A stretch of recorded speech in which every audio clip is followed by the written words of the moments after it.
How to talk to him in 59 secret scripts to melt his heart, unlock what he's thinking, and make him want to be with you forever.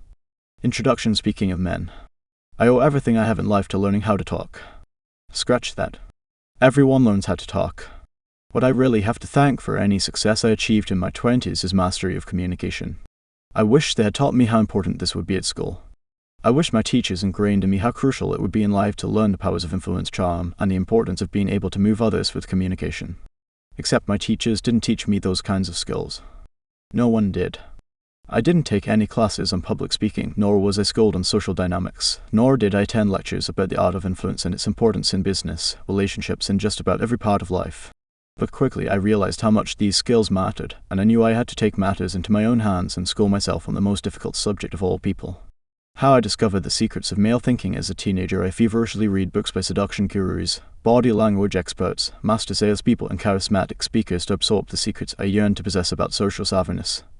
In an odd turn of events towards the end of university, having spectacularly blown my chances of the corporate job of my dreams as a story for another time, I realized I had to take some action towards a future very quickly. My degree in property management was beginning to look more than a little useless, especially since I had decided that what I really wanted to be was a public speaker. But how did one even go about that?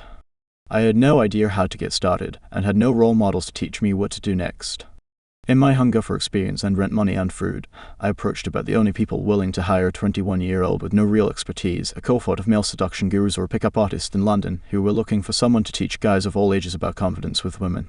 The male pickup business is now a global industry, but at the time this was a tiny company who could barely afford to pay any of its speakers. Couple that with my young age and lack of experience, and I was left with little choice but to offer my services for free, working on weekends and having little more to show for it than a 30-minute-a-week slot to fulfill my dream of speaking in public. It wasn't glamorous, but it felt like I had hit the jackpot at the time. Even scoring the job as an unpaid intern was a test of everything I had ever taught myself about salesmanship and confidence. Ask any 21-year-old trying to get their foot in the door today, and they'll tell you just how hard the struggle is to be allowed to step on even the first rung of a ladder you actually want to climb. But now I had my start, even if it was a small one. Unbeknownst to my friends, I began secretly sneaking off from my university campus at weekends to deliver seminars to help small rooms of 8 guys. I would trudge up to London every Saturday to give 30-minute speeches, for no money, to help men of all stripes who wanted to meet women, get laid, and find a girlfriend. Everyone has to start somewhere, right? My geeky teenage hobby of reading books on communication was finally paying off.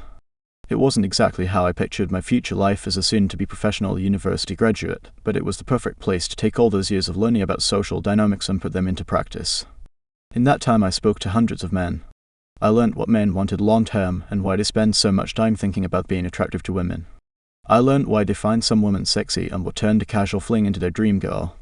I learned why guys stopped calling women after 2 dates, even if they had a good time. I learned what made a woman the one. I was hooked on the science of attraction. Intoxicated with the subtle art of communication. As I worked with these guys, many would come up to me after seminars and share their stories. I began to see patterns of behavior that I never noticed previously. They would tell me about problems with their previous girlfriends. They shared their frustrations, their annoyances, the traits that they found so unbearable it caused them to leave a relationship of over 4 or 5 or 10 years and opt for the single life again. I always knew that there was more to attraction than long-term physical beauty. I always knew that relationships had to be built on more than mutual sexual desire and a shared passion for the walking dead. And I soon realized how much all relationships, from beginning to end, came down to simple, tiny, and observable acts of communication. Just think about it for a second. Communication is what makes you confused in the early stages as to whether or not a guy likes you. Poor communication explains why couples can have the same conversation over and over again and still not understand their partner's needs. If we express ourselves badly, we upset people or fail to express honestly what was really bothering us. We can repeat the same bad behaviors over and over again, simply because we never learned the best approach to expressing how we feel. My aim in this ebook, in many ways, this is the simplest and most direct program I've ever done. I thought to myself, what if I could handle all those questions I get bombarded with during my seminars and share them with as many women as possible?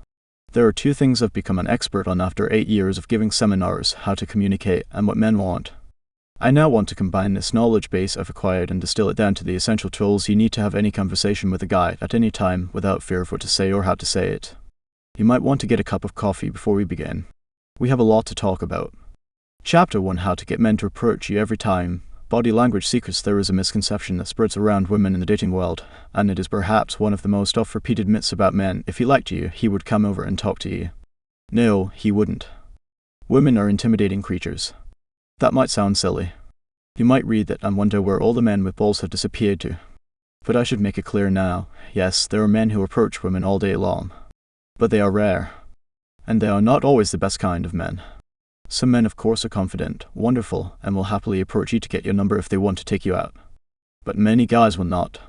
Secret about men: there is a huge cohort of men who would approach a woman, but need just 10% more certainty that she will respond positively. This is very easily done. There are a few quick ways you can make it 5 times as likely that a guy will summon the courage to say something. Eye contact is boring, obvious, and everyone says it, but you're a fool if you think this is too basic. Locking eyes with a man, even if just for 1 second, is the single easiest way to telegraph a flash of interest from across the room. Studies have shown that just meeting your eyes makes it much more likely a man will feel safe gunning over to say something. What's more, do not think it's enough to make eye contact just once. The second and third look are even more important than the first. It's these extra looks that really give him the confidence to come over and say hi.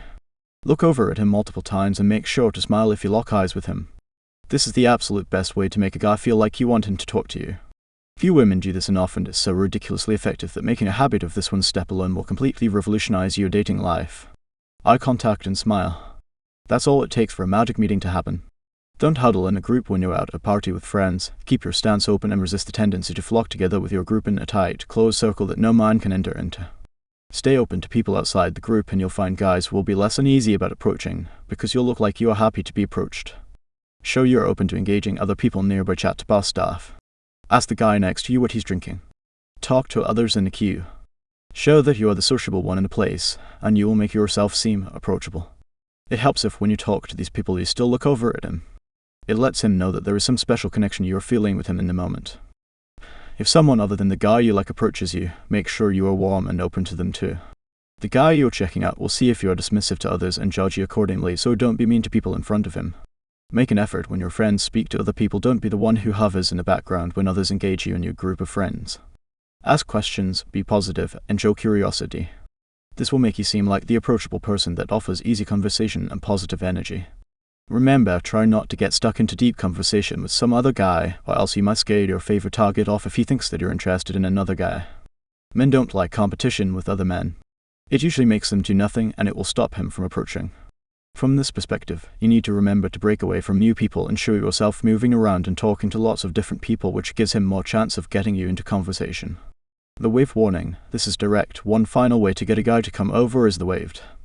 Here is what you do. Step 1, make eye contact with the guy. Step 2, trade a smile or 2. Step 3, wave him over to you with your hand. That's right. You physically gesture for the guy to come over, not with words, but with a come here gesture. It's crucial to do this in the right way.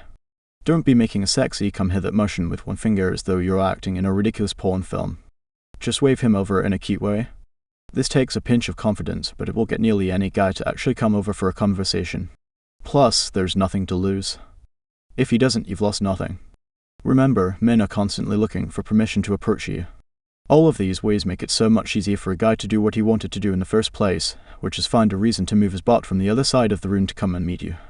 Chapter 2: How to start talking to a guy with 0 chance of rejection. This one is really easy. If you've been staring at a guy for God knows how long, neither of you have done anything about it, and now he's about to leave, this is what to do. When that attractive guy you've been looking at is about to walk out of the bar you're in, simply say, "Why are you leaving?" This can be said in a couple of ways. If you really want to be cute, you can say it in a pouty way to show that you're a little sad he's going. Or you can do it in an "I can't believe you are already leaving, it's so fun in here" kind of a way. If you're thinking to yourself, "How could I possibly say that to someone I don't even know?" your head is still in the wrong place. Attraction favors the bold, and the people who can speak up and say something that shows a little confidence and cheekiness are far more likely to meet interesting and attractive people. The whole point of this line is that it seems to suggest the two of you know each other better than you actually do. It bypasses the unimportant small talk phase of an interaction. "Hi, how's your day?" etc. Think about it from his point of view. What might he say in response? "Because my friends all left me, because my friends are leaving now, because I'm supposed to be meeting people at this other venue." If he's quick-witted, he may even get cheeky back and say, "Well, why aren't you coming with me?"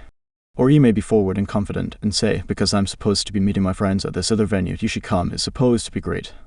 Can you see how quickly this bypasses the awkward "do we like each other" phase? It's a little speed seduction hack that cuts straight to the point. I like you and I'm not happy that you are leaving and we haven't had a chance to talk to each other. From his side, he gets one last chance to speak to you before he leaves, which he'll really appreciate if he's been looking at you all night but just hasn't thought of the right thing to say. One more thing, don't think this only works at night. It's just as effective to use this in the daytime, if you're feeling brave that is. Let's say you've been staring at someone in a coffee shop for 10 minutes while sat drinking a cappuccino. There's been some flirtation with you guys, but all of a sudden he gets up to leave. You could say, "Oh, you're leaving already, why?" He can then say, "Oh, because I'm late for work," or whatever else he needs to respond. But the line gives him a chance to say, "But why don't we exchange numbers so we can talk another time?" You'll be amazed at the immediate results this line leads to. Get your courage in gear and try it already. The magic of the simple favor. As a shy kid, I remember that I would be willing to do anything to impress a girl. I would imagine myself coming to the rescue of one particular girl from school, having fantasies that I would do some daring, brave, heroic act that would make her swoon at my unwavering determination to protect her from harm. Men grow up with this mentality that they can do great deeds to win the hearts of women. It never really goes away. Guys live to serve you in a way that most men will never admit, and most women will never understand. So regularly women ask me how they can open a conversation with a guy. Little do they know there are 8 simple words that will appeal to a guy's desire to help and gain his attention every time. They are, "I could really use your help with something." For example, if you say, "I could really use your help with something, can you hold my jacket for 2 seconds while I give these drinks to my friends?" No guy is ever going to refuse this. If he ever does, run. Once you've given the drinks to your friends, turn back to him, take your jacket back, and say, "Thanks so much, how's your night going?" Now you've got an easy way to get his attention without making it seem like you approached him at all. These favors can come in more subtle forms too. For example, in a restaurant, "I need your help. Do I get the steak or the sushi here? Do you know what's good?" You can also say, "Have you been here before? What's the best thing to order?" At a coffee shop, "I need to ask you something. Have you tried that new frappuccino? Is it good?" In a bar, "Do you know where is good to go around here after this?" This gives him an opening to get your number and text you from where he is afterwards if it's good. In the day, "I'm new to this area. Can you tell me anywhere that's good for breakfast around here?" At the lunch place, "Could you make sure no one steals this table while I go to the restroom?" Now, am I saying you always need a favor as an excuse to meet a guy? Of course not. Sometimes you'll just be at a party and you'll see a guy you want to talk to. In this kind of scenario, you can be more forward and just ask him how he knows the host. If it feels unnatural for you to talk to guys out of the blue, it's important you get used to making conversation wherever you happen to be. This way it becomes more normal and you'll always have warmed up social muscles. Do whatever it takes to get yourself in that state. Hang out with your most sociable friends and let their openness rub off on you. Make sure you converse with service staff and make it a point to have a conversation with the guy who serves your coffee, the waiter at the cocktail bar, the staff at airports, grocery stores, bookshops. Be the person who asks for recommendations or who asks someone how their day is going. Having these conversations will seem small, but enough of them will allow you to get used to those nerves that build up when you have new social interactions. For some readers, this kind of gregarious social interaction will seem like the most natural thing in the world. For others, it's going to feel tougher at first, but if you push through this barrier, you will experience incredible results in your love life. Like I said, if you have sociable friends who seem to do this naturally, get proximity to them and you'll find it easy to be open and approach people with others who share the same attitude. But remember, there's no substitute for taking your own action and learning how to handle social pressure. Try this mission today. Start 3 conversations with different guys by asking for a recommendation, how their day is going, or for a favor. Quick question, if you could ask the author one thing, what would it be? Comment below, I'm curious. Chapter 3, How to Approach a Guy via Social Media. Facebook, Twitter, Instagram, Tinder. As Justin Timberlake's character says in The Social Network, "First we lived on farms, then we lived in cities, and now we're going to live on the internet." Okay, maybe you don't exactly live online. But more of us are choosing to date and find romance in the digital world than ever before. Are the rules of social interaction different on the internet? Not exactly. But there are rules of etiquette for approaching someone via social networking, and it pays to know a few going in. 1. Approach. But approach gently. Anonymity online is a blessing and a curse. It's a blessing because it allows you to speak to a guy without taking a huge social risk, and even if you get ignored or rejected, you can be comfortable that you'll probably never see the guy in person. The curse is that online it's hard to build trust. You don't know him, he doesn't know you, and you both don't know at first if you are who you say you are. You could be a weird stalker, he could be a creep. Neither of you know for sure. Which is why you should start small. Let's say you add a friend of a friend on Facebook. You can only get in touch online because you have no phone number to contact this guy. What's your strategy? First, get his attention in a low-key way. Start by just liking 1 or 2 of his pictures. He'll get a notification and be aware of your presence and can decide whether he wants to get to know you better. Be smart about the photos you choose to like. Maybe it's a photo of him with his friends about to jump out of an airplane. Here you can say, "Wow, that's brave of you," or "I've always wanted to do that." It allows for him to see a little of your personality without even having an initial conversation with you. Some other photos you might like: photo of him with his family, him doing something with friends, him out of the country, him playing a sport or doing an activity. This doesn't mean go back 52 weeks in his photo archive to find them. You don't want to seem like a strange person who spent 20 minutes on his page. Go for recent photos. If he doesn't post that often, just don't scroll down 100 photos. Also remember, you only need to like a couple, 3 or 4 at most. Any more is overkill.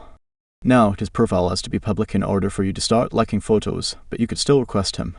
Just keep your initial approach very small, as it would be weird for him to see a ton of activity from a woman he's never met before. 2. Add guys who share something in common with you. Can you add a guy as a friend if you don't know him? In general, I advise against doing this on Facebook until you've met him at least once in person. If, however, you happen to share something in common, like you both go to the same university or work in a similar field, then you have a good excuse to add him as a friend that doesn't seem like it's for romantic reasons. After all, it's called social networking for a reason. 3. Send a short, non-committal message once you add that guy from work or college, or that friend of a friend you said hello to at a party. You can send a message. But keep this very short and sweet. Just think of it as taking a small chance. Don't ask a ton of probing questions that sound like you're fishing for info or gossip on his life. Ask him about one detail of his profile. If you see pictures of his trip to Kenya last year, and you have also been, ask him in your message, "What did you think of Nairobi? I went a few years ago and safari was one of the best things I've ever done." Keep it as small and simple as that. Alternatively, see what TV shows he has liked, or hobbies, or some detail about the industry or college you both work in. For example, if he's a literature student at college, ask if he's going to the book fair this week or the poetry reading next Tuesday. You might also say something about a mutual friend. "How hilarious was insert friend's name's Halloween costume last year? It does make you dance with her too. I know from school. Did you go to it as well? I don't remember seeing you around." Again, I must stress here not to go too far into stalking territory. This is why you must keep the message brief. The less you say, the more it looks like you just casually noticed a detail on his profile and dashed off a quick hello in passing. If he responds with a question or two, it means he's interested and wants to keep the conversation going. We're going to come on to the steps for this in the texting chapters in this guide, but for now, keep it fun and positive, not too much back and forth, and don't message all day. Since you approach this guy online, let him be the one to take the reins with arranging a one-on-one meeting. Feel free to ask him if he's going to the party next week, but don't ask him to meet you one-on-one. Leave that ball in his court. Lastly, don't hesitate. If you are interested in someone, go for it. Be the confident woman you either are or want to be. And remember, men like being approached just as much as women do. If you're new here, I post audio versions of powerful books every week. Hit subscribe so you never miss one. Chapter 4: How to flirt with a guy you just met. I remember being out one sunny evening in Los Angeles. After flirtatiously exchanging eye contact with a woman in the same bar, we began talking. 30 minutes later, we were still in conversation, having a great time, laughing, being sarcastic, and teasing each other. She was witty and playful and clearly very intelligent. While I was talking, I caught her looking over at a man and a woman standing together. She then looked back at me, cutting off my sentence to say, "Oh, you never do that to me," clearly referring to something that was going on between the couple. I looked over and the guy was groping the ass of the woman he was with, obviously and publicly. Both of them appeared to be very drunk. I immediately began laughing, both at her funny observation and her role-play in which we had known each other a lot longer than 30 minutes in her words. "You never do that to me." The fact that she could say it about a drunken moment between two people who were sloppy and all over each other when the two of us were sober and composed made her extremely attractive to me. But then again, someone with a sense of irony is sexy to me. You can apply the same technique when you are on the phone to a guy for the first time. Let's say you've been talking online to each other and have for the first time gotten to the point of a phone call. You hope it'll turn into a date and ask him, "How are you? Anything fun or interesting happening for you this week?" Not a bad question to ask at the beginning of a conversation while we are on the subject. It is specific and forces him to draw attention to the more interesting events of the week instead of eliciting the vague, "Yeah, I've had a good week" type of response. He says, "It's been a great week. I actually just went to see the new Avengers last night. It was so good." You can playfully and ironically respond in your most endearing and cute voice, "Oh, you never take me to the movies." The whole point of this is that it's a premature thing to say. That's what makes it ironic and endearing. You've never even been on a date with him, and you're telling him something he's never done for you in a way that suggests he is at fault. Adorable and great for creating fun exchanges even with people you barely know. So long as his own wit can keep up, you'll likely get a response like, "I'm so sorry, how awful of me, you must forgive me, we'll go, I promise." Now you have a fun little roleplay on your hands which might just switch from a joke to reality before you know it. Fun fact, around 94% of people who listen to these books haven't subscribed yet. Be part of the top 6%. Chapter 5: How to Tell If He's Into You. Secret about men. Men are not subtle creatures. When we like someone, we give very obvious signals, far more so than the subtle hints women drop that leave us perplexed about whether you're interested or not. Here are some of the unsubtle behaviors a man will exhibit around the woman he fancies. 1. He keeps looking over his eyes go where his heart most wants them to. If he likes you, a guy won't be able to help himself from looking constantly in your direction, if not right at you. He probably won't hide it very well either. 2. He'll try to get proximity. The women we desire are like catnip. We just can't help moving closer and closer to you. If he repeatedly sits near you, stands close to you, attempts to be in the same room as you, or tries to make sure you're both on the same bus, it's because he wants you to notice him. Maybe you move to the other side of the room and suddenly he appears 5 minutes later. Yeah, that means he likes you.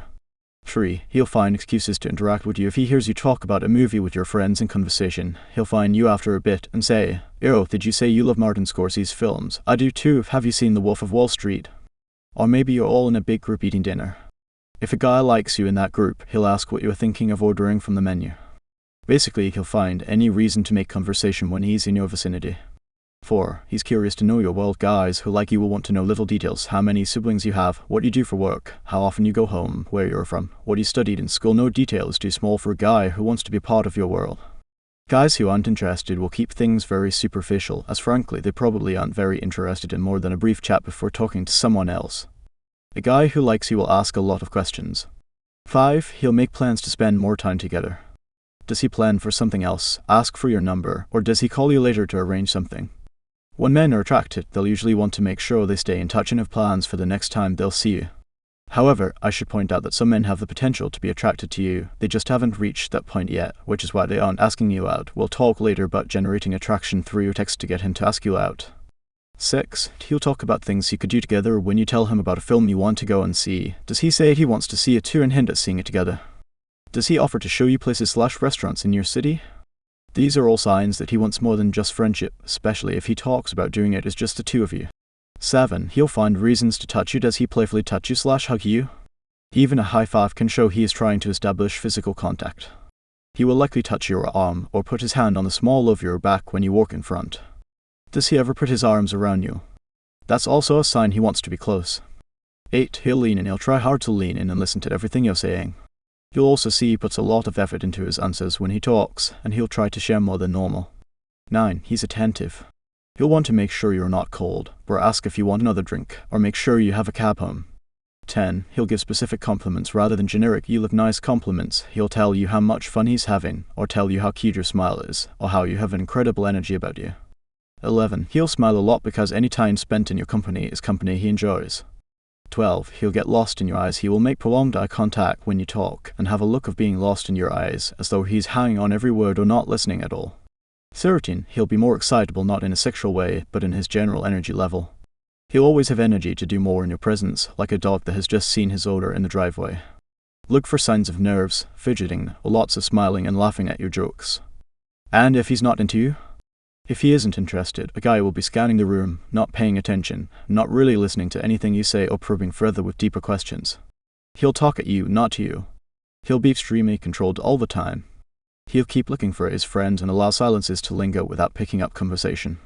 If you found value in this, please hit the like button. It really helps the channel grow and brings more books to you.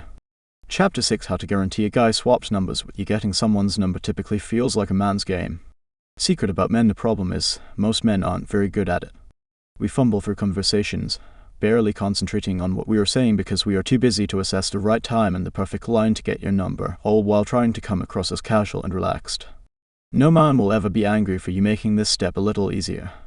This doesn't mean doing the work for him, it just means making things run smoother. Here are some simple techniques for progressing to the number exchange. 1. You and your friends seem fun. We should all hang out sometime. This is clearly very casual. When exiting the conversation, it's an easy thing to say as a sign-off. It takes the pressure off as well, because it doesn't sound like just you and him going on a date yet. The message you are sending is, you guys are cool, we are cool, and us cool people should all get together. Obviously, the natural place for him to go after this is to ask for your number so that he can make this happen. Make sure to leave the gap for him to do this, and don't do it for him. 2. You want to learn salsa too? Okay, well it seems obvious we should learn together. It's said in a playful way whenever something comes up that you both want to do. It's a great time to talk playfully about doing it together. What I've written above may seem forward, but it can actually be used with someone you've just met because it's humorous.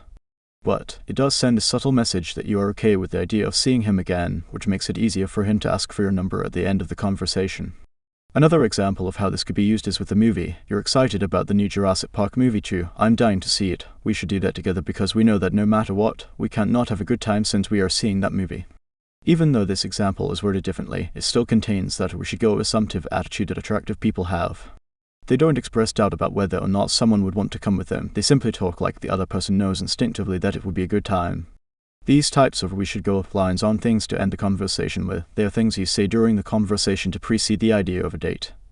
It gives him ideas on what he might do with you once he's got your number, as well as the comfort of having a basis even if tenuous or said in jest for asking for your number.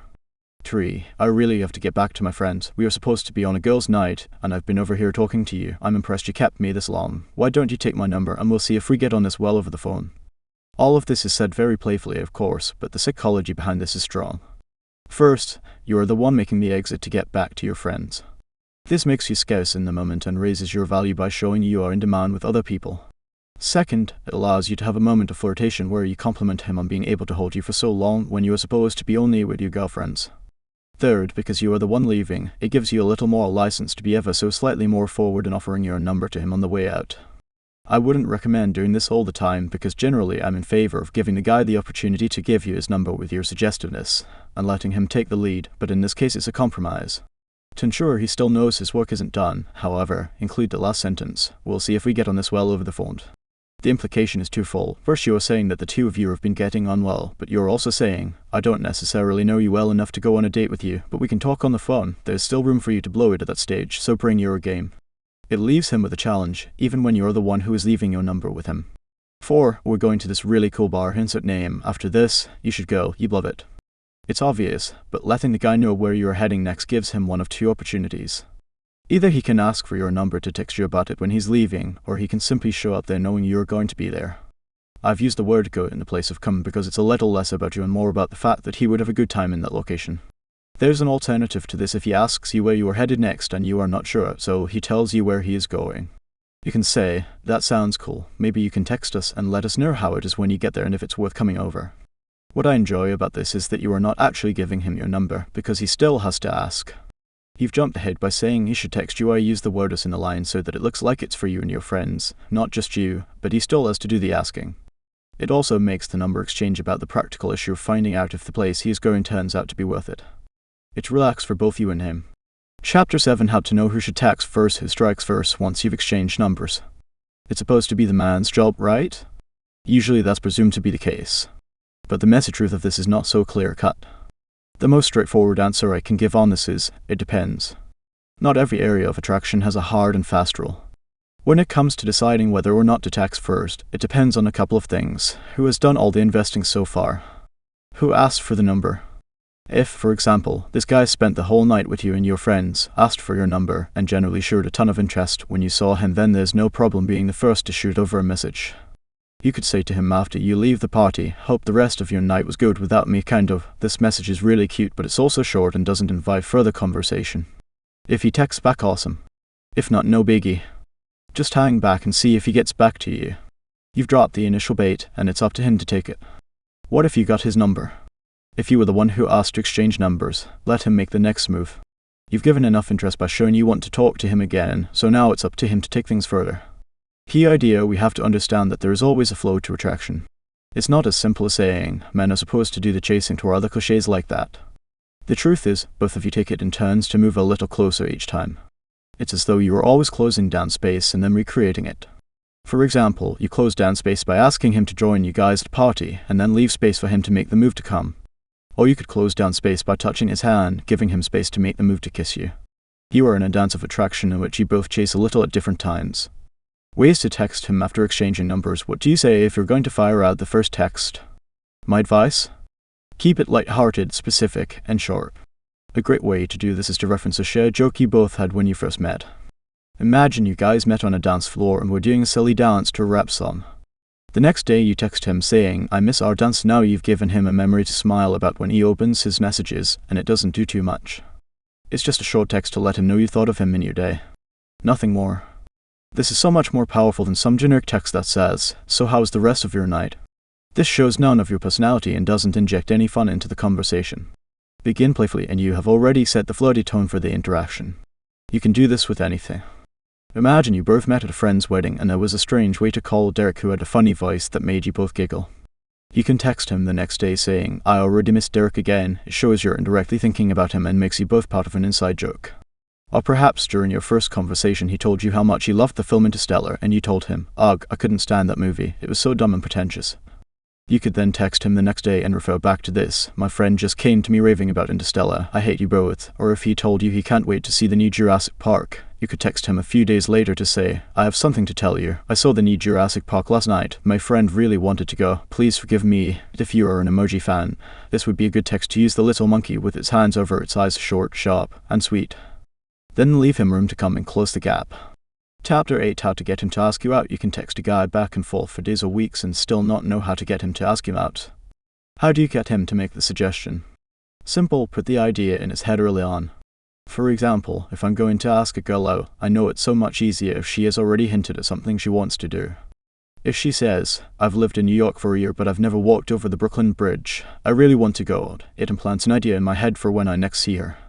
I think to myself, maybe I'll find somewhere cool to eat near the Brooklyn Bridge and then stroll there for our first date. The more you express your likes and dislikes to a guy, the more natural it's going to be for him to ask you out because he already knows where you want to go. That way, he doesn't now have to be guessing whether you like sushi or whether the sight of raw sashimi and salmon rolls makes you want to gag. How to steer him towards your favorite date. What if you really want to do a particular kind of activity or date, and you want him to take you there? Secret about men. I'll let you in on a secret about men. We only want to impress women who show that their interest is dependent upon us impressing them. What do I mean by that? To motivate him to do certain activities, you have to show him how impressed and attractive you find it when a guy does those things. For example, you could say, oh, I have so many cool places I want to go to in this city. I try new things here all the time. I find it so attractive when people take me to spots I've never been. When you drop that into conversation, he starts to think of new ideas for where he can take you. You can also do this one with a boyfriend who you want to take you to new places. By saying this line, you make him want to be original. But what if he doesn't take the hint? What if he arranges a stale, boring date that sounds so run-of-the-mill it leaves you seriously considering staying in with Netflix and mixing your own rum and coke instead? There are two possibilities. He's not an imaginative guy, in which case, maybe he's not one you want to date for long anyway, and B, he's keeping it low-key for a first date. The latter one is fairly common. Some guys don't make a ton of effort until they decide they are really into you. He may just want to test the water and see how things go after some initial conversation. That's fine. But if he asks you out for drinks again, you can say, I don't really want to go sit in a bar tonight, let's find something fun to do in the city. Notice here that you're also saying, let's find something fun to do, instead of telling him, you find something fun for us to do. You are giving him the challenge to be more imaginative in his choice of date venue, but you are saying it as though the fun is you both doing it together, so he doesn't feel insulted. You can even be more direct and say, we should go to that new night exhibition at the museum. They have a DJ and everything. It looks so fun. The beauty of this is you now have a guy who knows exactly how to impress you the next time he takes you on a date. Chapter 9, How to make fascinating first date conversation that keeps him coming back for more. Most people are terrible at first dates. Actually, worse than that, most people are boring on a first date. Oh. Is there anything worse in life than just being mediocre? Mediocre is the opposite of memorable. It's not what makes someone go home and think about us for the next 3 days. A big part of first dates with guys is just chit-chat. Getting to know him, who he is and what he values. I have a routine for going on first dates. You might think it's corny, but I always prepare what I'm going to say. That sounds ludicrous, I know. When I say I prepare, I don't exactly mean that I sit and write out potential lists of topics for conversation, like the economy, environment, the latest celebrity gossip, or any other such timely prompts. What I do instead is run through a mental checklist in my head. What have I got coming up that's exciting? What's something interesting I learned recently? What's a great book I read? What movies have I seen? What did I achieve in my career in the last 6 months? What fun trip or travel plans have I lined up this year? Having preconsidered answers to these makes me a much better conversationalist. You can even just freestyle on any of these topics. For example, just talk about a documentary you saw this week. I saw this life-changing film. It's called Gyro Dreams of Sushi. Have you heard of it? Oh god, it's so good. It's about a man who treats sushi like an art form and is the best in the world at his craft. It made me want to dedicate my life to mastering the skill. What do you think you would master to that level if you could only pick one thing? See how you can make interesting conversation out of one movie you saw. This is how I come up with ideas for my radio show. I pick something I've been passionate about that week, or a fun theory or question I've come up with, and roll with it or discuss it with my listeners. Once you get going with this and begin with something you care about, you find endless treasures and thoughts in your mind you didn't know you even had. So few of us are imaginative in our conversations. We stay with the logical and pedestrian questions and answers. One of the most depressing things is being sat across from a woman and asking, "What's the coolest thing you've got coming up in the next 6 months?" then seeing them say nothing really followed by a nervous giggle. Nothing really is always bad conversation. It shows that you have no imagination, and a woman with no imagination spells a life of boring, dull conversations. I remember a scene from a TV show where the chef Anthony Bourdain was talking to a fellow chef who told him how he always prepares to be a good dinner guest. He thinks about his latest stories, what he's learned that week, and interesting events that happened to him. He thinks about how he could be engaging to others, instead of hoping others would be fascinating for him. I've always been inspired by this mindset to ask better questions and have better answers to the standard questions everyone asks on dates. So let's say he asks you, "What cool stuff have you got coming up in the next 6 months?" You might use this as a springboard to talk about your first date, cheat sheet, a new adventure or risk you're about to take. "I'm booked to go snowboarding in December. I've heard you crash on your book constantly in the first week though."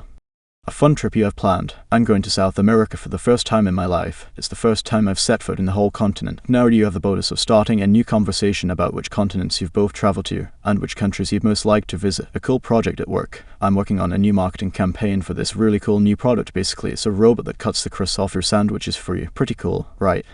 A target for the year. "I've decided I'm going to write every day. I figure if I do 500 words before bed by the end of a year, I'm going to have a book." Now you can discuss the book you'd like to write and ask him what book he would write if he got the chance. Alternatively, you could talk about a show or movie you just watched. "I just saw Gyro Dreams of Sushi. Have you seen it? Do you think he could ever focus that much on any one skill set like he is on sushi?"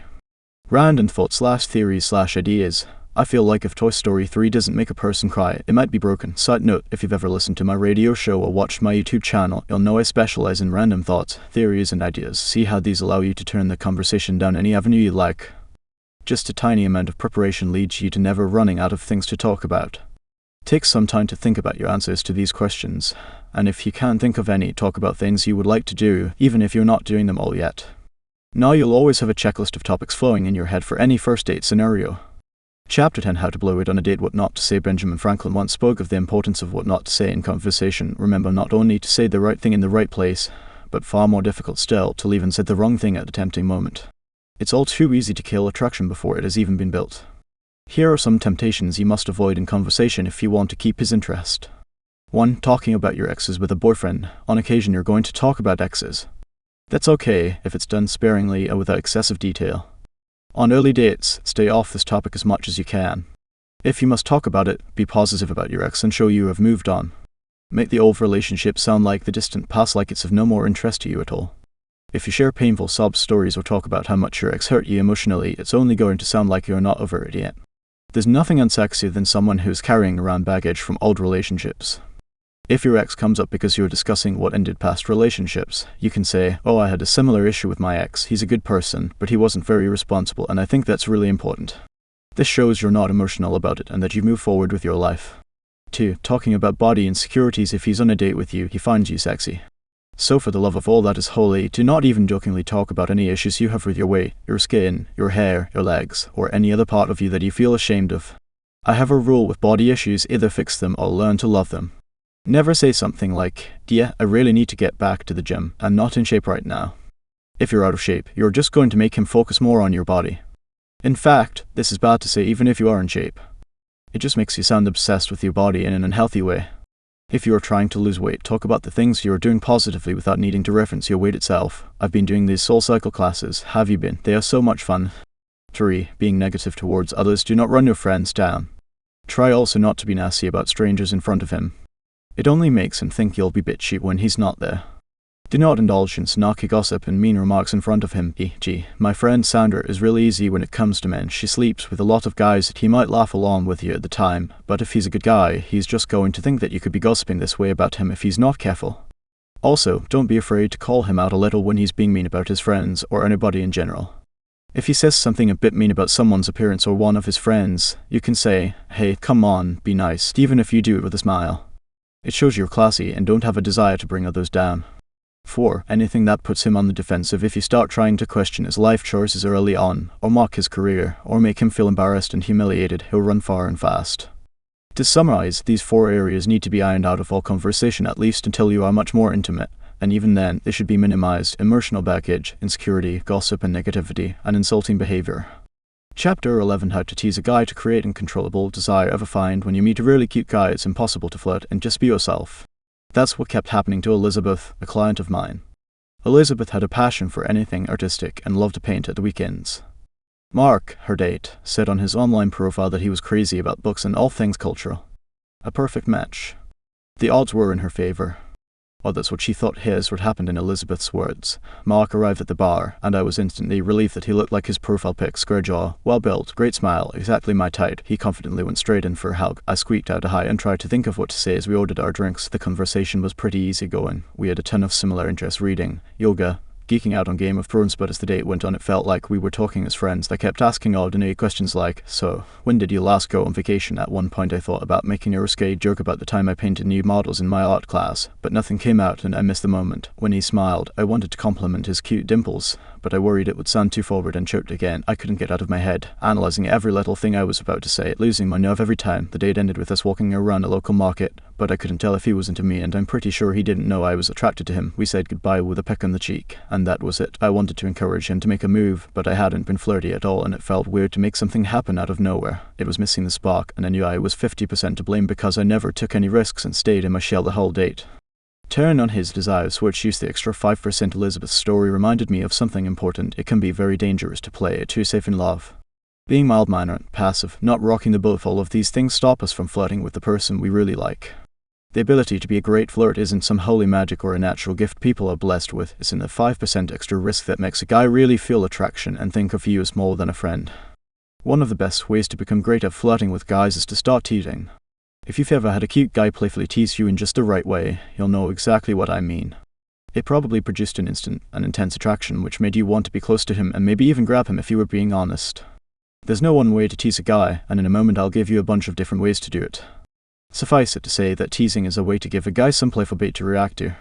Once you combine the teasing techniques I give you below with techniques on getting him to open up, Chapter 21, and playing to his masculinity, Chapter 24, you'll notice a guy will find himself inexplicably drawn to you after just a few encounters. The beauty of teasing is that it allows you to create more of a vibe with a guy in 8 seconds than most people do in 8 hours, just by knowing what to say in certain situations. Why? Because it turns on a man's desire switch. Suppose, for example, you're out with a guy and it turns out you both share a love of cooking.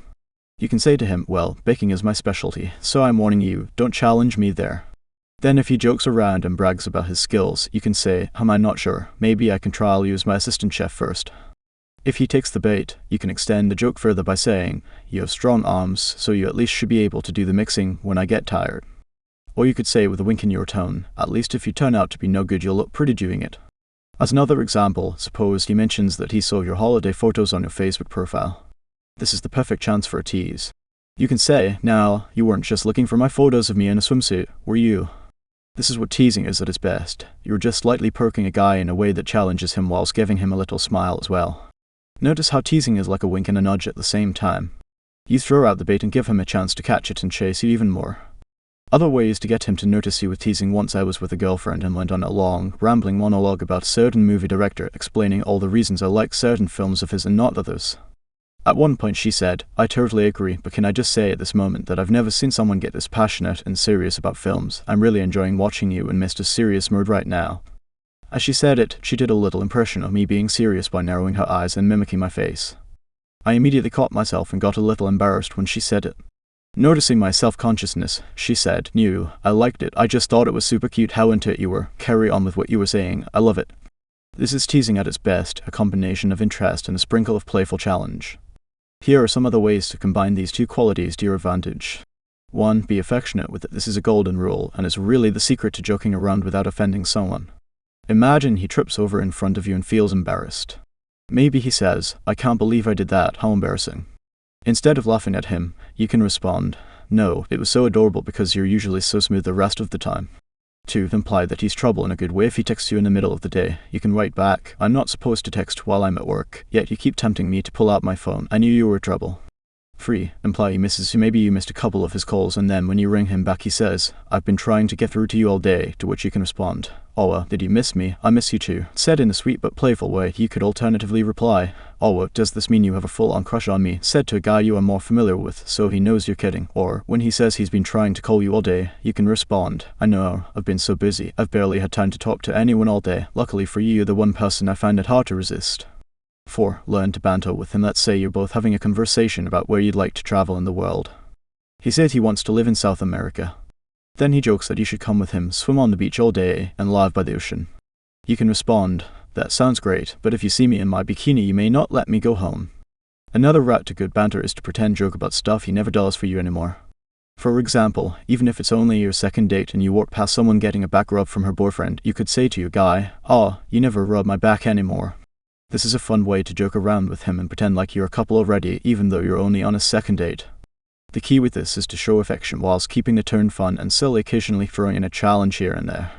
Now you're teasing him in a way that, instead of making him defensive, only makes him more desperate to please you.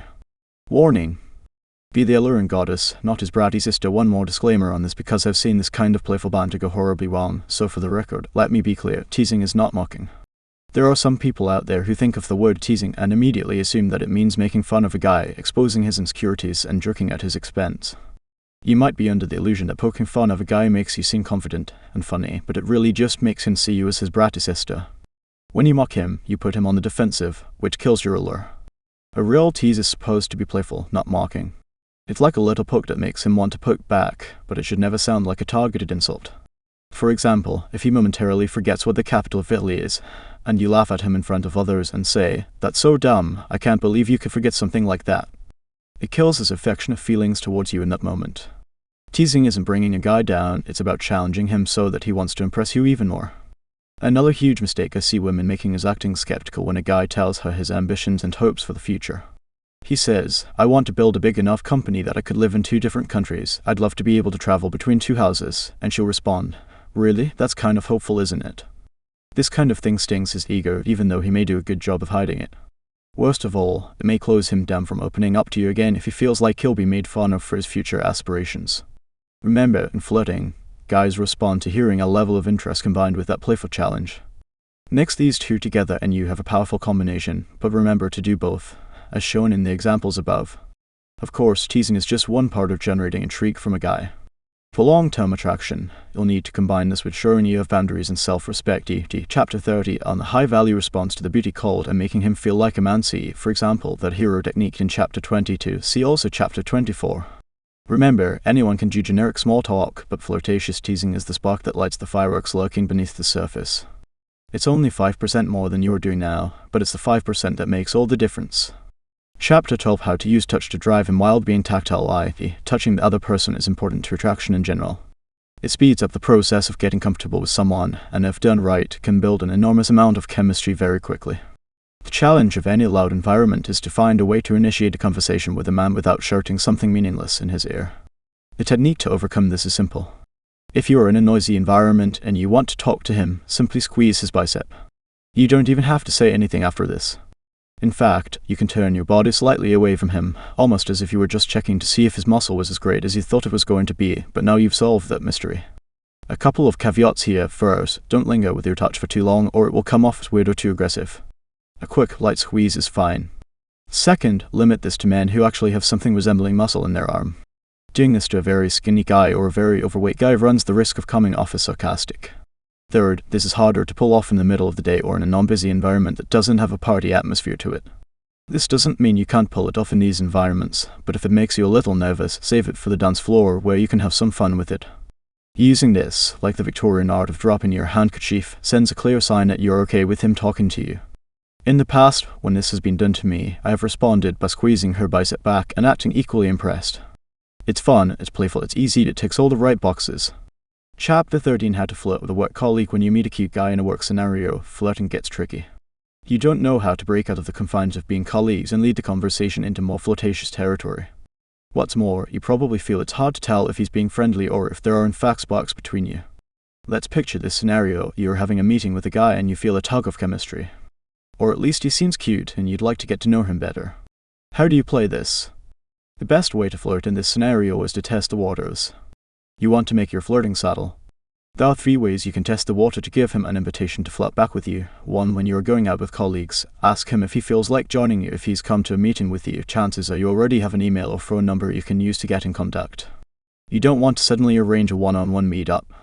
Instead, get in touch to let him know about something fun happening with your work colleagues and simply say, "You should come." Or, "Feel free to come join us." Try after-work drinks for this. You need to get out of the work environment when it's possible so you can both loosen up. This way you've given him a low-pressure invitation to come and get to know you better in an informal setting, but your colleagues will be around too, so it won't feel like you're asking him out on a date. 2. Text him about something funny that relates to your conversation. In any work meeting, chances are there will be a mix of business talk and informal chit-chat. During this informal chit-chat, maybe you talk about one of your pets, or a funny website, or an artist you both like, or a song you're both listening to, or even a cereal you ate that morning. These kinds of things are the perfect excuse to send a follow-up to get a playful conversation going. For example, say it was cereal you talked about weird, but why not? You could later email him a link to a website about a new cereal cafe that opened in London. Yes, it does exist, and jokingly say, "I think I found my version of heaven next holiday." Now you've opened the door to have a fun conversation with him that is separate from your work relationship. Equally, if you both talked about your pets, you can send him a picture of your dog and say, "This is the other woman in my life who we spoke about earlier." See how these are all low-key but playful ways of being in touch. That's because your aim here is to gently shift the dynamic away from work chat into playful banter. If he's interested, he now has permission to be more informal and reciprocate than his own texts and emails. 3. Throw in some bait. This one takes confidence to pull off, and admittedly isn't fit for all scenarios, but if you do it without flinching, it can have a big payoff. You simply say to him, "Shame I didn't meet you in another setting, you're cute." Or, "Why is it always the cool ones you meet over business, and not socially?" Here you are leaving him some bait, and throwing a little interest his way. The beauty is that he now knows it's okay for him to flirt with you. Secret about men: half of a guy's anxiety in a work situation is just knowing that it's okay for him to be flirtatious. By taking the reins to begin, you let him know you're comfortable with it. This also has the advantage of the forbidden fruit. You are telling him that you can't really be together because you met in a work scenario, which only makes him want to reject that limitation and court you even more. We call this technique disqualification. It's when you tell a guy that you would never work together in a jokey way, which makes him even more intrigued to find all the reasons you really would work together. Another example of disqualification would be to say, "If we weren't colleagues, we'd be so much trouble for each other." Once again, he now hears that being together might not be an option, which only makes him want it more. 2 more ways to flirt with a colleague. 1. Play the victim in a cute way. Maybe you're at a work event and you bump into that colleague you always have sexual tension with. Here you can say, "You know what, I realize, you're always so mean to me at work. Tonight you better make it up to me and be nice." Say it in an upbeat and silly way, maybe raising an eyebrow as you say it, as though you're pretending to give him a stern warning. This is a cute way of putting it on him to be flirty with you. 2. Roleplay. Roleplaying simply involves any small interaction when you both make believe. One great roleplay is to pretend as if you don't really know each other. Say to him, "What's your name?" "Well, Mike, is it? We don't really know each other, do we?" Then further into the interaction you can add, "It's good this company hires cute men. It makes it much easier to work around here." Now it seems like less of a big deal that you're calling him cute, because you are doing it as part of this fun, imaginary scenario you're both playing up to. Chapter 14: How to text him the perfect amount to keep him wanting more. How much texting is too much texting? I know certain male friends who do all the good work of acquiring a woman's phone number, and within a week they've completely blown it by texting her every day for hours at a time, until they've lost all their mystery and charm. Texting is a great benefit to flirting, but it also comes with the risk of overdoing it. The high-value way to text is to do it as though you always have better things to be doing in your day. As a default, keep your messages neat, short, and to the point. A cheeky message about your day, or telling him about a movie you just saw, or talking about when you're next going to meet, is all you really need. In my first book, Get the Guy, I talked about my rule that texting should only be for entertainment or logistics. Entertainment is just a tease, making jokes, being fun, or talking about some interesting story that happened to you. Logistics involves any part of arranging your next meetup. Where people go wrong is in endless back and forth about their day, their office politics, or just trading mundane information about their family, which is better saved for in person or on the phone. There is no hard and fast rule for how long a text conversation should be, but do not let texts go on throughout the day. After the conversation has had some fun moments, feel free to stop at the right moment and give yourself a little space to miss each other again. You can always catch up later. Phone and text conversation should always be seen as a bridge between in-person meetings. Too many people exhaust every scrap of conversation about their day-to-day life on the phone, and then when they meet the guy in the flesh, they realize they have little else to talk about. What if he likes to text a lot, though? I hear you ask. That's okay, but don't feel pressure to have to conform if you're busy. Have a couple of text conversations during the week, not every single day, or it looks like you have nothing else going on, plus you're not letting the desire build up since you're always accessible to each other. Then make plans to meet at some point. If you're busy, feel free to ignore texts and just shoot him back one later to say hi. E.g., hey, sorry I missed you earlier, I've been helping my sister move all day, I'm definitely going to need a cocktail when all this is over. If you want to be more direct, you can send this variation of the same message. Hey, sorry I missed you earlier, I've been roped into helping my sister move all day, save me.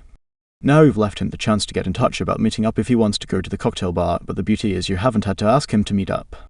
He has an opening, and can choose whether or not to take it.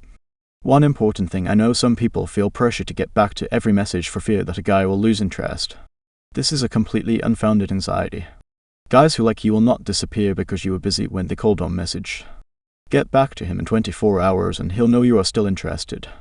In fact, leaving gaps between your interactions is crucial for actually building attraction.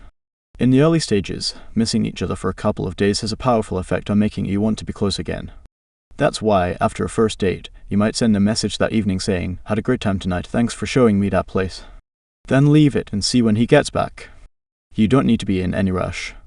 Maybe he'll be in touch the next day, but if not, leaving it a couple of days is only going to make him think about you more. If he likes you, he'll text within 48 hours or so. If for some reason he doesn't message, send one brief message that references the conversation you had during the date.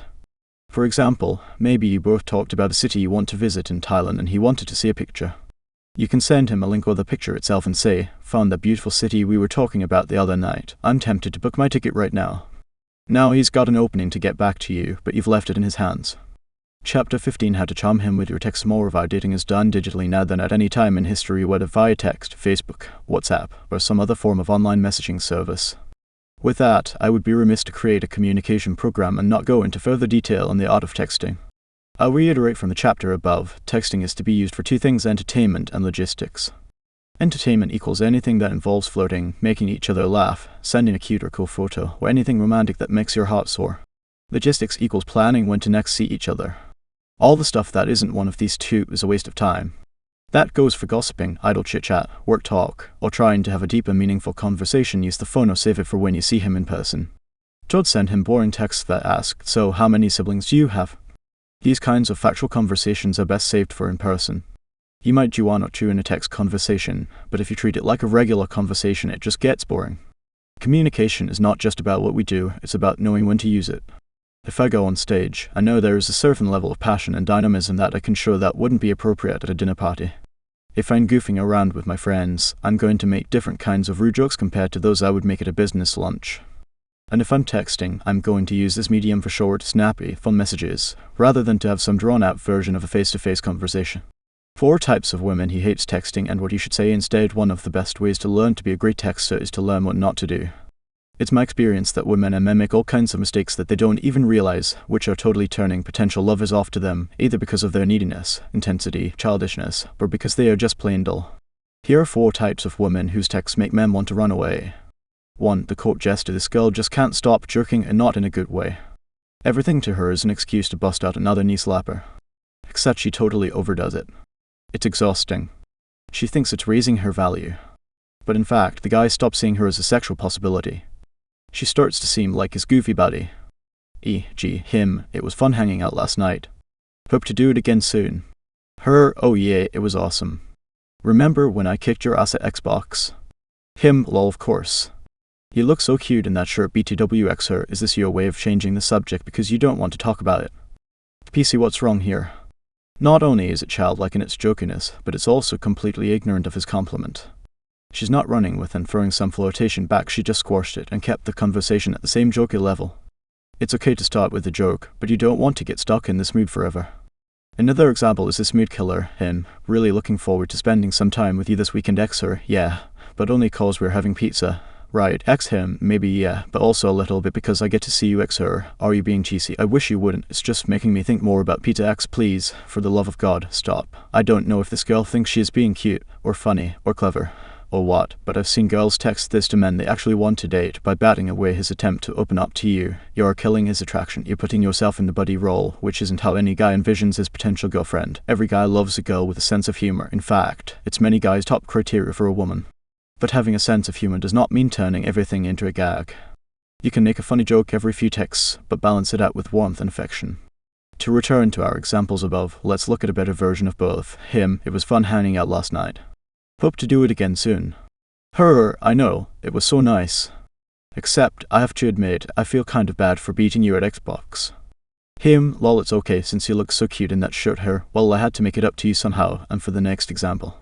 Him, really looking forward to spending some time with you this weekend. Me too.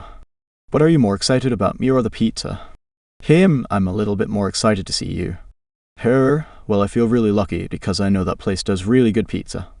Or, if you wanted to spice it up more and say this to a guy you're already seeing, an alternative to this last line would be, oh really, then you haven't even seen the underwear I was planning on wearing. Pick your response based on how close you are to him already. The point is to keep the flirtation going instead of throwing away his compliments. 2. The tweeny fangirl. This one has the cue to see. Airheaded nature of a 16-year-old commenting on YouTube and peppers every text with 1,000 emojis, because apparently words aren't enough to express how she feels. E.g. Just ate dissemsing bagel in a bakery near PLC. You have to try it, Smetham. Lol, peas ox or what? It might have been cute for a guy to hear that you were at the bakery near his place, but now it just sounds like you're a teenager on a sugar rush who spends her day writing Twilight fan fiction on Tumblr. Bottom line, avoid the excessive TXT SB gay. It's unnecessary and causes guys to make snap judgments about your intelligence. In texting, all you have are the words you write on which to be judged.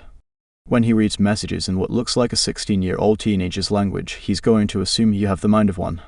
Which would be fine if you were 16. Save the lazy, emoji-filled texts for your friends and not against emojis in general, but use them sparingly. Any successful guy who reads text speak like this will be fearful of introducing you to his more respectable friends, lest you whip out your bright pink iPhone and snap a selfie in the middle of a restaurant or squeal to high heaven whenever someone mentions Taylor Swift. 3. The overanalyzer. This girl overthinks everything. She tries to have an oh-so-clever comeback for everything a guy says. She is always in her head and can't let anything go. For example, him, still thinking about you in that red dress you tried on today.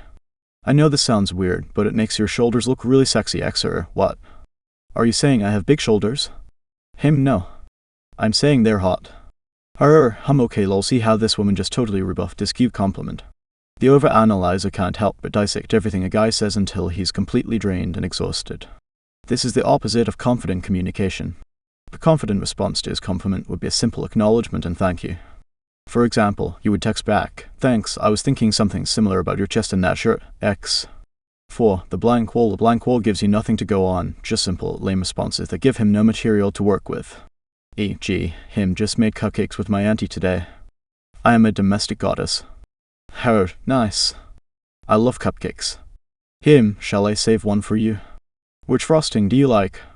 Her, vanilla. It's perfectly nice, but it's totally boring and uninspiring. After 3 or 4 of these texts, a guy will simply assume you're either not interested or you have nothing to say and that you're dull. He's doing the heavy lifting and getting bland, dull responses in return. Here's a better approach to that conversation. Him, just made cupcakes with my auntie today. I am a domestic goddess. Her, oh, you never make me cupcakes. I don't know whether to be angry or hurt. Him, shall I save one for you? Which frosting do you like? Her, I like vanilla, but it better come with a smiley face, a heart, or a sexy kiss. Your choice. See how you're investing more in the conversation here and making it flirtatious. Texting should always be about building connection and showing little snippets of your personality, not just mindlessly sending messages devoid of character or entertainment. Chapter 17. How to get him to stop texting and just call you. Instead, he keeps using his thumbs when all you really want him to do is open his mouth. After the first date or 2, it's very easy to get stuck in the texting trap with a guy. You endlessly ping messages back and forth, but he never picks up the phone to have a real conversation. You just both keep flirting and chatting over text, never really moving up a level to talking on the phone. How do you get him to stop stalling and start dialing? There are 3 major tips for making him pick up the phone. Tip no. 1. Give him positive validation for picking up the phone. Positive reinforcement works wonders in so many areas of communication with guys. Here the rule is no different. Make him feel how amazing / exciting / sexy it would be to you if he phoned. For example, say to him, "Hey stranger, I miss your lovely voice," or "I haven't heard your sexy voice in forever." It gets him to realize that the best way to make you happy is to speak to you. And if he can't see you in person right now, he's going to want to call you instead. Tip note: to call him out, I want to let you in on a secret about men. It's hard for me to admit this, but here it goes: secret about men. Every man, in the back of his mind, is hoping you'll tell him what to do. Does that sound ridiculous? Does it sound contradictory to everything you've heard about men? Aren't guys supposed to be freedom-loving and hate being directed by women? Let me explain. When I say guys want to be told what to do, I'm not talking about nagging or hassling him about how to live his life. Guys don't want to be nagged, but they want to be told what is expected of them. If you want a guy to call you, you must show him that you expect it of him. You have to shine a light on the fact that this is the standard you hold for the man you want to date. I've noticed that women often avoid directly telling men what they expect because they have been conditioned to believe that being upfront about their expectations puts them in the category of the high-maintenance woman who is demanding, or the needy girl who hangs on his shoulder and cares too much. But you only acquire these labels if you approach it in the wrong way. Key idea: communicating your expectations as long as they are reasonable is not needy nor high-maintenance behavior. It simply expresses what matters to you. This is something you never need apologize or feel badly for. So how do you communicate your standard in the best way? Here is one way you can call him out in a cute but cool way. "I've noticed something about you." Then when he says what, you respond. You leave texting, and this is a good way of pointing out the fact that all of your interactions have been via text, and sometimes a guy won't even have realized this himself, and it gives him a gentle nudge to start taking things further and calling you. Him: "What do you mean?" You: "Just that. I think I forgot in the sound of your voice." Well, he may play dumb, but he's got the message. Tip no: 3. Use an embedded command. Like I said before, guys secretly want to be told just a little bit what to do. One way to do this is to use what we call an embedded command. Quite simply, this involves placing a direct order at the end of a text message. For example, to return to our earlier message, you could say, "Hey stranger, I miss your voice, call me." Notice that this is the same example from tip no, one above, except all we have done is added the word to call me. You can also do this by shooting this reply when he texts you, "Hey, I'm at a gym class at the moment, but I'm around tonight, give me a call." Or you can say, "Just out with friends for dinner, we'll be back at about 8, give me a call later if you're around then." And one more: "Hey, I was thinking about you today. I'm busy for the next couple of hours, but I'm around this evening. Give me a call." Notice again, you've already planted the idea of him calling you. You've set the terms and embedded your expectations. After the moment when a guy gets your number for the first time, the truth is a guy often feels a lot of awkwardness about just picking up the phone and calling straight away. He worries that you might think he's weird or too forward. It's a high-pressure moment for him as well. Remember, your encouragement helps him break the seal of awkwardness that plagues the first phone call. Most guys stick to texting by default because it feels safe. If you just let him know that you're happy to be called on the phone, a guy will follow suit. You don't have to be needy and actually ask, "Can you call me?" You just casually put it in at the end of the sentence, as in the example above. You perfectly hit the sweet spot of being sweet and feminine, whilst also issuing a command that gets the result you want. You show the two unique pairings of femininity and dominance. You don't have to choose between being one or the other. You really do get to have your cake and eat it, and it makes the guy fall for you even more when he sees both these qualities at play. Tip no: for attach pleasure to calling and pain to texting, as well as the previously mentioned tip of getting him to want to call you by associating pleasure with hearing his voice. You can also make him feel worse for texting. I remember how a diabolical genius of a woman did this to me once, though whether she did it intentionally or not I'll never know. It began when I called her once and she answered right away with, "Hey, I've missed hearing your sexy accent." Immediately with this one phrase she had accomplished 2 masterstrokes. She shone a light on the fact that I hadn't called her much or spoken to her lately, and she made me feel great for having phoned her by sweetly saying she missed hearing my accent. I then replied, "I've missed yours too, we haven't spoken in a while." To which she then responded, "I know, we're like pen pals who just write to one another." This was the nail in the coffin. The phrase that absolutely killed me. It sounded terrible. I was her pen pal. Only preschool children have pen pals. I felt like a silly kid for just texting, and never calling with one stroke. She had made me associate massive pain with texting her, and she made calling on the phone seem adult and sophisticated. See what I mean by diabolical genius now? When you make him realize, he'll get much more enjoyment by just speaking to you, and as long as you let him know it's okay to call, a guy won't stay on the text for too long. By the way, if I was ever slipping in by calling her instead of texting, all she needed to do was write, "How's my favorite pen pal?" and I would instantly resolve to call her at the first opportunity. How to get him to call you for a date instead of asking by text. There are 2 quick techniques we can bring into play here. 1. Pre-frame how sexy it is when a man calls you for a date. Our good old friend, the pre-frame. I hope you're beginning to see how useful this technique is for so many different things.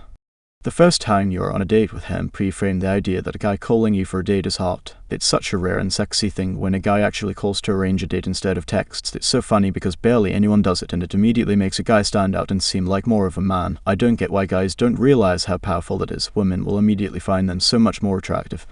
The next time he wants to arrange a date with you, this little thought of yours is going to come charging back into his mind.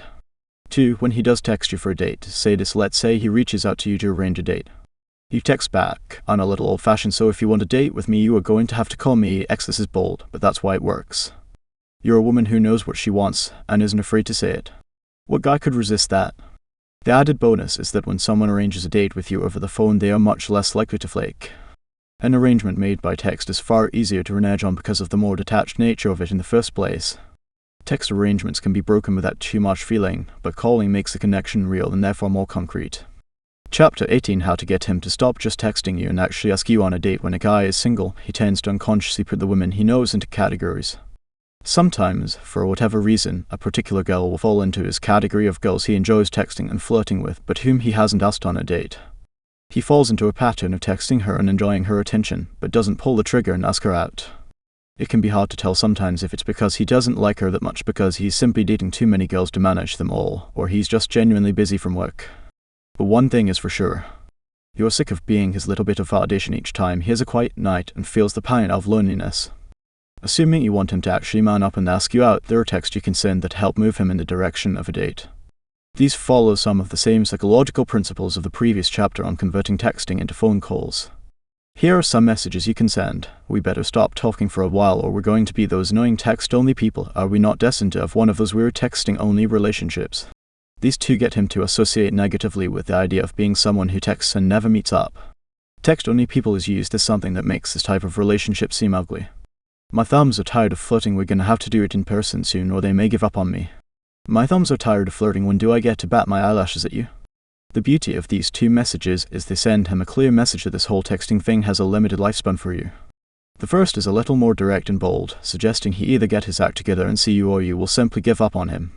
The second one is a bit more playful and feminine, allowing you to create a sweetness in the idea of seeing him in addition to expressing your texting fatigue. The benefit of these messages is simple. They shine a light on the fact that all the two of you do is text, and they provoke him to take charge and decide to meet you in person. The purpose of these texts is to make him feel a little silly for just texting you all the time. You are making it clear that, while it might be fun, sitting on the couch sending messages to him while you watch TV isn't something you want to do forever. One final message you can send to create this effect: "It's been so long since I've seen your face. I seem to remember you being handsome, but my memory is fading." The message couldn't be clearer. "I'm forgetting you." These texts are great for a guy that you have seen before but are now only texting, or a guy that has been sporadically shown interest by text for too long without anything materializing. It's also worth having a couple of texts up your sleeve for a guy you just met and have been texting for a few days. If you feel it getting to the point where you'd like to meet up, but he doesn't seem to be progressing, here are a couple of texts you can send that are a little more positive. Are you the sexy of a conversationalist in person? Are you as charming in person as in text? These all subtly suggest that if he makes an effort to see you, it's only going to get more fun. Remember, through these messages you are inducing the guy to reach a higher standard. If he thinks he can get away with just texting and never acting on it, that's exactly what he'll do. But if he gets the right motivation and knows you also won't be around forever, he'll be far more likely to take action and respect you for not being afraid to elegantly address the elephant in the room. Chapter 19: How to make yourself the woman he wants to do everything with. One evening, I was scrolling through the Twitter feed of a political pundit known for his fierce debates on issues of freedom of speech. I was in New York at the time, and one of his tweets mentioned he was going to be in the city in 1 week for a 1.5-hour debate on the subject. Being a big fan of both debates and issues concerning freedom of speech, I rushed to the ticketing website. It's become a bit of a habit for me to buy 2 tickets to an event that I want to go to and then figure out who the other person will be near the time. Only this was 1 week away. I immediately shot off a text to a woman that I wanted to go with, despite having no idea if this would interest her or tranquilize her. Here was how the exchange went. Me: on May 7th there's a debate I'm going to in the evening. Me: I bought an extra ticket in case you wanted to join me. No pressure though, it may not be your thing. I was hedging, of course. I didn't want to make her feel obliged to come to something that would bore her. I also didn't want to be at an event that I was excited about, feeling as though I were responsible for someone else's bad time. To my delight, this was her response. Her: love debates, and then something about these 4 words had a magical effect. There wasn't hesitation. It didn't resemble the flakiness endemic of the generation of "I'll let you know later" types. It was direct to the point. It said, "I'm game," and I loved it. It's interesting that nowadays responses like to stand out so much. It just shows how rare certainty and decisiveness are as traits. What's more, because she was so clear about wanting to come, my nerves about not being able to have a good time because I was worried about her left me, I was free to enjoy myself. Even if she didn't love debates, she wouldn't need to pretend she did to create the same effect. She could say, haven't been to anything like that, but I'm always up for something new, I'm in. This sounds interesting, I'm in. I love that idea, I'm in. Let's grab a drink somewhere after this has the added certainty of you being confident enough to suggest something else in the same evening. When a man feels you're a game in life, he feels there's nothing he won't be able to enjoy with you. Not only that, he won't feel judged, so you're likely to find him bringing you into his private world of interests and passions that he would never normally open the door of to other women. What if you want to politely decline, but still get asked out again? Use this message, I can't at night, but I want to see you, let me know when you're free so we can do something. This message follows our recurring text messaging principle of not asking questions where it is not necessary to do so, but it shows you are interested in a very confident way. I want to see you is a powerful statement. Telling him to let you know when he is free is a bold way of inviting him to ask you on another date, without doing the chasing yourself. Chapter 20, How to Have Great Conversations that he doesn't want to, and great conversation is not a tennis game. You don't want to endlessly hit balls back and forth, dispassionately feeding each other question after question until you run out and have nothing left to give. Think of good conversation more like basketball. Your teammate passes you the ball and you control it. You run it down the court, do a trick or two, and only when you're good and ready do you guide the ball back to your teammate's hands. People always worry about the first lines of conversation, wondering how they will summon up anything to say to a guy they barely know. But this is easy if you master a few fundamentals of the game. 1. Answering the question, how are you? What's up? How's it going? What's been going on? It's the first thing you hear from a guy you don't know very well. People ask, how are you? To get things started. It's a way of buying time before they think of anything to say. You throw it up there and desperately hope that one of you will bring up a topic more interesting than what kind of pasta you had for lunch that day. It's an annoying, frustrating, seemingly vacuous question, but it's also one we all have to search for an answer to every day of our lives, so we need a way to deal with it. What do most of us do when someone asks this question? We immediately want to throw the ball back. We unthinkingly respond, I'm good thanks, how are you? We don't really think about whether our life is actually good or not, we just act on instinct like a frightened lion. But the problem with a stock response is it sacrifices a chance to give value to the conversation. All you've done is put the pressure back on someone else, instead of using the opportunity to steer the conversation somewhere more interesting. To return to our basketball analogy, it's as though your teammate passed you the ball and you stood there and immediately threw it back to them, without moving either of you down the court a single inch, not exactly a maneuver that's going to win any MVP awards. So let's look at a couple of conversational tricks you can use when that ball comes sailing in your direction. 1. Answer the question you wish you had been asked. You probably have some great topics in your head, passions that excite you, interesting stories, ideas about what you want to do this year, but when you're with a guy you suddenly feel stuck on the most mundane aspects of your life. Don't let this happen. You have to be bold here. You need no excuses. Just start talking about whatever is exciting you right now. So if he says, how are you?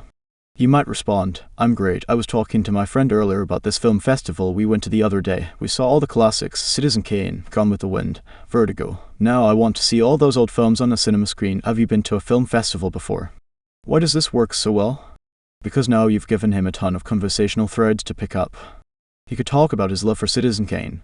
He could talk about other classic movies he's seen. He could share a story of a film he recently saw in the cinema. With one answer, you've gotten something you're passionate about simply by giving an interesting response to the how are you question that is the bane of most people's existence. The politician trick. This follows a technique that politicians use all the time. You answer the question you wish you had been asked. When he asks you how you are, you can also answer with something playful and exaggerated. Something like, I'm amazing, I just had the best latte in LA, so I'm really happy. This shows you can be passionate about ordinary things, which is a great quality to show early on. It's also the kind of extreme statement that gives him something to latch onto immediately, e.g., best latte in LA, where is that then? 2. Observe what's around you if you're at his place and see a book on his coffee table that you've read. Talk about it. Ask him about his reading habits in general. If you see photos on his wall of a holiday, talk about your favorite trips. If it's his family, ask him about them. My friend John is a pro at this kind of observation. I remember when he walked into an office of a guy he had never met before, noticed a movie poster and said, I remember seeing this movie for the first time on a date 10 years ago. I still think about that final scene at least once a month to this day. How crazy is that? You can also notice pictures of a trip someone went on and ask them about it, e.g., I went to Morocco years ago too. Did you feel like you were going to crash in every taxi ride like I did? They drive crazy there. Or maybe you see a sports trophy and say, I'm so jealous you have a trophy for an achievement like that. I've always wanted to have one but never played a sport seriously enough to win any.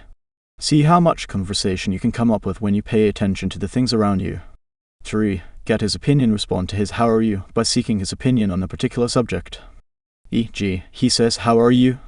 You reply, I'm good. I was just thinking today, isn't it weird when you just hate something everyone else seems to love? I just finished reading 50 Shades of Grey after my friend wouldn't stop pushing it on me and I just couldn't get into it at all. Do you have something you can't stand that everyone thinks you're crazy for hating? Now you have an easy transition to asking his opinion on something more interesting. Opinion questions are great because they bypass small talk and get you to know someone's personality 5 times faster than you would with endless small talk. Chapter 21: How to get him to open up. Every relationship begins with a conversation. Every friendship is defined by a long string of experiences and conversations about those experiences. Even every bout of meaningless, passionate sex is punctuated by the odd dialogue about who you both are and what you are doing in the universe. Conversation never stops being important.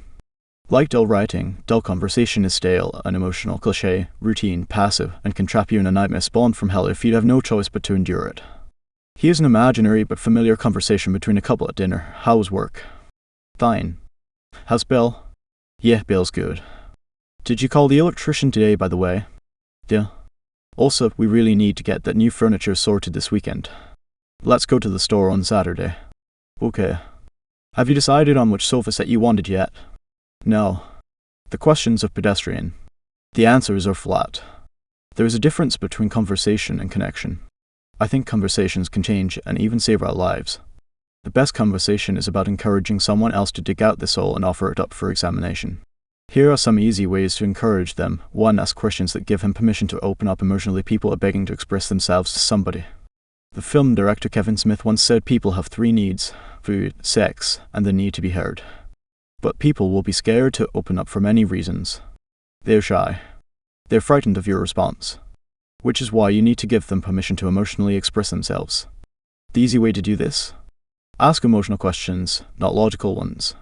Logical questions look like this: where did you grow up? How many brothers and sisters do you have? How old are you? What do you do? What part of town do you work in? How long have you been living here? Emotional questions look like this: what was the best lesson you learned by finishing your first book? But when you do insert his passion here, what part about it do you love the most? Is family important to you? For what makes you love New York more than other cities? For why did you decide to move to Australia for a year? Did it do for you what you thought it would? These questions all prompt reflection on emotion, not logic. Feeling, not facts. An excellent Huffington Post article talks about a couple who recently incorporated these kind of specific reflective questions into their relationship. The author, Glennon Melton, explains, questions are like gifts. It's the thought behind them that the receiver really feels. I couldn't agree more. To use the Sigmund Freud method, when a guy is opening up to you, be almost clinical in the way you respond. Do not judge him. Do not criticize or noticeably gasp when he tells you something embarrassing or crazy or bad that he did. Make him feel like it is perfectly normal, then show him more curiosity. In other words, just give him room to speak without feeling judged.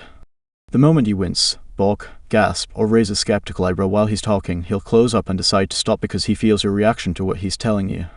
Therapists of all kinds have the skill of being able to let someone speak and ask questions to prompt them to dig deeper. Be generous and probe for him to give more. What was that like? What else happened? Are there other things you are worried/excited about at the moment?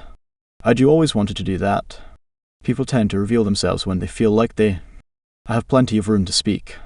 You won't be judged for their actions and feel like you are curious to hear their answers. Do this and a guy will instantly feel at ease in bringing any conversation to you. 3. Let him talk about his expertise. People want to share their wisdom. If you want a guy to open up, ask for his advice about what he does. If he's crazy about sports, ask him, what's your best advice for someone to keep fit? Do you have a special diet? If he is passionate about his business, say, what's the thing no one appreciates about running a business? Or, do you think anyone can be an entrepreneur? If he adores books, say, which authors do you wish people read more of? These questions are interesting because they tell you about a person's inner beliefs and perspective on life, which then lets you share your own views if you agree or disagree. 4. Reveal your own vulnerabilities. Show that you're human by revealing vulnerabilities and foibles. Nothing that says, I'm a mess, but enough to say, I have flaws, and I'm cool with that. As long as you say them with a sense of humor to show that you don't take it too seriously, men will love you for it. If you try to be too squeaky clean and perfect, men will feel alienated by you and won't want to open up for fear of looking weak in front of you. One great way to display vulnerability is to show something you're afraid or nervous of, as well as how you are moving through your fear and pushing forward regardless. For example, I've been asked to speak at my sister's wedding and I'm so nervous about it. Giving a speech in front of my entire family and friends is nerve-wracking. I've started doing public speaking classes to get myself prepared. I know I'll be ready on the day, and I've just about learnt the speech, but it's kind of scary right now. See here how you can express a lack of confidence, but still come across as positive and in charge of the situation. You are showing a fear, but you've also shown that A, you are doing something about it, and B, you are not going to crumble in the face of this obstacle. What's truly attractive is a woman who is aware of her character flaws and challenges, but knows how incredible she is anyway. She doesn't care about her little vulnerabilities because she secretly knows how awesome she is overall. You must always trust that your good points outweigh the vulnerabilities you are prepared to voice. 5. Get him talking about his dreams. Engage him by talking about his dreams and the big picture. Ask him the big questions such as, what would you most like to have achieved when you look back on your life? If he's an artistic type, ask him, would you rather be a great writer, a great musician, or a great painter? If he's ambitious for money and lifestyle, say, if you could have mansions in 2 countries, where would you want them? The future is great because it's easy for people to get excited about their upcoming plans. You'll learn a lot about someone's inner ideals when you ask them about their dreams and goals. Take on these principles and you'll have a guy talking to you for hours because he feels he can truly reveal himself around you. Chapter 22: How to make a man fall in love with impressing you. Men need to impress you. It's not because men are narcissists who need constant praise from all those around them, but they do need to feel like they possess something special to the woman they decide to be around. The woman a man chooses to be with holds an insane amount of power to lift him up to his very best or send him crashing down in a spiral of negativity and broken self-esteem. One of the best things you can do on a date to show a man you're interested is to be impressed with him. But maybe I don't find him that impressive. Do you respond? Okay, don't date him then. If he doesn't impress you, he's not the guy for you. Simple. Choose guys who have characteristics you admire and cherish, and show him why these are impressive to you. This doesn't mean you have to pander to narcissists. Some entitled, self-important guys think they are God's gift to women, believing that wealth or achievement somehow entitles them to endless female approbation. You can spot these guys early on. If he never seems curious about you, or wants to make minimal effort on every date, or has no interest in your passions and dreams, or if he endlessly brags about everything he has accomplished, then you can quickly shake off this guy and move on to someone with a healthy sense of proportion. But the point is, on the first few dates, you really don't know much about this guy. Let me show you a quick example of what not to do here. Below is an example of what I call story trumping. It's when one person tries to tell you a story that he's passionate about, only to have his partner immediately override him with their own superior anecdote. For example, I went to the Far East this year. Shanghai was one of the coolest cities I've ever seen in my life. Her, oh, I lived in China for 5 years. I know it really well. Have you been to Vietnam? You should definitely go there if you haven't. You might think this is just your honest response, but look at the way he dismisses his cool experience and brushes it off without interest or follow-up. He's clearly telling the story because he wants to impress you about his traveling experience, so the most attractive thing you can do is ask him more. Gee, that sounds so fun. What was it like? You can always tell him about your experiences afterwards, but let him open up before you share in return. This is your chance to wow him by being impressed by him. Try this instead. I went to the Far East this year. Shanghai was one of the coolest cities I've ever seen. Her, oh wow, China is incredible. That's so fun that you were there. Was it a culture shock? It was pretty different. The food was so cheap though. You can get a huge plate of beef and noodles for less than $2. Her, that sounds like heaven. I've heard the street food in Vietnam is the best in the world. I've always wanted to go there too. What was the best part of the city for you? This conversation generates 10 times the rapport of the previous one. You are sharing his enthusiasm and amplifying it further. Praise the trait, not the achievement. Some guys will brag about a sporting achievement, telling you of a marathon they ran last summer and saying how proud they were of beating a personal best. Or maybe they'll tell you they played serious college basketball. Maybe they'll mention how well the software business has done since they decided to take the risk and go it alone. In these cases, praise the trait and not the achievement. For example, if a guy says how successful his business is and that he now has a holiday home in Florida, rather than saying, wow, you must be doing really well to have all that, say instead, the hero technique. I think it's so great you've had the drive to create something of your own and the dedication it takes to achieve that. It's really impressive. Complimenting the character traits that make him successful is more classy and subtle than being impressed with what he has acquired, e.g. houses, cars, etc. See how in the latter example you're praising who he is. This makes you more memorable in his eyes and makes him feel better when he's around you. If a guy has a sporting achievement, you can equally say, wow, that's so impressive, you must be so dedicated. I really admire the focus of people who train every day. It must have taken so much mental strength to do. Well done. A guy treasures a compliment like this because he feels like you are seeing him the way he wants to be seen. It's like someone who truly understands a part of him. I always feel this when people compliment me on my own business. If people tell me they admire the business itself or the success of it, I feel flattered. But if they admire the traits that I feel went into creating it, I feel connected to that person in a much more powerful way. If you show a guy you admire the traits that made him the man he is, that's when you'll start to become the woman he can't replace. Chapter 23: How to be the woman who endlessly fascinates him. What does it take to be interesting in a long-term relationship? We've all read those repetitive magazine articles that harp on about the need to spice things up sexually in the bedroom after 20 years of marriage. But what about spicing up our conversation? However you look at it, any relationship involves spending hours and hours in our partner's company, chatting and exchanging knowledge, sharing our opinions and our worldview, our thoughts on life, the universe, and everything else. I recently came to the conclusion that over the long term, developing our thoughts, ideas, and opinions is perhaps the only thing that keeps a relationship feeling fresh and interesting. There are 2 ways to do this: reading books and learning new skills, hobbies, and interests. If you read a lot, or are a big learner anyway, that probably sounds elementary. Of course, you want someone who is knowledgeable and understands the world around them. Am I saying that everyone has to be an intellectual? No. But learning and having passionate interests is the very cornerstone of good conversation. I know plenty of friends who have never been to university, but who are fiercely dedicated to their own learning, more so than most college graduates I know. They spend time each year picking new skills to learn, be it in programming, marketing, cooking, marathon training, massage, CrossFit, coffee making, managing a business, investing, painting, writing, or any pursuit which strains their cognitive abilities and requires them to immerse themselves in a field that widens their knowledge base. The most interesting, fascinating people I've ever been in relationships with are committed to a relentless pursuit of knowledge and experiences. A commitment to lifelong learning benefits your relationships in countless ways. You become less predictable, you always have something new to teach your partner, which makes things always feel fresh in a relationship. Unpredictability is key to variety, and a sense of variety is what gives relationships fuel in the long run. People are very quick to talk about dedication to the physical side of things through diet and exercise, which I wholeheartedly believe in too, but in my opinion, they never talk enough about the importance of nurturing the cerebral side of the relationship. You are always growing. A couple that learns together, grows together. The best relationships I've ever had are when I feel like my partner and I are evolving constantly as we progress through the relationship. When something stops growing, it's usually the sign that it's on its way to dying. Learn and grow, and all your relationships will flourish for it. You become wiser. People who read and learn become wiser about life. Why? Because they expose themselves to opinions, lessons, and complexities that they previously didn't understand. Even when you undertake a new skill and struggle or fail at it, you are 10 times richer than the person who stayed on the couch and followed the same stale routine they always do. You become more humble. It was said that the Greek philosopher Socrates became the wisest man in Athens, not because he knew everything, but because he was profoundly aware of the fact that he knew nothing. The more you learn, the more you realize how much there is to learn, and this makes you a more humble person. People who refuse to read and learn tend to exhibit a kind of arrogance, as though they already have a perfect amount of knowledge to navigate the world and don't need anything more. You have opinions on diverse topics of conversation. It's so sexy to a guy if the woman he loves has opinions on things that he brings up instead of having no interest because it's something she just ignores. You don't need to be an expert, just know enough to have a point of view. Well, less so, just know enough to ask more insightful questions that allow you to learn about his interests. You can connect with different kinds of guys. The amount of connections you can make with someone for reading and learning alone should convince you to do more of both. If you speak to a musician, you can tell them about your learning experience with the piano. Or that great biography you read on the Beatles. Or that article you read about how Mozart wrote his symphonies.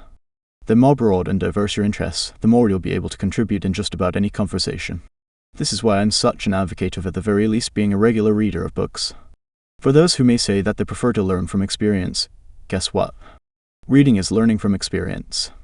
When you learn from books, you learn from thousands of experiences of people smarter, wiser, and more eloquent than most of us are, who can teach us about problems that have plagued humans since they first crawled out of the oceans.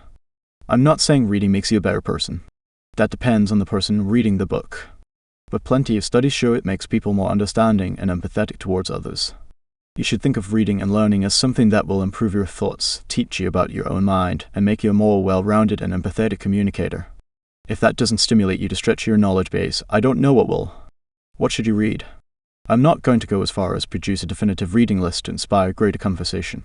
Generally, the only rule with reading is to read what is most interesting to you. Nothing more.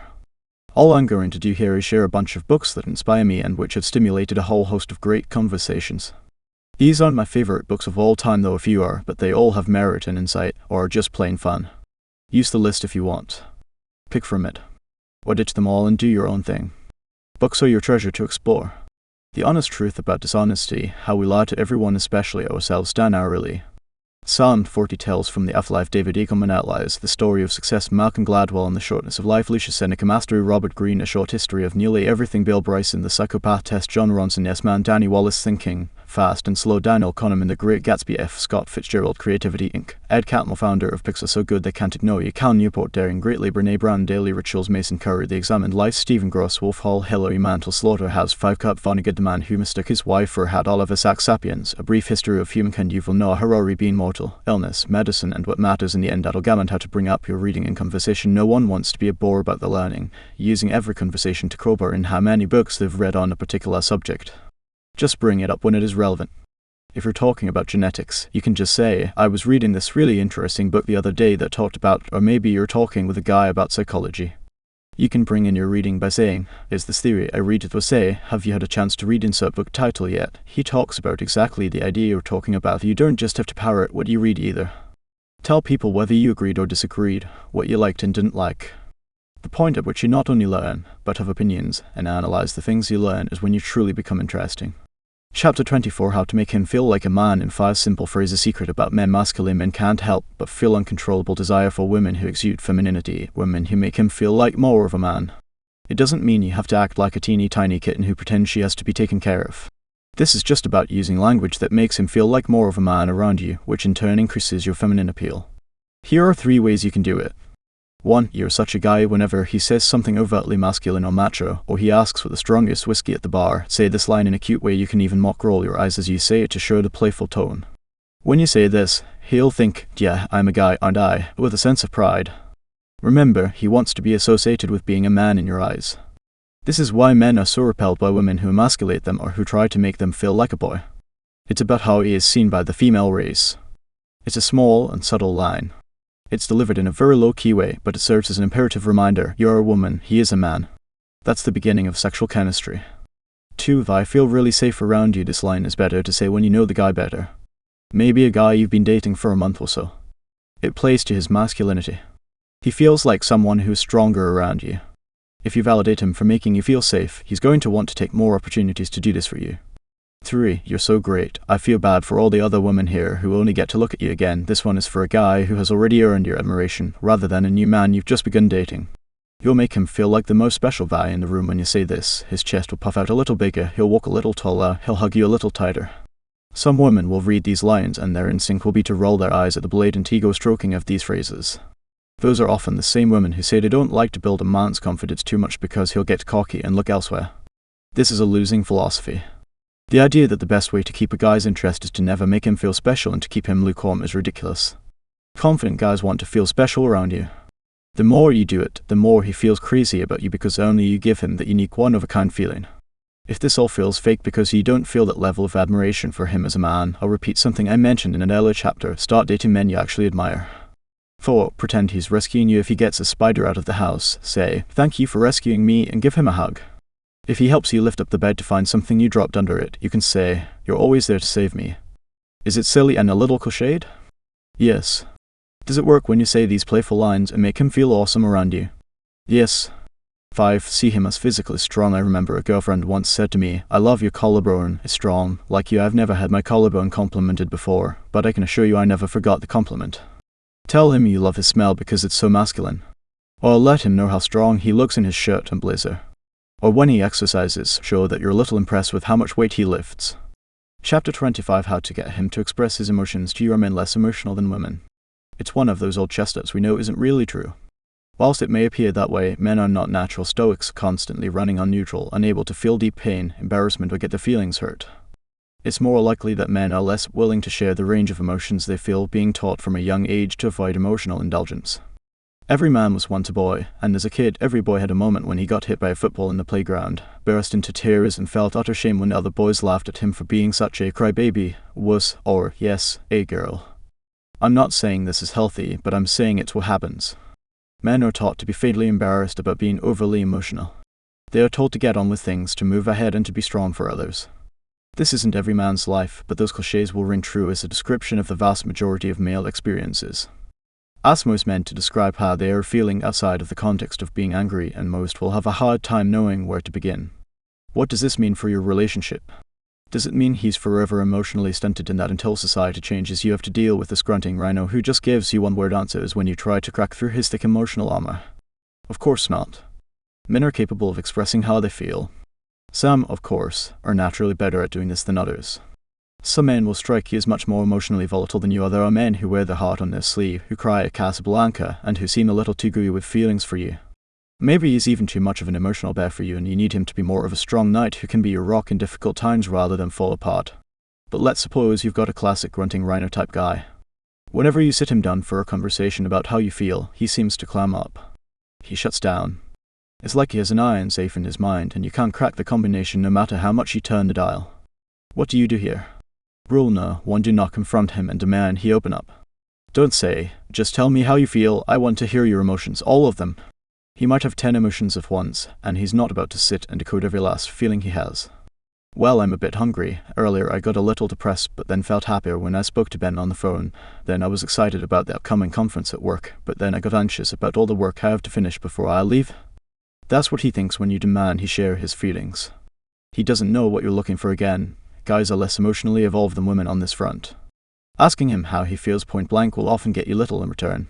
Rule no. 2. You have to make him feel completely safe and protected for expressing his emotions. A man gets very nervous about spilling out his deepest emotions to you. This is especially true if he thinks he will do any of the following: mock him for what he says, make him feel like less of a man for being vulnerable, make him feel weak and pathetic for being upset, get angry at him for not feeling what you want him to feel, get emotional back and respond by breaking down and being hurt so that he needs to apologize for being honest. If you cannot hear what your man has to say without responding in any of these ways, don't expect him to open up the next time you want him to. If you respond in any of the ways above, you will guarantee that your man sinks back into his shell whenever you start an emotional conversation. Think of yourself as a psychoanalyst in which your job is to hear him out, then ask him questions to penetrate further. Remain neutral while he is talking. You can talk about your feelings and reactions later, but right now you need to give him room to talk. Rule no. 3. Give him space to open up and be non-judgmental. But what do you say to get him to open up? The best way is to have talks while you are occupied with something other than talking.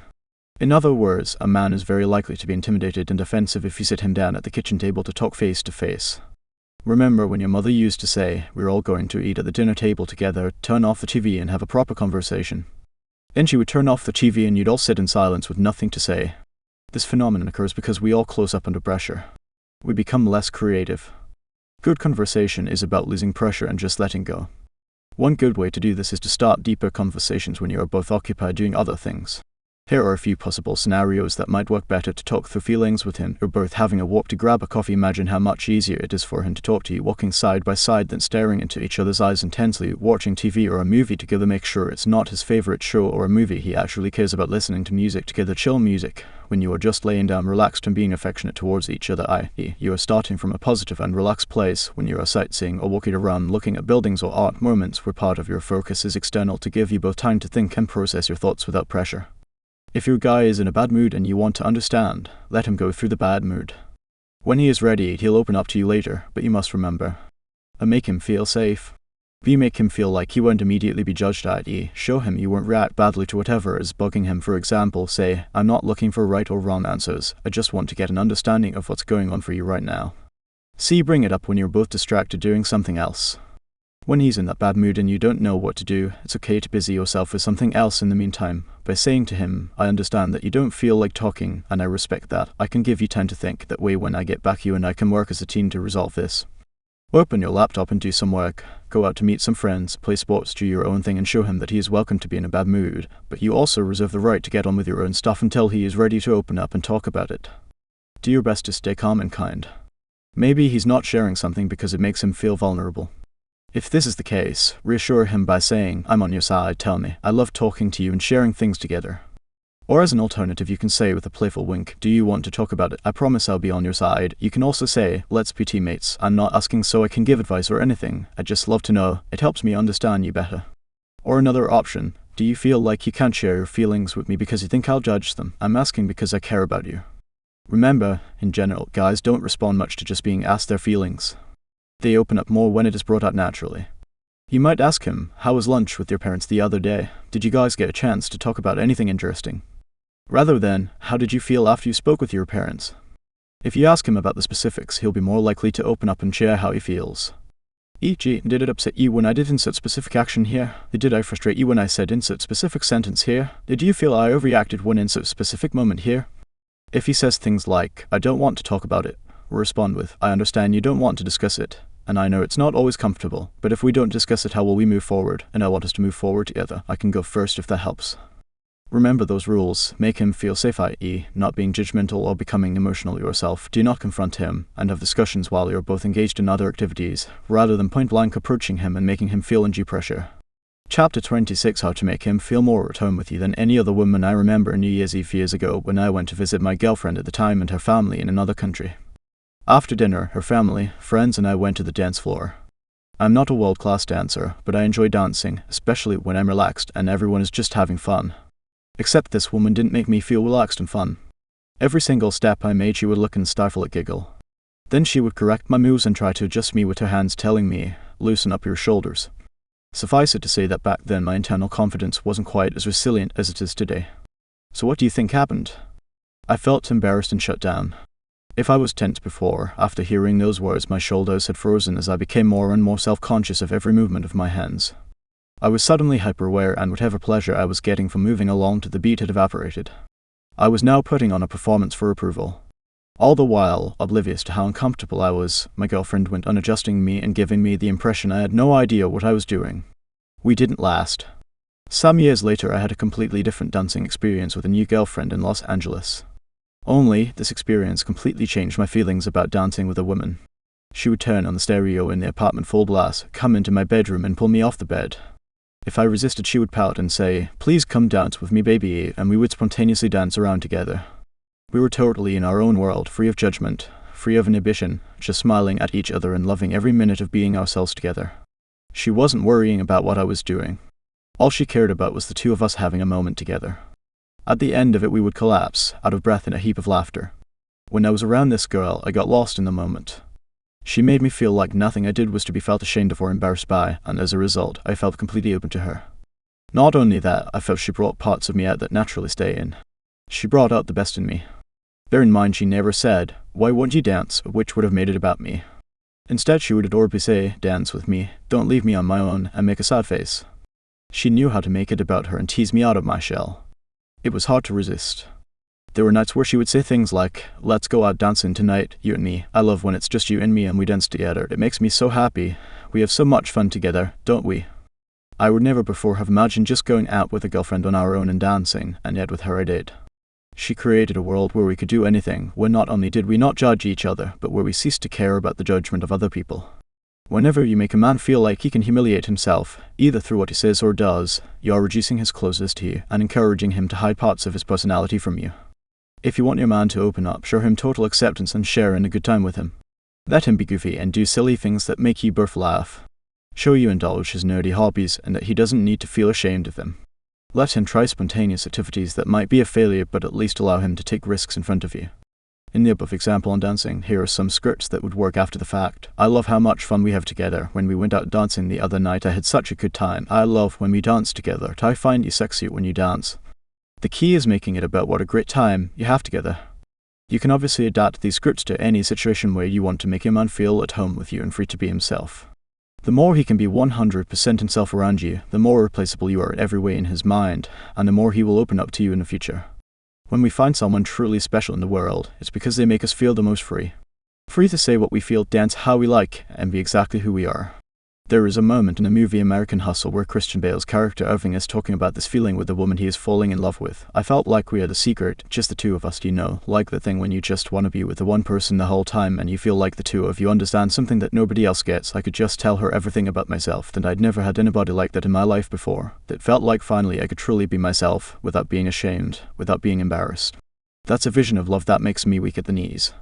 What about you? Chapter 27, How to make your man feel amazing with compliments. Not all compliments are made equal. I remember being on a date with a woman I thought was drop dead gorgeous. She drove me insane first in a good way, then, later, a bad way. The reason she drove me nuts in a bad way wasn't because of some enormous problem. It was something very small. Every time I would do something she liked, she would always say, "That's so cute." When I told her about my closeness with my brothers, "That's so cute." When I told her about my passion for my career, "That's so cute."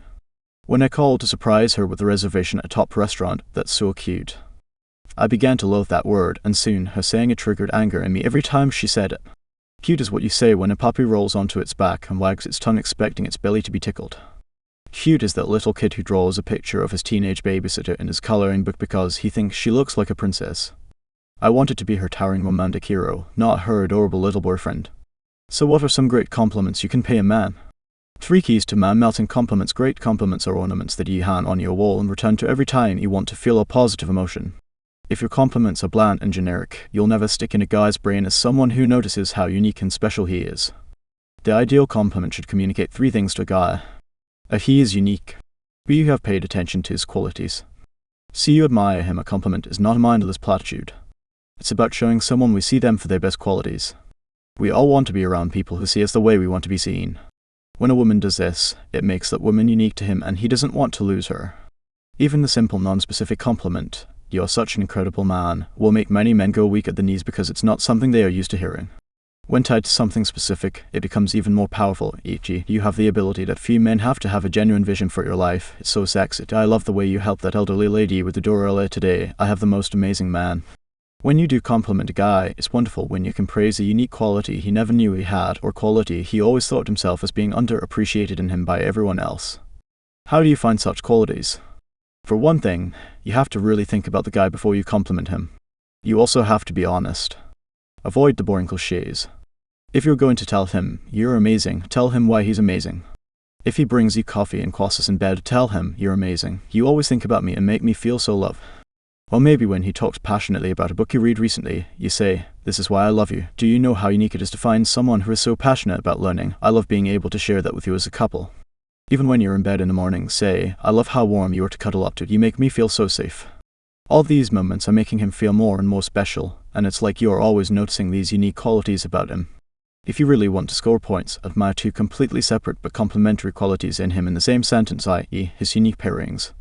Let's take the example above. "This is why I love you." It's so sexy to have a man who is both so active and masculine when it comes to physical activity and yet so passionate about learning and books. You're so unique. See how specific this compliment is. It's not like just telling him you're so cute, which is unspecific and could apply to any guy. It could be made simpler by saying, "How is it you're so smart but also so sexy and masculine?" It's such a turn on. I remember once introducing a girlfriend to an old jazz record I adored. It was a fairly sentimental number, a world away from a lot of the hip-hop I usually listen to. She listened to it and said to me, "I love the man you are. You are so diverse in the types of things you enjoy, the fact that you are someone who enjoys current music and can go out and dance to hip-hop, and yet, when you can, listen to a beautiful jazz song from way back and be completely passionate about it. It says so much about you." For another example, let's turn our compliment about the elderly lady above into a unique pairing compliment. So our original compliment, "I love the way you helped the elderly lady with the door earlier today. I have the most amazing man," becomes, "I love the way you helped that elderly lady with the door earlier today. You're so exciting and bold and yet you're such a gentleman at the same time. I have the most amazing man." It's crazy. It's also worth noting how valuable it is to show a man that you are in love with him as a person. Just as a beautiful woman wants to be loved for more than her beauty, a successful, attractive man wants to be loved for more than what he has achieved or what he looks like. "I'm in love with the man you are" is perhaps even more powerful than "I love you" because the former seems to suggest a love of his character and the principles that define him, things that won't go away with time. It is this type of compliment that engenders a deep sense of security in him that your love and loyalty will not falter with time either, and even the most confident men see you show you love them for who they are and the choices they make. These compliments aren't needy, by the way. They are powerful and confident. Neediness says, "I can't function without you." A high-value compliment says, "You enrich my world for being a part of it." Communicate the latter and a guy will melt for you every time. 9 other quick compliments that I have heard or overheard that work like a charm no matter how they may sound. "You walk like a man that gets things done." Nice to have one's work complimented at the same time as being gifted with the quality of being a man who gets things done. "You look sexy when you're driving." Why not take something as everyday as driving and make him feel sexy for it? No one else is, so it has the added effect of making you stand out. "I appreciate the way you make time for us." A clever way to get him to keep doing something you enjoy is to compliment him on it daily, and sometimes even prematurely, i.e., when he does it once but before you can really say he does it regularly. It's this kind of compliment that can turn a one-off action on his part into a habit. "You look attractive when I see you reading or handling business."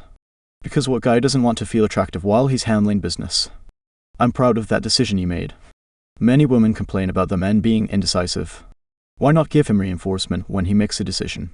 Or be more direct by saying, I love how decisive you are even about the little things when he makes a decision, for example on what restaurant to book for the two of you that night. You make me feel beautiful when you take my hand as we walk down the street. Give him a reason to hold your hand if that's something you want more from him. I'm blown away by the way you take charge when there is a problem. It's the same idea here as the decision-making example. You want a man who feels confident when he deals with problems, so support him when you see him doing it well. You have the manliest chest. You can pretty much say this about any part of his body and it will do the trick. Your butt looks good in those pants. Men aren't used to hearing compliments like this generally, so it will make him feel special if you compliment the way he looks in clothes. You get the point. These are just examples, but there are 1,000 more you can come up with yourself to suit your guy once you have the hang of it. Chapter 28 had to make him feel needed by you, so he won't ever need any other woman. Part of making a man want to please you and earn you is making him feel like he provides something unique for you that no one else does or perhaps ever could. You may wonder how this relates to him not wanting to please someone else. Men have two primal instincts: provide and protect. These are strongly tied to his ego. When he is around a woman who makes him feel like he does these things on a high level, not only does it encourage him to do them more, it makes him less likely to want to have these needs satisfied by someone else. It's become fashionable in a post-feminist world to decry the idea of men protecting and providing as some kind of antiquated idea wrapped up in patriarchy and an old-fashioned desire of men to control women in relationships. This isn't about him paying for your mortgage or being the breadwinner. Usually, men who rely on finances as a way to boost their ego are insecure control freaks who get a power trip out of women relying on them. When we talk about provide and protect here, all we are talking about is a basic male desire to feel needed. This is one of the most powerful things your femininity achieves. For any woman who wants to instantly appear more feminine, you don't need to seem weaker, you just need to show where you need his masculine energy. How to make him feel needed: tell him what makes him special to you. A guy needs to know what he does well for you. You might tell him, for example, no one makes me laugh as much as you do, I just love it when we joke around together. To let you in on a funny story, I will never forget speaking to a friend of mine in high school who was describing his new girlfriend. He didn't say how hot she was, he said, "This girl really finds me funny, man. I mean, she really laughs at my jokes." It's amazing just how much men appreciate it when a woman finds them special in some way. It never changes for us. Let him take care of you. Sometimes if you're into masculine guys, you need to show vulnerability now and then and let him lead in taking care of you. Maybe after a problem at work you get home and just wrap yourself in his arms and say, "Today was so frustrating at work. It made me miss you so much. I couldn't wait to be in your strong arms again." You are letting him be a man for you. This doesn't mean you always have to play the damsel, but you should feel comfortable showing genuine vulnerability and, crucially, making him feel like only he is able to take care of you in that moment. Reinforce any behavior he does that makes you feel happy or protected. If he books a holiday and takes care of all the little details, or makes you chicken soup when you feel ill, or goes and buys you the makeup you said you wanted weeks ago, tell him how much you appreciate it and gush about how good he is at knowing exactly what you need. "How is it you know me so well? You're the only person who could make me feel this good. You're the most protective man. It's such a turn on. I've always felt strong as a woman, but to be taken care of by you at times is the best feeling in the world. It's a feeling I could only want from you." He gets to feel like a man for being your hero, and you get a guy who lives to look up for your needs. Show him you rely on him. Men love the idea that you rely on them to provide some things in your life. Maybe he cooks for you once a week, and you tell him you can't wait for him to make your favorite meal this weekend. He'll also love it if you show him that you are willing to trust him with making arrangements or bookings for flights, meals, or trips together. Show him you admire his character. Many successful guys worry about women who only admire what they have, rather than who they are. If he's intellectual, tell him how much you appreciate his mind, and ask him questions about his interests that get him fired up and passionate. "The way your mind works is so sexy to me. I love hearing you talk about subjects. It's like you are able to make anything interesting because of the way you think and talk about it." If he's ambitious, show how much you admire his drive. "Your drive is so attractive for me to watch. I love how you always have such tenacity in the way you go after what you want." The principle is simple. Instead of admiring what he has created or achieved, admire the traits he has that made it possible in the first place. Warning with this chapter, I'm not trying to turn you into a gushing sycophant about everything he does. There will obviously be times when you're pissed off at him and can't think of anything nice to say. I'm not saying that in these moments you have to keep saying lots of sweet and lovely things and be some sort of Stepford wife. I'm just saying that if he feels unique and special to you, he's far less likely to have the need to feel unique and special to someone else. Chapter 29, How to make him melt. With this clever bragging technique, isn't it annoying when you're complimenting one of your friends, but they aren't there to hear it? You wish you could tell them that you were saying nice things about them, especially because you know how special and loved it would make them feel. The same thing happens with our romantic partners too. You're at a party talking to a friend, telling her about your new boyfriend, and you say, "He's just so special, he's so hot but smart and interesting as well, and he really makes an effort to be romantic too. He's really amazing." What if you could tell him this? How much would he love you and feel incredible in that moment? The great thing is, you can. Just do it very casually. In the middle of a normal conversation, say to him, I was telling Jennifer that that's what is so amazing about you. You always want the best for people and you're always kind without ever complaining. It's really special. I love that about you. You're getting 3 benefits here. 1, your guy feels amazing and appreciated, which makes him appreciate you. 2, by hearing what qualities you love about him, he now has a blueprint for making you feel good. You reinforce his best side. 3, he knows that you are telling your friends about him, which makes him feel closer to you and more special. People truly appreciate it when they hear you're talking about them. Not that you just compliment him to his face, but to hear that you've been complimenting him to others is an even bigger bonus. It means you thought about him when he wasn't there. Trust me, that means more than you know. More ways to brag to his face. I couldn't help but share how amazing I think your smile is. I was telling my girlfriends how when you smile it lights up the whole room, how you have that smile that forces you to smile when you see it. It's so intoxicating. Not that I do it on purpose, but I always find myself talking about you, and when I do I realize I'm bragging about what an amazing man you are. I am always so proud to talk about how special you make me feel, how you know how to make me laugh and smile when I'm down. I tell everyone you're my Superman, always saving the day. I wish you could have seen how jealous my girlfriends were when I told them how you tell me I'm beautiful every day because of the man you are. I feel so proud to be your girlfriend. I always want to tell people how proud I am when we walk into a room together. Remember, all of these only work if they come from a strong, confident place. When a self-assured woman uses these phrases, it melts a man. It's like she is showing both strength and her gentle, caring side at the same time. This is a unique pairing that drives men wild. It does not work if these phrases are used in a needy, overbearing way, which makes it sound like you're worshipping him, especially if you use them before you're close enough to justify giving him such high praise. But used in the right moments, they can truly bring you closer together. Chapter 30: How to respond to the late night booty call in a high value way. What do you do with a guy who only ever calls you late at night to come over to his place? This booty call scenario can really frustrate a lot of women when they like a guy but wish he'd put more effort into making a meaningful connection. I'm not here to make judgments. Some guys treat women as a booty call because they just want to enjoy a carefree bachelor's life. Others do it because they find a certain girl sexy and fun but don't feel sufficient compatibility to be in a deep relationship with her. You probably have guys you feel this way about too. Maybe he's got chiseled abs, a cute face, and is dynamite in bed, but also couldn't locate Europe on a world map. Sex material? Sure. Relationship material? Not a chance. There's also another reason a guy will try the booty call on you, because he thinks he can. Just chasing sex does not make him a bad guy. Often, as a guy, after we have sex with a woman and enjoy it, there's a secret part of us that's hoping this can just become a regular thing where we can call her up at the end of a day, watch a movie and have kinky sex, sleep over, and then take off in the morning. It's not romantic, or it is a little romantic, but just never goes anywhere, and it may seem clinical, but I'm not here to sugarcoat the truth. I'll say it again, this, on its own, does not make him a bad guy. Key idea: men will adhere to the parameters you set them. If you allow him to call you up at 10 p.m, come over and have sex, then he'll just carry on with that situation. It's a sweet setup for him. That's not to say he doesn't want commitment. It's just that he can separate the part of himself that wants sex with the part of himself that wants to be emotionally attached. Secret about men: sex does not create an emotional attachment for a man. If he's already emotionally attached to you, sex can be an important way for a guy to show that affection for you, but it won't suddenly make him fall in love just because he was physical with you. So how do you answer the guy who wants the booty call? What if you like this guy, but don't want to become that girl who he thinks he can just call up for fun? The trick is reject his attempt without rejecting him entirely. For example, you get that text at 10 p.m. Hey, you at home now? Want me to come over so we can be warm and watch a movie? Recognize this for what it is. He's chosen to make contact at an hour where he knows you're very likely to be in the house, which means he never planned on hanging out that evening or taking you out. He's texting because he's got the choice between being at home streaming porn or coming over to see you. Again, this doesn't mean he isn't into you. But by texting so late, he's deliberately choosing not to make any real investment in being with you. The first time he tries this, just respond very casually.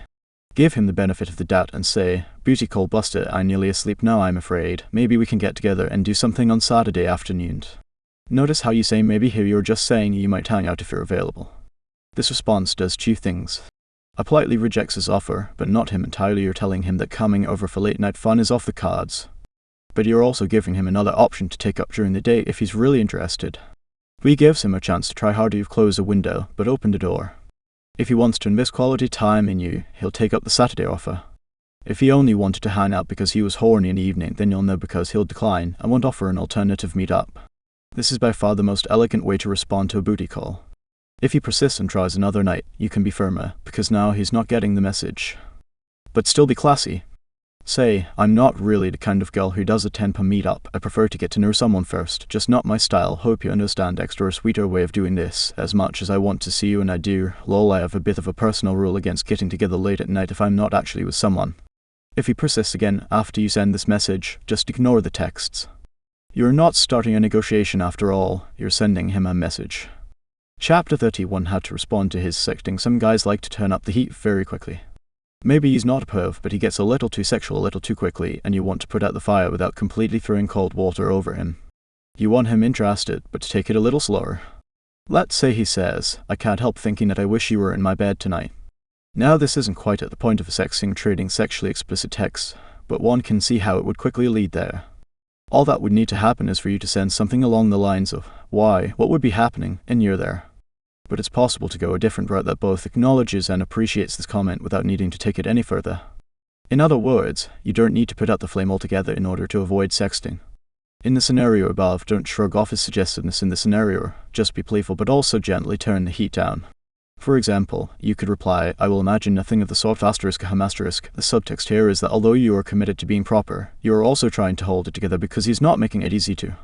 Here are a few alternatives. You're bad. Go to sleep. As I mentioned in the language of desire bonus, bad is a great word for creating desire-building tension. You're trouble. Go to sleep. Trouble has a similar effect as bad in creating sexual tension. I like that in both of these examples you are being authoritative and telling him what to do. It's actually pretty hot. Or you could go the playful direction. Oh, but then where would you sleep? I couldn't possibly steal your bed. It's fun sometimes to play innocent, as if you have no idea what he is getting at. It shows the cheeky side of you and also ironically gives you a lot of control over the situation. Let's take a different scenario. What if instead of the text above, he sent you something more sexually explicit like, I wish I was sliding your panties off right now. Side note, I have no problem with these sorts of texts if you are already sleeping with him and have a sexual relationship. Whether or not this is true for you is up to you, but for me, sexting itself isn't a crime. Let's assume for the example here that it has come prior to a sexual relationship and he's just trying to create an unearned level of sexual dialogue, something you may have noticed is common on apps like Tinder. In this case, don't give him too much power by taking it so seriously, i.e., why are you joking sending me a message like that? Instead say, are you always this forward with ladies after just one drink? A little more elegant, wouldn't you agree? If he says yes, respond with, well, it sounds like you may have been seeing slightly different women than me, lol. You may be wondering why this text back isn't more aggressive, but be calm and collected enough to laugh it off instead of allowing it to rile you up. As an alternative, after he says yes, you could text, I can be as naughty as the next person, but I usually have to know more than 3 things about someone first. Now, if he's particularly cheeky or persistent at this point, he may respond by listing 3 things in line with your request. Well, my name is David, I'm 35, and I love basketball. Your response can simply be, nice try. Notice in all of these how you are the one controlling his responses. You are making him dense to qualify himself. After this message you can simply sign off by writing, sleep tight, mux. You'll notice that you've put an end to the conversation, but you still look cool and in control, and are able to maintain your elegance and femininity. That's not something he can rid you of by trying to debase the interaction. At worst, he may feel a little silly by the end of it, but he won't feel berated or totally embarrassed by being shot down. At best, he will be totally attracted to the fact that you have your own standards that you were able to alter while still being unfazed by him. It may not have been the reaction he wanted, but he will respect it. Isn't it nice to be able to put someone in their place without having to be accused of being a prude? The subtext, I can be as dangerous, exciting and sexual as the next person, just not with you yet. Chapter 32: How to slow down his sexual advances and make him even more attracted to you in the process. What if things get hot and heavy a little too soon? After a few dates, you've ended up in your bedroom together, you're both kissing, and it's clear he's expecting things to lead to sex. Here's how to hit pause. Firstly, don't wait until you're both naked to say it. When things are starting to move towards sex, say to him, as hot as I find you right now, it's too fast for me to have sex yet. This is exactly the tone that will make him understand that while you're into him, you also have a boundary that you don't want to cross. You are making it about your rules, not to do with him. Imagine if alternatively you just said, stop, we're not having sex. This sounds dramatic, and it shoots him down in an angry-sounding way. Moreover, it sounds like you don't want to have sex with him at all, whereas the truth is you're just not ready right now. To put out a clear disclaimer so people don't misunderstand, I am definitely not saying that you should be afraid to say no outright to any guy who makes unwanted sexual advances. Of course you can and must be explicit if a guy doesn't get the message that you don't want to have sex with him. Your safety always comes first. But assuming this is a decent guy who is just getting hot and heavy with you, the best way to reject his advances is simply to show him that while you have physical desire for him, you're just not at the point in the relationship yet where you are ready to have sex. He may be a little sexually frustrated, and that's okay. If he's a big boy, he'll get over it, and if he likes you, frankly, he won't mind waiting. But make sure you physically validate him when you reject him. It makes him feel wanted, which is half of what he really is looking for anyway. If he knows you want him soon, and that you are thinking about him in a sexual way, it won't matter to him if you save the sex for a future date. Other ways to reject his advances. I'm a lady. I need to know you a little better before I do this with you. The key word in the sentence is before. Why? Because it shows him it's a delay, not a denial. You are just saying not yet instead of a never. I couldn't do that just yet, even for a man as smooth/charming as you. This is a great line because it pays him a compliment at the same time as delaying him. Oh God, you do make it difficult, don't you? I really can't right now. I need to get to know you better first, but shame on you for getting me all hot and heavy. That's not fair. This line is playful and it tells him you're sexually excited by him, even though you still want to wait before actually having sex. What if he is really persistent? Some guys will get impatient. They may even get frustrated. If he gets too frustrated, pay attention. It's usually an alarm bell that this guy is either lacking in chivalry or desperate to get what he wants right now because he's not planning on seeing you again. If he keeps trying to kiss you and take it further despite your rebuffs, you can say, listen, I like you, I really do, but I wouldn't just sleep with someone because I'm attracted to them. Casual sex is easy, but it's not where I am. I'm not just having fun. Being intimate to me is something that is for someone that it's going somewhere with. I know that may sound a little old-fashioned, but that's just how I am. It's not easy to say that because it's obvious to me how good it would be between us. We have a ton of chemistry. No, if this is your stance, stick to it, and don't tease him by groping his groin and sending him mixed messages while you kiss him. Kiss him, be passionate, show your sexuality, but draw the line at acts that suggest you are ready for him to try to have sex with you. Chapter 33: How to Respond to Last-Minute Date Requests. One of the most brilliant lines I ever heard from a woman came when she was putting me in my place. I fly back and forth between New York and Los Angeles for my TV spots in the Today Show. Although I am greatly appreciative for the air miles I've racked up doing this gig and less grateful for the many hours sitting in airports, one of the difficulties of flying between two cities becomes apparent in my dating life. While the song lyrics posed in different area codes might come to mind, the truth of dating between two cities for a single man is far less glamorous. It means that, no matter who I'm dating, I'm always going to be dragged away at some point to go to another city. I remember when I started casually seeing a girl in New York, I was useless at giving her forewarning when I was leaving town. On one trip I texted her at the very last minute, asking if she wanted to spend 30 minutes together before I went to the airport to fly to LA. I know, lame right? She texts me back saying, I'm not really a 30-minute time slot kind of person. Text me if you want to spend some proper time together next time you're in town. Handsome X. I was blown away by the confidence of this text. She communicated so much about her value in that tiny, short message. I remember jumping into my taxi, heading for the airport and kicking myself for not getting in touch with her sooner to make plans. I was in LA a month later, and my agent called up to say, Matt, they want you back on the Today Show in 3 days. We're going to book you on a flight to New York tomorrow. Is that okay? I sighed and braced myself to do my laundry and pack my suitcase as usual. But you can guess who I wanted to call in New York and make plans with first. More ways you can respond to his last-minute date request. HV fast script. You always give me so much notice, don't you? I'm actually out with some people right now, handsome. Give me some notice next time and we'll see if we can make it work. X. This calls him out in his lack of forward planning, but playfully. It also alludes to your high-value life. You call him handsome, which is a sweet touch. But you're also issuing him a command. You're not making it certain that it will happen. He still might have to do a bit of work. Who have you dated before that is available on such short notice? Well, this line is more direct. Use it if he has done this before and frequently texts you last minute. It's a perfect way of putting yourself in a different class, and it lets him know that getting in touch at the last second isn't your normal way of dating. I'm busy tonight, but we should catch up another time. This is for someone you've never been on a date with, or don't know that well. It sends a nice, clear message without being passive-aggressive or showing much emotional attachment to the situation, which will make him want to catch up with you as soon as you're next available. You're sweet for thinking of me, although I already have plans tonight. Would be great to get together soon though. Let's see if we can make plans in the future. Last minute doesn't always work with my schedule. I love this because it's a classy way of telling him that you're a busy woman, and although you like to spend time with him, you need to be booked in advance. Oh no, did your friend flake on you? Although that sounds great, I can't flake on my girlfriend tonight. But let me know if you'd like to plan something with me later this week. This one is great, particularly the addition of suggesting he'd be the one to plan something for the next date. A command like this tells him that it's his job to do a little more work and figure out where to take you on your next proper date. Chapter 34: How to Get Him to Change His Bad Behavior. 6 Powerful Techniques. Ever been with a guy who makes you his top priority in 100% of his decisions, ticks all your essential boxes of what a man should be, seems totally in love with you, instantly knows what your needs are and works to fulfill them, and never once lets you down? No? That's okay, neither has any woman. And neither should you expect that to happen. Of the many myths we are sold about love, one of the most pervasive is the old slogan, when it's right, it will be easy. Whilst I happen to agree that the relationships that are right seem to be far more effortless than the ones that are a constant frustration, even the best relationships suffer from communication problems at times. It may be that two people don't always agree on what's important, or that they simply have certain habits that drive each other crazy. Here are just a few behaviors of his that might be annoying you. He never cleans up after himself and it drives you crazy. He stops making an effort to take you somewhere new and exciting. He never takes the time to plan weekends or holidays with you, and then it gets too late and you end up doing nothing. He stops being a gentleman, opening doors for you, taking care of you and being chivalrous where he never started. He can't be bothered to get to know your friends.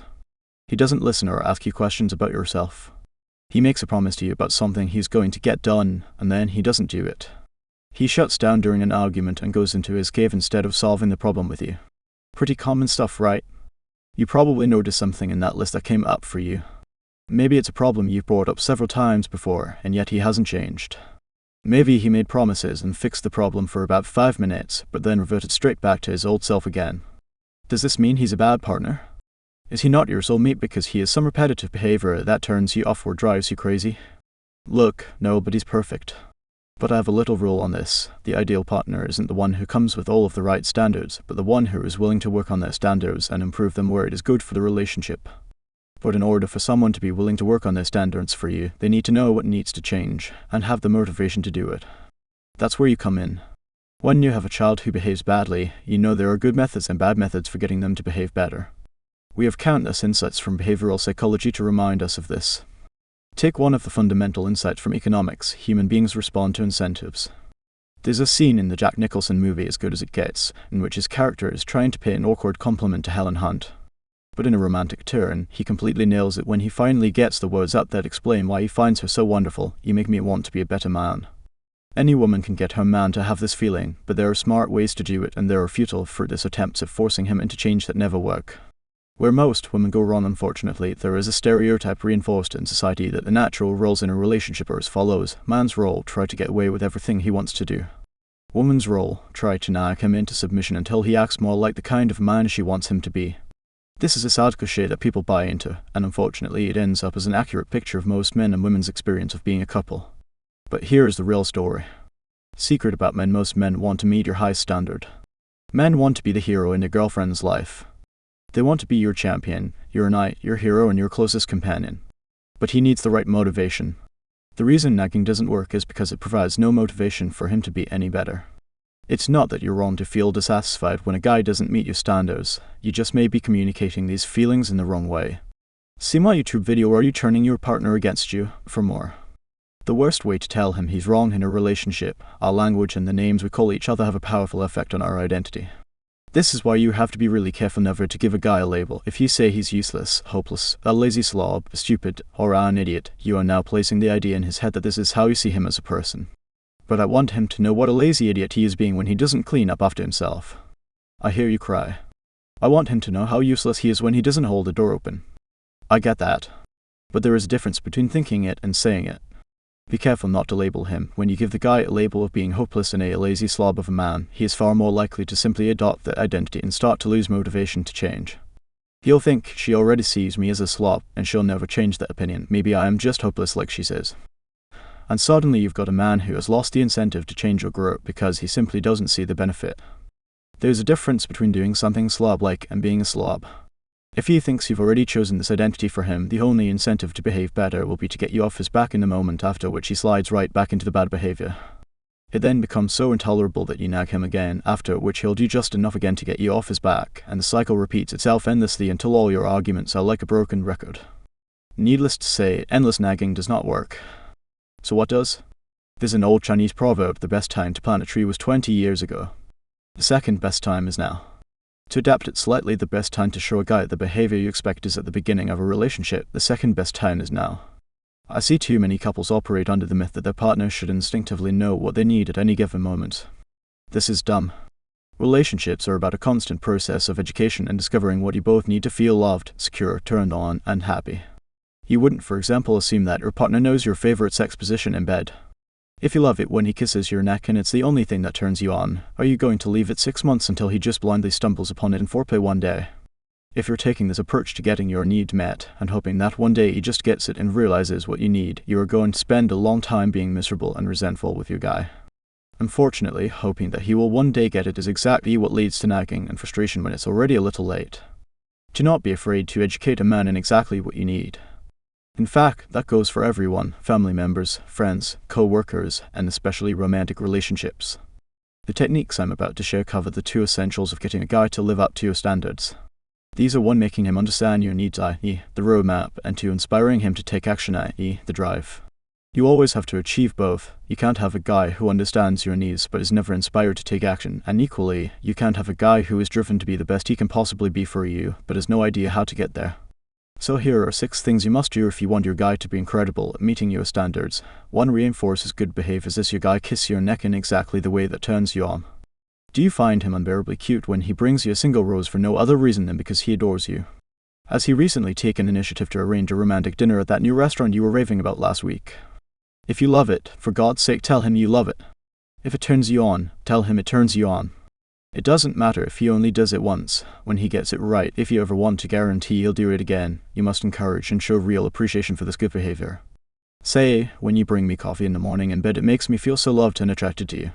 When he arranges dinner, tell him, it's so sexy when a man takes charge and makes plans. Come here, you amazing boyfriend. Then as you say it, pull him in for an incredibly sexy kiss. When he kisses your neck during foreplay and you like it, moan and tell him it drives you wild. So often in life I hear people who don't give their partners appreciation for the things they do well, and when they fail to do this, guess what the result is? The guy stops doing it. Why? Because he didn't realize how important it was. She didn't give him significance and love for the qualities that were incredible about him. Occasionally a guy is going to take some action that makes you realize why he's amazing. In that moment, if you want more of it, you need to let him know how sacred that action was to you. Tell him what he did and how it made you feel. Maybe it excited you, made him look sexy, or made you feel loved and close to him. Maybe it made you thankful that out of all the guys in the world you found this one to be your boyfriend. Whatever it is, tell him. Now he has the roadmap and the drive to meet your needs whenever he gets the chance. To pre-frame the behavior, what if your guy doesn't happen to naturally do that thing you love? What if he never mows the lawn, so you can't even tell him how sexy he looks cutting the grass and reinforce his good behavior? In this case, you have to pre-frame the behavior so that he wants to do it in future. Pre-framing is the idea that you can give him a blueprint for pleasing you by what you say to him in your everyday life. This process begins on the very first date with a guy. For example, you say to him, I love the guys who are surprising. The idea of a guy booking a trip spontaneously is really sexy. See here how you are pre-framing spontaneity. You are giving him 2 essential clues to your personality here. First, you are telling him that you find it sexy when a man is spontaneous.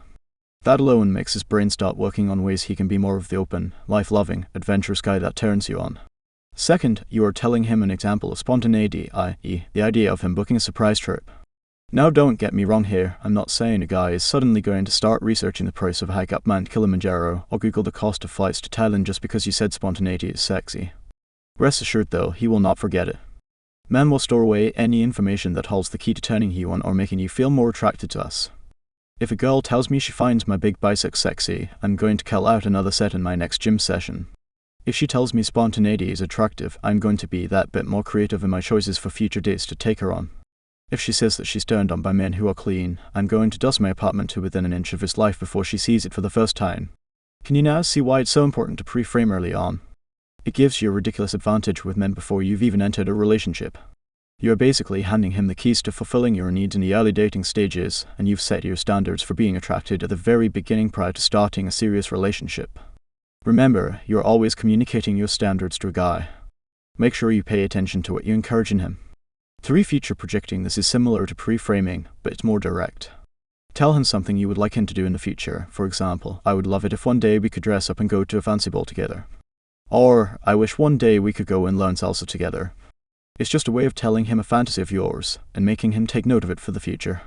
Think of a fun, compelling vision of the 2 of you together as a couple, and say, I love the idea of us being away somewhere sunny and working on our laptops outside on the beach, then jumping in the pool, having a cocktail, and crazy sex in the evening. This again is just a way of implanting a vision. It gives you something to think about doing together and something to aspire to. Think about how much more this will motivate him than saying, you never take me anywhere, it's so boring.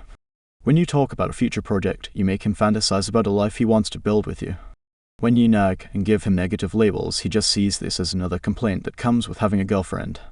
For call in the past, I would hope you're with your boyfriend because he's shown you some amazing traits he has. There were probably a ton of qualities he showed during the early stages of dating that made you want to have a long-term relationship. But perhaps along the way he lost that. Perhaps there are certain things that became routine, or you both got busy in your lives, and gradually he stopped some of those exciting and wonderful behaviors that made you fall for him in the first place. You still love him, but you wish he had a bit more of that guy he used to be when you first got together. One great way of getting your guy to be a better man is to recall times when he was an amazing boyfriend, but in a positive way.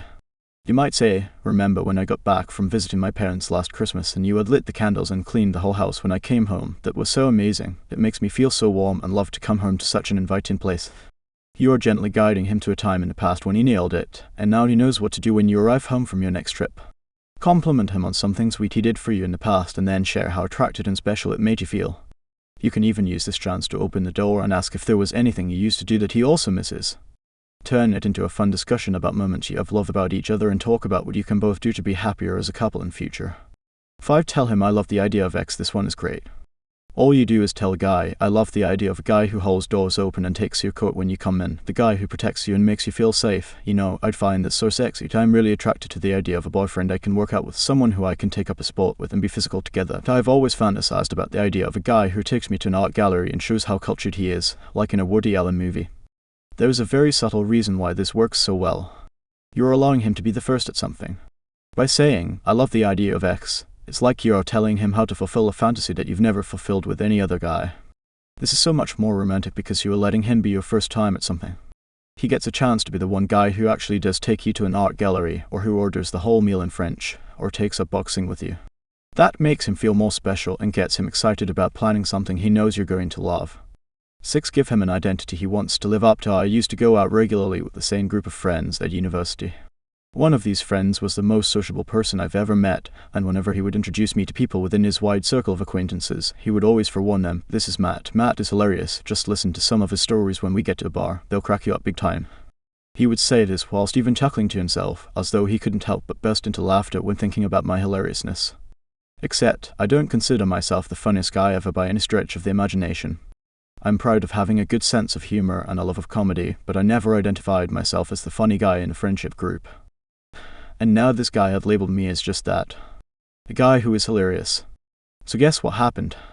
For the rest of the night, I felt like I wanted to be funny because I had already enjoyed the validation of the positive identity I had been given. I learnt something important from that experience. People feel the urge to live up to the identity we give them. Humans are social animals. We conform to trends, seek to fit in with crowds, and we want to be liked by others. This means that when we get an identity from others, particularly one that they seem to admire, we want to do everything we can to live up to those people's view of us. If I get validation for being intelligent, I'm going to want to keep reading and learning to have clever things to say. Suppose my friend introduced me and said, this is Matt. He reads everything and knows just about every movie ever made. Now I'm going to want to show off my knowledge of popular culture and books and read even more to keep up with this image. How does this apply to your relationships? Easy. Just give a guy a label that you want him to live up to. Let's say you want your man to be an honest and upstanding guy. And yet, one time you're both having drinks and he says something mean about his best friend, or he makes fun of someone unnecessarily. Tell him, no Stu up, you're not mean, you're kind, it's what I love about you. In the same way, if he's overly negative or pessimistic, you can say, you're not cynical, you always find a way, that's what I love about you. This is a powerful spell for getting a guy to live up to a standard. Because you've just told him the reason you love him. And now he's going to want to be more of that to fit into a role that gives him love. Choose the identity and he'll strive to conform to it. Bonus tip, one golden rule used to message not the mood now. You can see why you don't need to sit around waiting for your guy to stumble around in the dark, hoping that somehow he'll figure out what you need. Nor do you need to make the classic mistake many women make of suddenly getting in a bad mood with a guy, but never telling him where this mood has come from or why you are angry with him. I see women do this over and over again. They get frustrated with the guy for not getting it, and decide to spend an entire day or week in a bad mood with him, without ever telling him why they are upset. Later that week, a guy will go to his friends and say, my girlfriend just gets pissed off sometimes for no reason, she just goes cold on me, I don't know why. And one of his friends will turn around and say, women, man, that's what they do. The reason a guy is scratching his head and trying to figure out the mystery of why you're mad at him is because you have communicated the mood, but not the message. So all he sees is an irrational girlfriend who he has to calm down, instead of a loving partner who he wants to make happy. You'll notice that all the examples above are about you communicating the message to him. You are showing him that he gets love for fulfilling your needs, and you are also communicating it to him in language that makes him feel special and more like a man for being able to make you happy. That's why you use language like "I'm so attracted to it all, it really turns me on when." But what if he really screws up? What if you are in a bad mood with him and he needs to know how unfair and idiotic his behavior is? Surely you can't be the loving, fun woman all of the time, right? Let me just clarify here, I'm not telling you that you're never allowed to get mad at a guy in a relationship. That would be a ridiculous thing to say. It's like those couples that say, we've never had a fight one single time in our entire relationship. I don't know whether I believe people or not when they say this, and if it's true, then these couples are about as common as unicorns. For most of us, conflict is an inevitable reality in relationships, even if it's only once every couple of months, or even just a few times a year.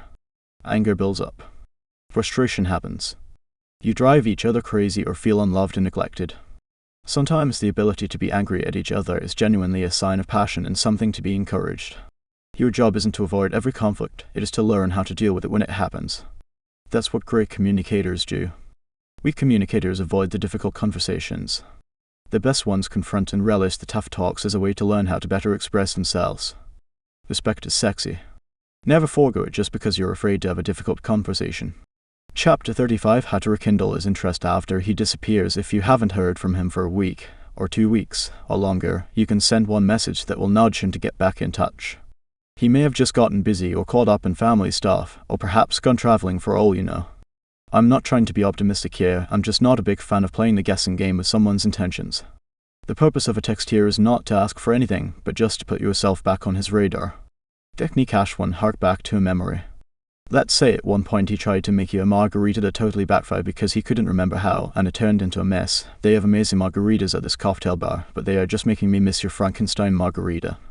A couple of other examples. Finally watched Inception, one of my new favorite DiCaprio films. I just found another piece of that plate you broke under my sofa. I can't get rid of you. Just pick any memory that you both have from a date and send a short text like this to remind him of it. I'm sat in that same whiskey bar where we listen to the live music. Jazz music somehow isn't as sexy without you in the audience.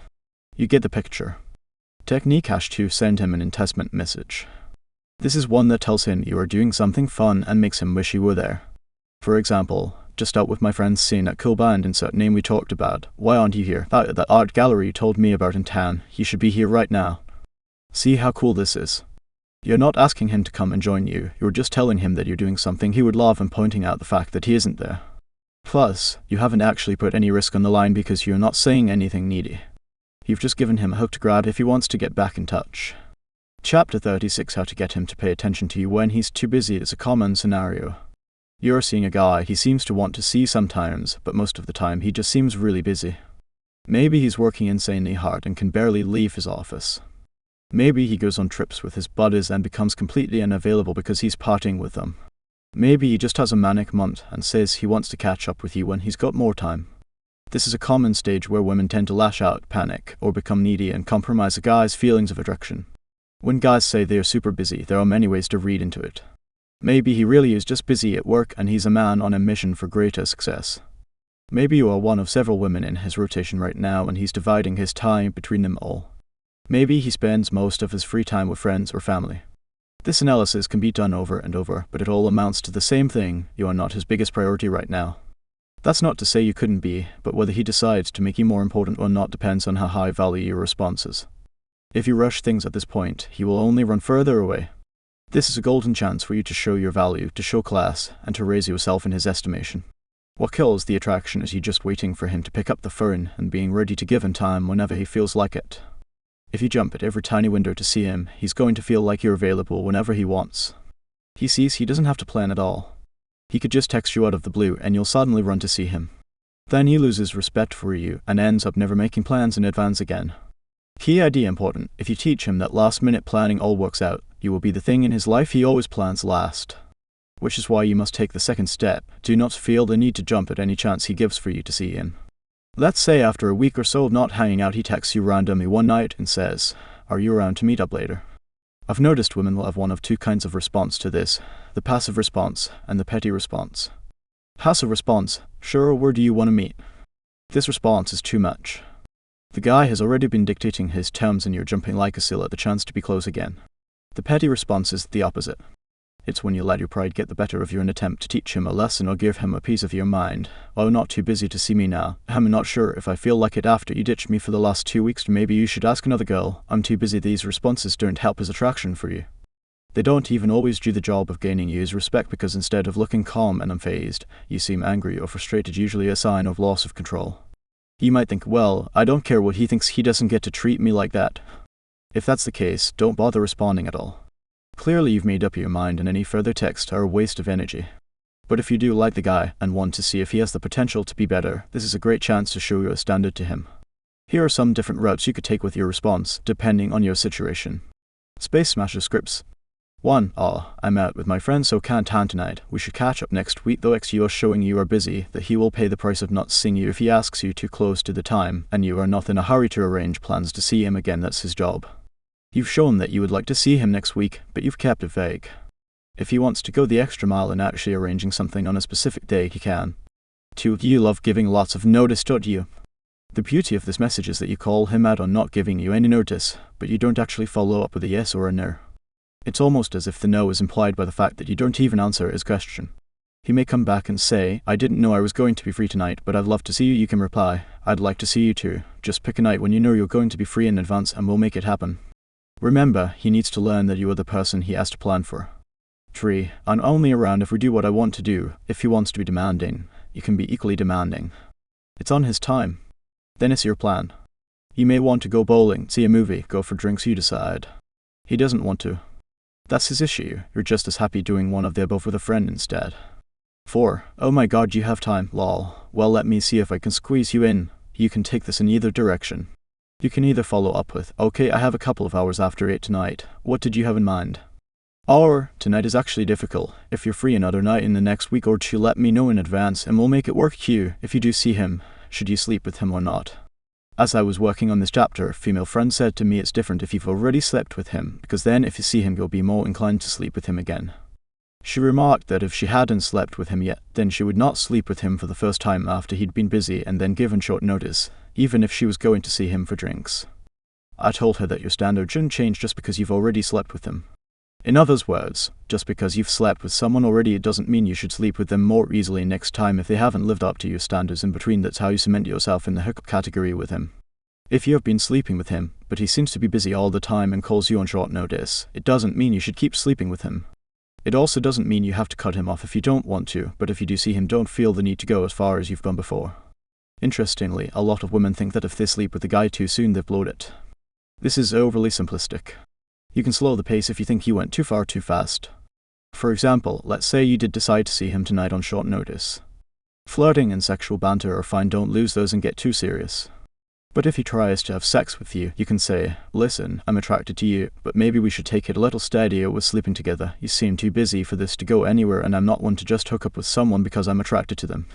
The beauty of this is that you've been able to see him and get him hooked on you again, but you've also shown him he has to invest more if he doesn't want to simply plateau at this point. Another version of this response: let's slow it down a bit until we know we are actually going somewhere with this instead of just seeing each other here and there. Another script I like is, you seem really busy right now, so we are probably just looking for different things. It's all good. I love this because at the same time as saying you are looking for different things, which makes it clear you would like more in general, not just from him, you are also saying it's all good, which shows your relaxed nature. It's like saying I want more, but if you're not, then I'm completely at peace with that. It makes you high value. The ultimate message is clear: I'm not going to give you everything until it's clear that I've become a priority to you. And being a priority means regularity and planning in advance.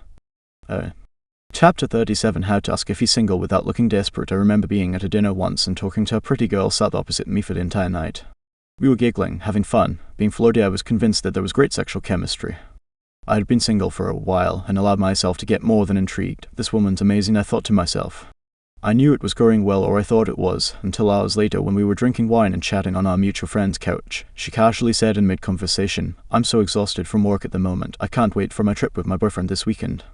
I was momentarily crushed. I had spent a good 4 hours chatting to this woman and never once did I stop to find out if she was even single.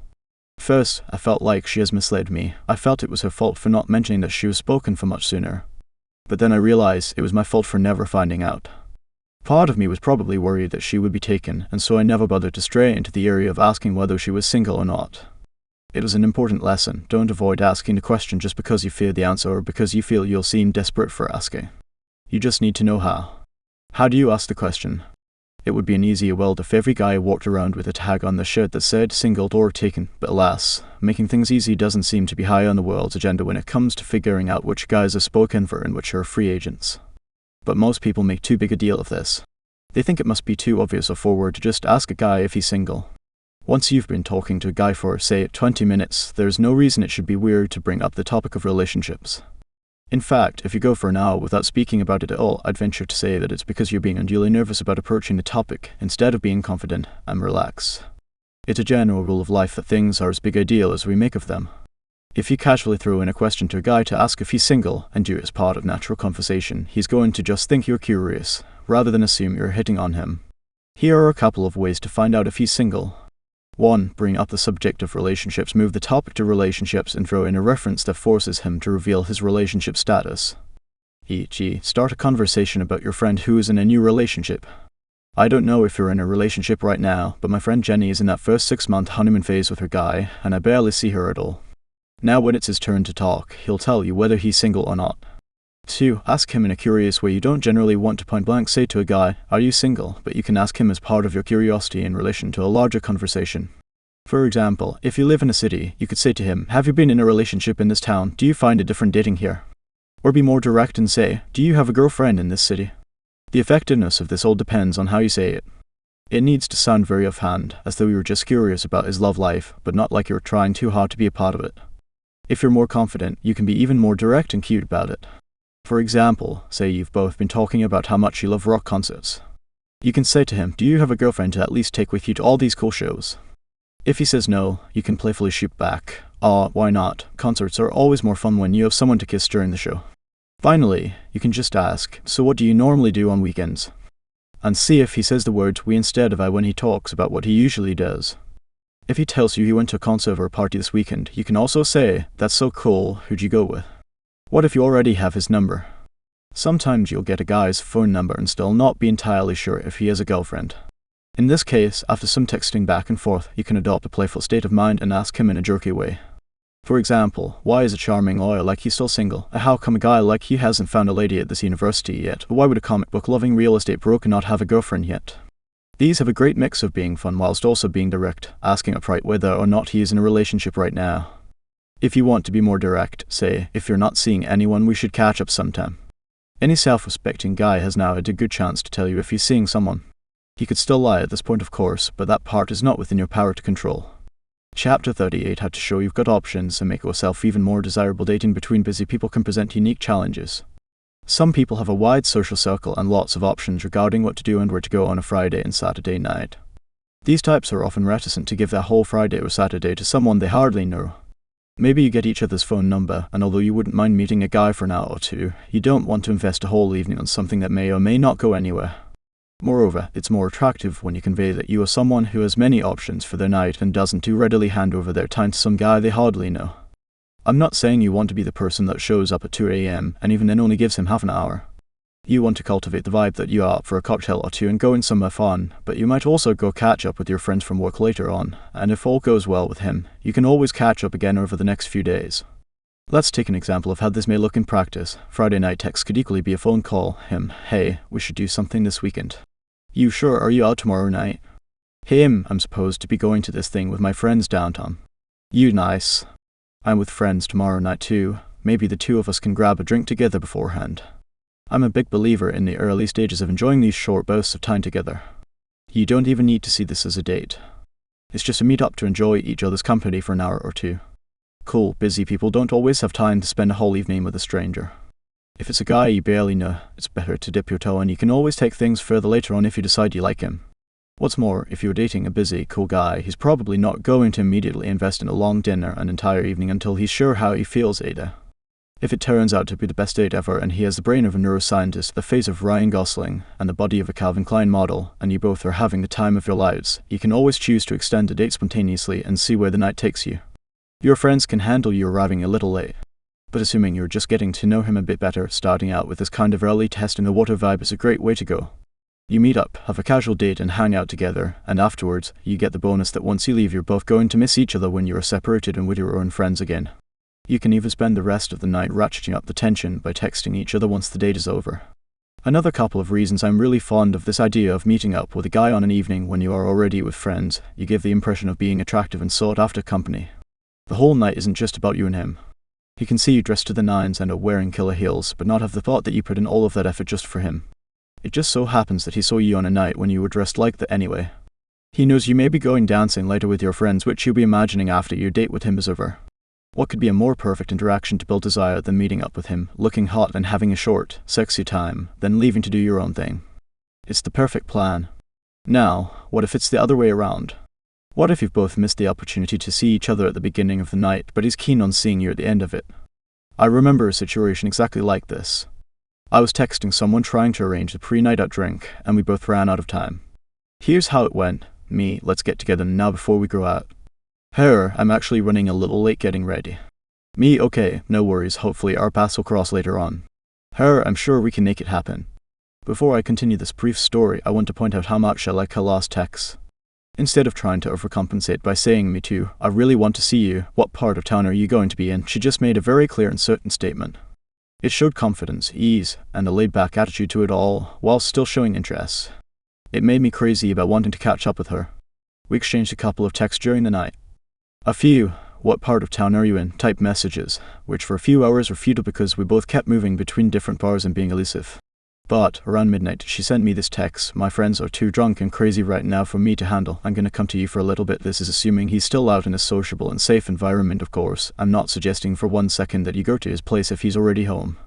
Side note, it's worth pointing out that this took place in New York on a Saturday night, though midnight may be late on a Saturday in some places. New York isn't one of them. If you are reading this thinking there's some sort of implication of a booty call here, I want you to think about it more as though it was 8 p.m. and she was coming to meet me at the bar I was at. I should also say that we had seen each other in person prior to this happening. The first time we met wasn't online, it was during the daytime, so we at least had some idea that we weren't meeting up with a crazy person. I wouldn't advise doing this if you've never met the guy in question. Notice that her message actually reinforces the idea that nothing inappropriate is going to happen. When she tells me her friends are drunk and too crazy for her, she is telling me that she's not drunk, nor acting crazy. She's coming to meet me to get away from the crazy behavior, not to get into more of it. The undertone is, I'm going to be level-headed and keep my wits about me in case you were wondering, and her friends were the perfect device for showing me this. Whether or not it was true hardly matters. This gives me my cue on how to behave when she gets there sensibly and respectfully. Then when she tells me she's coming to me for a little bit, she's making sure I know that her intention is to have a drink and leave again.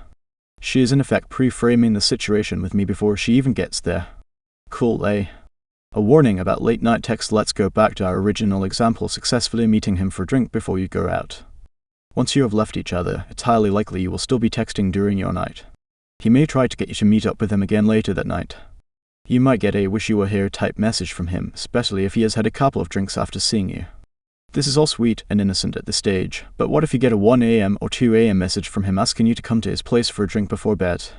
If he does this, just shoot him over a cute, flirty message, but one that also tells him it's not going to happen tonight. E.g., two hot people getting together this late spells trouble, but I'm around tomorrow afternoon, give me a call in the morning if you want to do something. Now you've thrown him a little compliment as well as yourself, which shows playful certainty.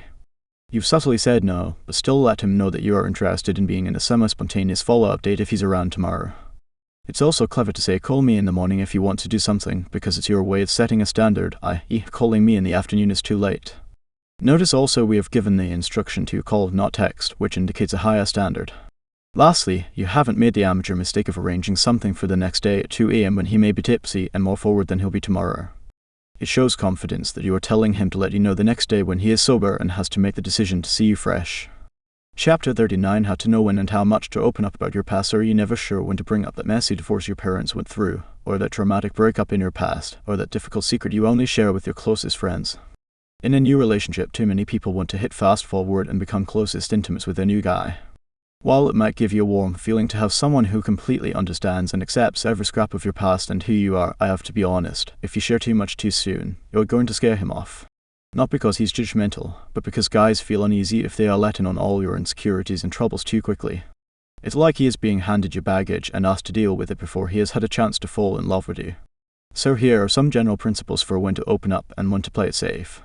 1. You must have real intimacy first. Imagine you made a new friend, and within 1 week they told you about how they had an abortion as a teenager and suddenly became emotional and upset during a casual lunch. Although you would feel sympathy, you would probably feel like it was way too much too soon because it's an unearned level of intimacy. It's the same when you open up to a guy. You may have many painful private moments to share, and trading these stories with your partner is part of what makes relationships stronger. But if you bring this up too quickly before you've spent a number of months together getting closer, you'll make him feel scared. A guy needs to feel like he is being let into a world that no one else sees. If you bear it all too soon, he'll feel like this is a sad story you share with anyone who will listen, rather than it being because you have a close relationship with him. Key idea: always ask yourself, has the relationship earned this level of intimacy? Just because you want to share with anyone who will listen doesn't mean you necessarily should with people you don't know well. You need to wait until you know this is a man you have trust and respect with. Moreover, never open up just to get attention or sympathy, only do it because it's bringing you closer together. 2. Let him in one step at a time. Mystery is good in the early stages of a relationship. A guy doesn't need to hear all of the issues with your parents in the first couple of weeks. In those early dating stages, your only focus should be having fun and building good feelings. Key idea in the first couple of weeks, in those early dating stages, your only focus should be having fun and building good feelings. Wait until you both have trust and let him in gradually. Open up a little one night when you chat in bed, then let the conversation go. You must show him that even when you open up, you don't need to dwell on the past. You can talk about things without letting them affect you the next day. Remember, your baggage is not his baggage, so make sure you don't treat him like a luggage carousel here to take on whatever bag of worries and troubles you have to unload. 3. Keep it relevant. Don't open up just because you think you should. Wait until a relevant conversation in time. If you want to talk about your parents' devastating divorce, wait until you are alone, having a conversation about tough moments in your life. Don't blindside him and say it in the middle of a happy moment. Wait until you are both in the appropriate mental place for that kind of conversation. You want to do it when you are both sharing with each other, rather than when you're both enjoying a fun moment. 4. Own your story. Whenever you recount a painful moment, an insecurity, or a bad experience, show that you own the ending of the story. Make it clear that one bad experience is not going to defeat you and that you are strong enough to move forward with positivity despite the past. This makes him see that you are opening up to share, not just to vent on something you still haven't gotten over. Whatever your story is, own it and talk about it from a positive perspective, not a defeatist one where you see welcome to my baggage. If you open up too quickly, you come across as an oversharer who spills your secrets too easily. If done at the appropriate times, these private experiences build intimacy and closeness. Chapter 40: How to answer when he says, how many men have you slept with? Some questions are tough not because you don't know the answer, but because you don't really want to answer. One of these questions is when a guy asks you straight up how many men you have slept with. How do you handle that moment? Can you just count your boyfriends and not casual hookups? Does he expect an exact number or just a general idea, gee, under 10 or over 20? Is it wrong to lie about it?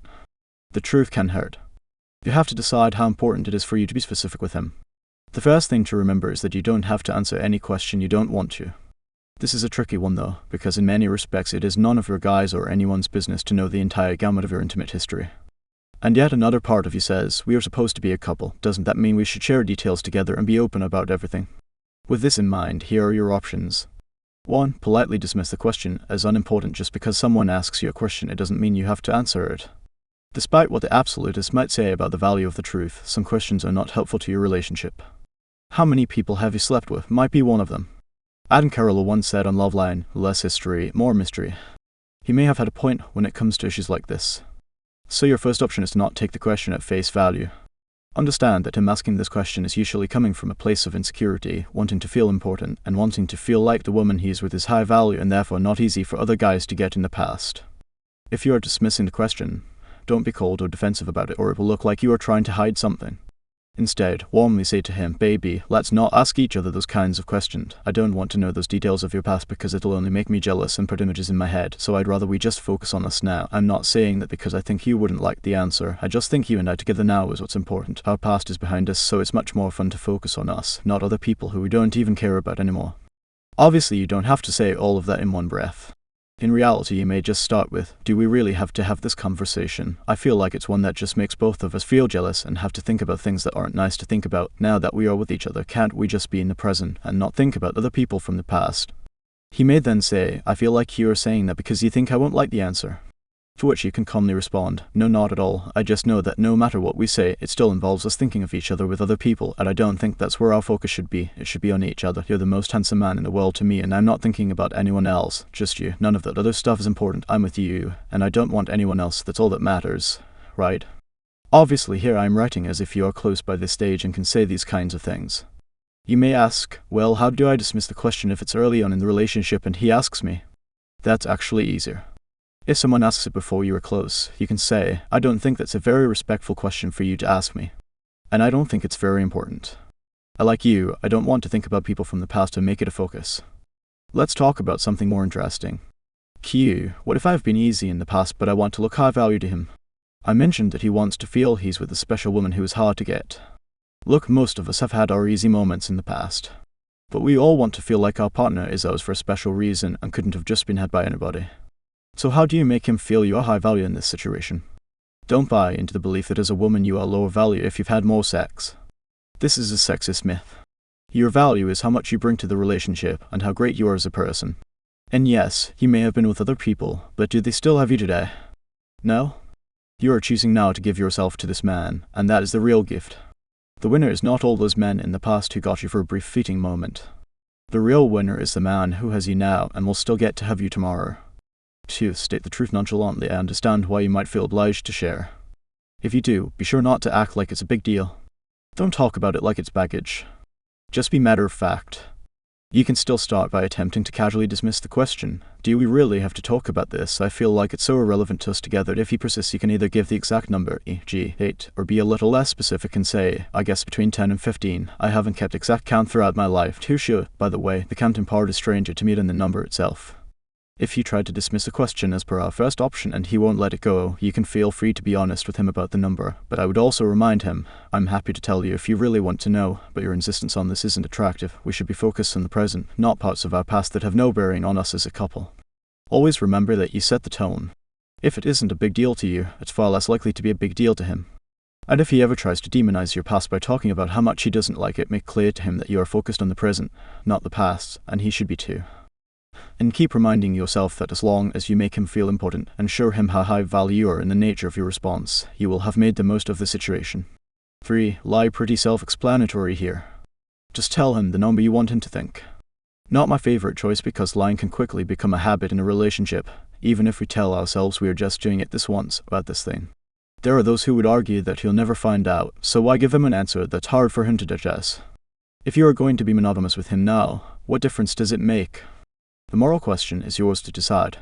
4. Be vague and classy. There are a couple of fun responses to this question that allow you to avoid answering directly whilst at the same time portraying what you want him to see.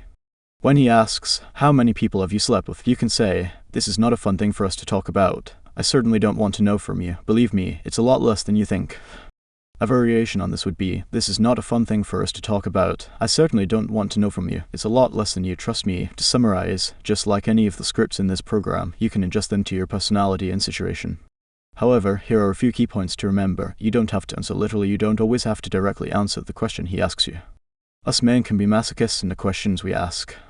We know the answer will hurt, but we still feel incapable of not asking it. Don't feel forced to take the bait. Don't make it baggage. If it's not baggage to you, it will be harder for him to make it baggage. Don't make it a big deal. If anything, downplay its importance and move on. If he sees you not giving it weight, he's more likely to realize he was making too much of it. Don't be ashamed of your past. There's no need to attach undue emotion to it just because he is. Remind him how important he is. His ego is hurting him, so help him feel important. The more special he feels in relation to people you've been with in the past, the less he will care. Reminding him just how amazing he is, and just how much he makes you forget the other people in your past won't hurt. Show him your real value, which has nothing to do with who you've slept with. He wants to feel he's with a special woman who is hard to get. You may have had your easy moments in the past, but those men couldn't meet your needs, which is why they aren't here today. Your value is high no matter who you've been with in the past, and it's determined by who you decide to give your energy to on an ongoing basis. The real winner is the man you are with today. Watch for red flags. Remember, if the man you are with is obsessed with your sexual history, you should make him aware that it isn't attractive on his behalf, instead of allowing him to put you on the defensive and justify your actions.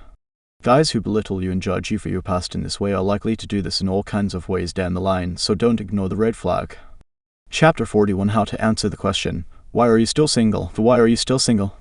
How about because you like to spread out over your entire double bed starfish style and just can't envision fitting anyone else into that arrangement? How about because you already dated Prince Charming, but he ended up having a midlife crisis and running away? The question is annoying, you probably hate answering it, but it comes up nevertheless.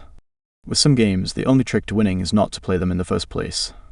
Key idea rule now: 1 is not to engage with the basic premise of the question, i.e., that there is something inherently negative about being single. It also assumes single is not a choice. But it is.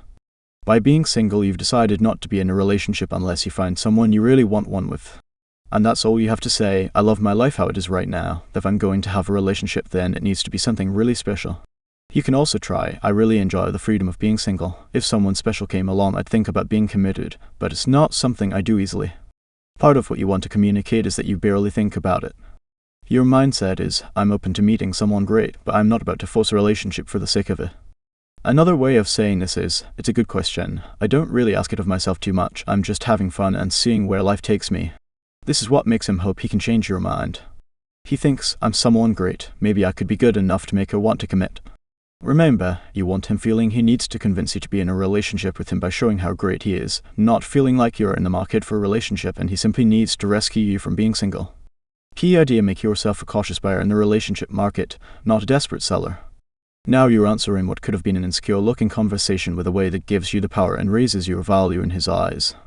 Chapter 42: How to have the condom conversation without it being awkward. It's a shame that many people still believe a condom is a mood killer. I won't labor you with a sex education discussion on why condoms are important, but even as an adult who practices safe sex, the statistics on the subject are still shocking to me. In a recent campaign I did with Trojan condoms, it was revealed to me that the vast number of new couples stop using condoms at a point in their relationship where they barely even know who each other are, let alone their sexual history. I'm convinced this is in no small part because of the inability and reluctance to face the subject head on when our partner wants to stop using them and the low standards people have for themselves. So here I want to address the issue of how to actually deal with the awkward moments when the guy you're with doesn't want to wear a condom, and what you should be saying to him in those moments. Let's suppose he didn't bring a condom. Some guys who do this will be just as prudent as you and decide not to have sex. Oh well, no hard feelings, better luck next time. But what if he suggests having sex regardless? What if, moreover, he's a guy you've been seeing for a few weeks and he assures you he's been tested and has a clean bill of health? Now you have a dilemma. If you insist on him still wearing one, are you going to insult him? Will he think you don't trust him? No. Because all you say is this: look, I love having sex with you and being with you, but I just don't take those chances. I use condoms when I have sex for my own safety. It's just something I stick to. He can choose at any time whether to accept this or not. Whether you choose to forego condoms and use alternative birth control is up to you. Here I am simply giving you what to say to assert your standard if you wish to continue using one. Never allow him to make it an issue of trust. This is about feeling safe, and whatever you need to feel safe is the standard you live by. If he's your boyfriend and he says he doesn't want to use condoms, but you still do, sit him down at some point. Preferably do this in a neutral environment, not in the bedroom when you're about to get down to it, and tell him, I've been thinking about what you said about not wanting to use them, and I completely understand. I care about you and I want to feel as close to you as possible, but right now it's important to me that we keep using them. It has nothing to do with not trusting you. It's just important for me to feel comfortable because then I can really let loose and have an amazing time with you. The key rules of communication here are: stick to your standard, make it about you, not about him, and stress the positives. If he says he wants you to go on the pill so he can stop using them, don't hesitate to tell him you need to both get a sexual health check first. Just reply, we need to get checked out before we stop using them because we need to know for sure we are all good. I'm not ready to stop using condoms until we do that. It's important to me to feel completely protected. At some point we can go and get tested together. If he says, I told you I'm okay, why don't you believe me? Don't you trust me? You can say, of course I trust you, but it's important for my peace of mind, even if you just humor me. Always remember the onus is on him to prove he's trustworthy, not on you to take him at his word. You could also add, wouldn't you be less attracted to me if I was the kind of woman who just stopped using condoms without much bother? That would mean I've been that way in the past with other people. At least you know it's in my nature to be really careful. I would hope you like that about me. Always have condoms at your place just in case you're with a guy who doesn't carry them. Some women worry about the message they will give to a guy about how promiscuous they are. Know that it has nothing to do with promiscuity. It has to do with being health conscious if the occasion arises. If he judges you for having a stock of condoms, say to him, "Look, I don't have to sell you on the idea I don't sleep around. You either know me or you don't, and if you think that about me, you probably shouldn't date me." If it's a new partner who is pushing to not use a condom, say to him, "You wouldn't have sex with someone without a condom, would you? Do you do that regularly yourself?" Make it clear that it's a turn-off when someone isn't responsible in this area, and expect him to play by your rules in this area. If a guy doesn't get on board with that, he doesn't get on board with you. Simple. The other mistake people make is in thinking that condoms can't be sexy. I may be in the minority, but I disagree. Anything that reminds me that I'm about to have sex with someone I'm attracted to is exciting to me. You can even say to him, "You have to teach me how to put this on. I want to do this for you sometimes because it will turn me on." Don't be afraid to bring it into your foreplay and have fun with it. You can also say, "This may sound strange, but when you reach for the drawer to get a condom, it's a turn on for me because it reminds me I'm about to have you." Once again, we are conditioning him to associate positively with something you want him to do. Bottom line, never let someone push you to do something you're not comfortable with. The sexiest thing you have is your standard, so don't lose it under peer pressure. Chapter 43: How to get him to have sex the way you want sex is a very fragile thing in a relationship. I think we take on a large responsibility when we decide to have a long-term relationship with someone. It's not just about the responsibility to spend time with the one we love, or to listen to their problems, or to be there for them emotionally. We must also be there for them sexually. This is true of both men and women. I once heard that when sex is good, it's 20% of the relationship. When it's bad, it's 80%. When we start a relationship with someone, like it or not, we are in no small part responsible for their sexual satisfaction. Perhaps even more importantly, we play a huge role in their sexual ego.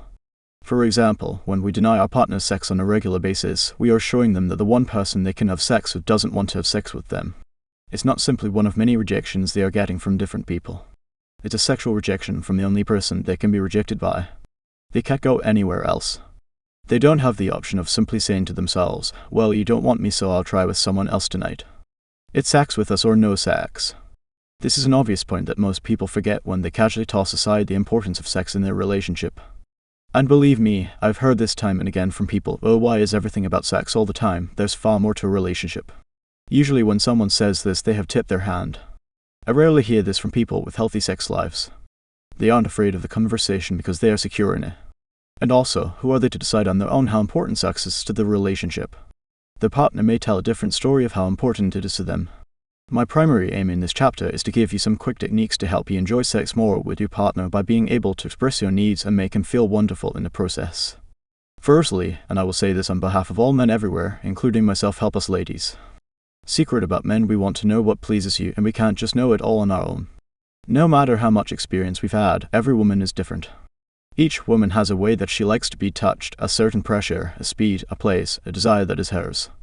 We want to know what that is. Maybe you want him to be more in control, more spontaneous, more energetic, more giving, more slow, more of a tease, more wild. Whatever it is, you're not quite getting what you need and you just wish you could guide him towards pleasing you more. The good news is, you can help. Here's how. 1. Don't be afraid to tell him what you want. It doesn't need to happen all at once. It's not as though the first time you ever sleep with a guy you need to tell him everything he's doing wrong and everything you want instead that he's not doing right now. That would be likely to shut him down for next time. Feel free to let him do his thing, to show you his favorite moves and the parts he thinks he's good at. But at some point, bit by bit, show him what you really like, or would like him to do. Too many women are too afraid of being open about what they want, either because they are embarrassed, they don't want to hurt him, or because they are in people-pleaser mindset where they make it all about him and not about their own enjoyment. Oftentimes, us men get the most enjoyment when we know you are feeling pleasure, so show us how. Here's what not to do when you do this, Express boredom and anger. He does something wrong and you say, "Okay, I'm not into this, I'm turned off, this is mega red flag language." Assuming he didn't do anything way out of line or cross a boundary, this kind of phrase should never leave your mouth. You're crushing his self-esteem and making him associate negative feelings to being intimate with you. Roman 2. Start acting like a coach, don't patronize him. Do not say anything like, "Okay, let me show you what to do, this is embarrassing," and makes him just feel inept in the bedroom. The truth is he isn't inept. Perhaps he's just inexperienced, or he just doesn't know what you like yet. That's fine. We all have to learn about our partner's likes and dislikes when we are with a new sexual partner. Let me offer you a better way. 2. When you do tell him, look forwards, not backwards. Think about what you want him to do, not what you don't like that he's doing now. When you tell us any version of you're doing it wrong, we are likely to have our egos bruised and retreat. The worst effect of this is that he doesn't want to try new things on you in the future for fear of being vulnerable to your bad rating again. A much better approach is to simply steer him in the right direction, kindly and subtly. For example, let's say when he's rubbing your clitoris, he's applying too much pressure and it's not allowing you to get warmed up. Instead of saying, "I don't like when you do that," say, "I really like it when you are gentle with me, can you do it like this?" Then show him. When he does it the way you like it, feel free to show him with your hands, then say, "Oh my god, that feels so good, please keep doing that." This gives him immediate validation for it.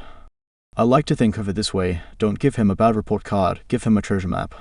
If you like a particular position, say him behind you. Here you can be very direct and specific. E.g., "I want you to take me from behind, it'll turn me on so much." In my experience, women are more bashful about leading men in the bedroom than they need to be. The only rule is that you always come from a place of telling him what will turn you on, instead of telling him that he's doing it wrong or currently turning you off. Be as open and as specific as you like. Just make sure he knows that you are doing it to get him to be more of the man you already love. 3. Afterwards, act like it was his idea in the first place. When you are finished, both lying there relaxing, say to him, "That was so hot the way you touched me, it was perfect." You can even say this the next day while you're at work. You could text him, "I keep thinking about the way you were touching me last night, it's turning me on while I'm at my desk, you're so sexy it's ridiculous." This is much better than drawing attention to the fact that you showed him by saying something like, "It was so much better when you started touching me in the way I showed you, the way you were doing it was too rough."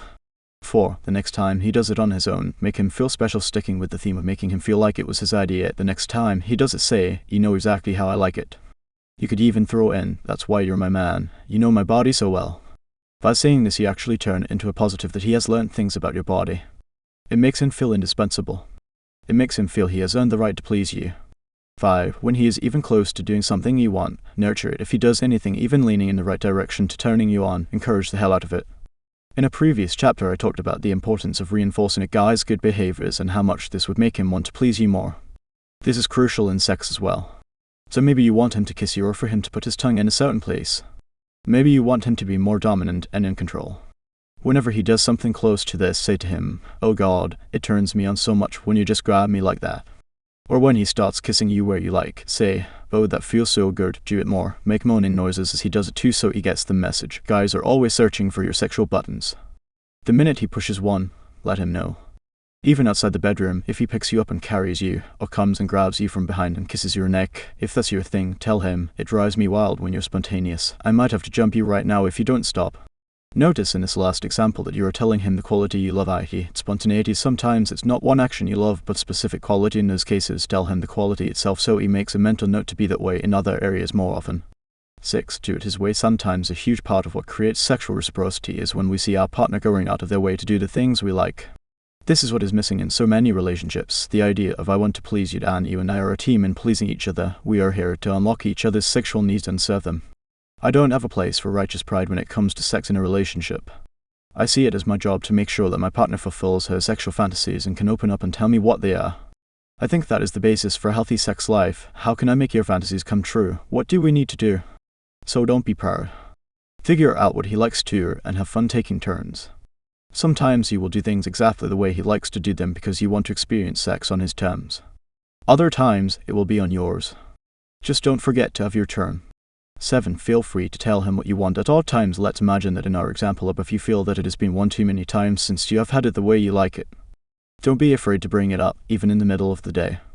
For example, "I can't wait to have you when we get home and see each other tonight. Can we make love tonight? I feel like I really need to be close to you tonight in a loving and gentle way. Can we do that?" Not meaning to stereotype here. For all I know, there's been too much sweet, gentle lovemaking and it's rough, sexy looking for tonight. He now has his roadmap before he even gets home. Ironically, a great time to bring up things he would like in a totally innocuous way is in an innocent moment away from the bedroom. You could be walking in a park together when he grabs your ass. Use that as your opportunity to say, "I'd really love it if you spank me more. I love it when you take control and make me feel naughty." It may be that he's never spanked you before, but the insinuation that you already love it when he makes you feel naughty will simply make the spanking feel like an extension of that. Once again, you are framing it in a positive way, and since you are doing it away from the bedroom, it's an idea he gets to bank for later, and then surprise you with when the time is right. Another example, "I'd really like you to just take control and grab me spontaneously more, instead of waiting each time until we are about to fall asleep to have sex. The thought of you grabbing me while I'm washing up, or just in the middle of the day turns me on so much." The idea of this thought turning you on incentivizes him to do it. You can of course apply this to anything you'd like him to do more. Sex is not subject to be talked about only when the two of you are in bed together. It can be incredibly freeing, not to mention a turn-on when two people are mature enough to bring up their desires to each other in normal conversation at any time of day and in any context. The plain fact is that many women are with men who want to please them more, but these couples are not being honest with each other about what they can do to take things to the next level sexually. And complaining to our friends about how we'd like our partner to be instead of telling our partner themselves and giving them a fair shot at evolving is not okay. Why did 50 Shades of Grey do so well? I believe one reason is that an enormous number of women got to explore a sexual side to themselves that their own relationships weren't offering. But why not? If you help us understand how to please you more and encourage us along the way, many, though admittedly not all of us, just might surprise you. 8. Go to a classy high-end sex store together. I'm not saying you have to suddenly buy something extreme or crazy, but suggesting to your man that you go to a sex store to find something fun together for the weekend is an incredibly sexy move. Babe, it would be so much fun to go to a sex store with you and for us to find something together that we want to experiment with. Let's go this evening. Don't forget that this is also a golden opportunity for you to get something that would pleasure you, but to make him a partner in the process. When he feels part of it and chooses it with you, he'll be excited to use it with you. Quick tip, be sure to express the excitement of using it with him, lest he fear he's going to be replaced by some elaborate toy he can't possibly compete with. If you do talk about using it when he's not around, say, it's something that can make me think of you when you're away. I need something that I can use while I think of you. This way he gets to feel involved, even when he's not there. When you do go, there's no need to feel awkward or strange. Sex is such an incredibly fun part of a relationship. It's even more fun when two people are at ease in exploring the sexual adventure together. Just remember that he will take his cue from you. If you are relaxed and excited about going with him, he will realize he can relax and get excited too. A brief note on insecurity and past sexual experience. An insecurity amongst us men can be the fear that you are able to show us what you like because someone else has been able to do that for you before. Remember to focus the attention around him. It would turn me on if you did that. I love the idea of you doing that to me. Can you try doing this with me? I think it would be so hot till you get the picture. You don't want to give him the thought, even if it's true that he is simply having to live up to something you have had before. Make it feel fresh with him, because let's face it, it always is when it's someone new and meaningful. Chapter 44, How to keep the sexual spark alive so he doesn't look anywhere else. It's a common insecurity amongst women that men have a tendency towards the wandering eye, lusting for other women, and at worst, cheating and having affairs. I'm not here to tell you that you can stop every guy from cheating with some sort of secret mind control trick. An enormous part of cheating relates to a man's own ethics and insecurity. And frankly, I'd rather the guy who has a tendency to cheat show you this early on so that he can dump him and move on, rather than prolong it till you're further down the line. But I'm not talking about controlling the cheaters here. I'm talking about male psychology en masse. One of the reasons many alpha-type guys, often the guys women want, are commitment phobic is because they are scared of deriving all their sexual self-esteem from one woman. A guy knows when he's making that commitment he is trusting a woman with fulfilling all of his needs for sexual validation, and thus a big part of what he feels makes him a man is dependent on this woman feeling physical desire for him. I have seen many confident men get into long-term relationships where the sex began to die, and they began to freak out because they didn't know where to turn. In single life, an alpha male knows that he could always move on to another woman if one sexual partner decides she no longer wants to sleep with him. Ask most guys what their big fear about marriage and kids is, and you'll find that many of them, at least the honest ones, are scared of losing the sexual attention of their partner after years of being together. You can be one of those people who says, well, that happens, get over it. I know a few. I've yet to meet a happy one who is a genuine team player in their relationship. Or you can decide to invest in maintaining the passion in your relationship and making each other feel special and desirable sexually over the long term. I know which one I choose for myself.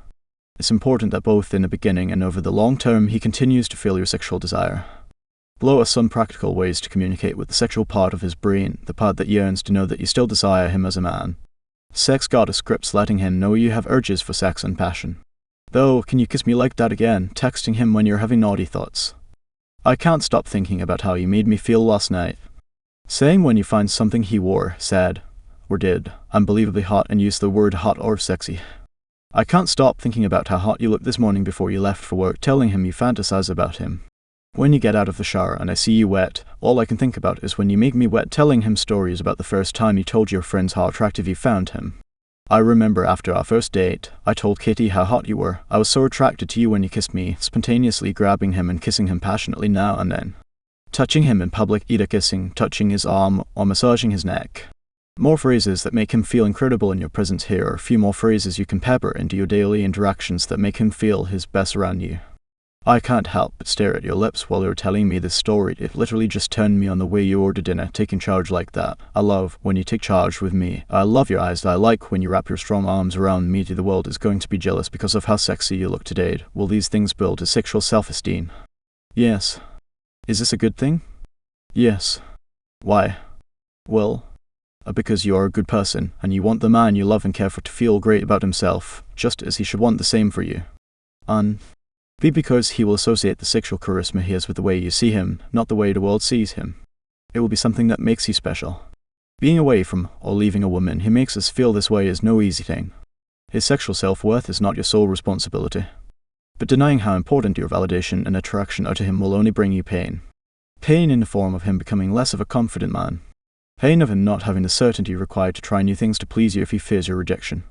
The pain of him being unhappy in the level of intimacy and the ways in which that manifests itself in other areas of a relationship. Our sex lives aren't always perfect. But if the two of you become a genuine team in nurturing each other's sexual egos, the rewards will be far greater.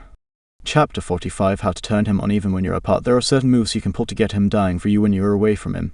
Maybe you're miles apart, or just in the middle of your working day, but these lines will have him begging for you to be back in the same room again. I can't get last night off my mind. Can you do that again tonight? I'm getting wet just thinking of how good it feels to have your tongue on me. But what do you say we get home tonight, keep all the lights on, and get into some trouble? I have this fantasy of you bending me over my desk and causing some trouble. Take a picture of a place in your office that you want us to have sex and send it to me. Tell me what you'd want to do there. To just finish an hour meeting and couldn't even tell you what it was about because all I could think about was being on top of you. If I'm horny, tell me what you plan on doing to me when I get home. There are things I want to do to you later. Tonight I'm in control. Here are some things you can send him if he's away on a work trip or just traveling and away from you right now. Warning, they may make him book a ticket home. I'm counting down the days till I get to have you again. To no matter how many miles there are between us, my body still craves you. I can't wait to hear your sexy voice tonight when I get home. Tell me what we're gonna do together when we see each other, even though we're apart. The thought of having your body next to mine sounds so sexy. Chapter 46, How to Approach Serious Topics with a Man Without Coming off as threatening in any relationship or potential relationship. There will be times when you need to broach serious subjects that concern a man not meeting your standards or giving you what you want. When you have these conversations, maintaining your composure as a woman and showing that you're in control is something that gives you huge power. Very often when women lose their temper or threaten a guy, it shows that they've lost control. You can absolutely have a serious conversation with a guy, but the most powerful series of conversations you have are not the ones where you lose your temper. If you don't want to settle down, that's something I want to do. I'm not in a casual phase of my life, and I get if you are, but that's not where I am. If someone you are dating suddenly began getting flaky with you, there is a right way and a not so effective way to handle it. The less productive way would be to say, "Why are you being so flaky? It ruined my whole day waiting for you." The better way is to say, "Geez, you're so flaky these days." He'll likely say, "No, I'm not," and make excuses as to why, or call you crazy for thinking it. You can reply, "Don't worry about it. I just could have arranged to see my friends if I'd have known, and I was just looking forward to seeing you, but it's all good. We can figure it out for another time." This achieves what I call the bliss point. In the food manufacturing industry, the bliss point is the term given to the optimal level of saltiness and sweetness in a food that keeps you wanting more without feeling sated. I have found that master communicators are able to achieve their own bliss point with others. They can strike the right balance of salty and sweet with their words, which allows them to both communicate their standards and be endearing at the same time. It is this potent combination that allows us to get our needs met without the person feeling like you are becoming high maintenance, a nag, or a bitch. In our example above, you are making clear you don't like what he has done by not honoring his date with you, as well as showing value by saying you had other options you could have gone with, on top of showing sweetness and vulnerability by telling him you were looking forward to seeing him. This combination of standards, value, and vulnerability is a potent combination. It makes him both want you more and want to do better for you. The next time he asks you to do something, say playfully, "Are you going to show up this time?" If he doesn't, don't make the mistake a third time. The fact that you have shone a light on the issue and made your standard clear is likely to ensure he doesn't do it this time around. Here you've also shown you have a sense of humor about it, which is attractive. It doesn't make light of your standard, it simply shows you don't take him or life too seriously. Chapter 47, How to Express Your Frustrations to a Man. Have you ever said these phrases to your man when you feel frustrated? "I want us to do romantic things. I want us to have more fun. Everything is shit right now. I'm so fed up with everything. I'm so bored. I'm so tired of this place. I need to go somewhere else." These are sentences that could easily slip out of your mouth when you're in a particular mood, and you may be saying them around your man hoping that he will read your mind and come to the rescue. I've got bad news there. These phrases will do nothing to get your guy to take action. All they will do is start an argument in which he tries to justify himself. If you say, "I want us to do romantic things," all he hears is, "You're not romantic, and all of my friends' boyfriends are. Why can't you be someone who is more romantic?" Men hear your dissatisfaction, even if it's just a temporary pang of desire, and all they register is a simple message, "I'm a failure at making her happy." When a guy feels this way, any combination of apathy, resentment, and insecurity can set in. He thinks, "What's the point? She's never happy with me." Apathy. What about that trip we went on last weekend? Didn't that mean anything? Resentment. She's thinking of some other guy she's dated that was more romantic, or listening to more stories of her friends' boyfriends are not enough. Insecurity, he'll feel like there's no pleasing you, and he'll start to lose hope in trying. The solution. 1. Be as direct as possible. There is no room for sugarcoating with men.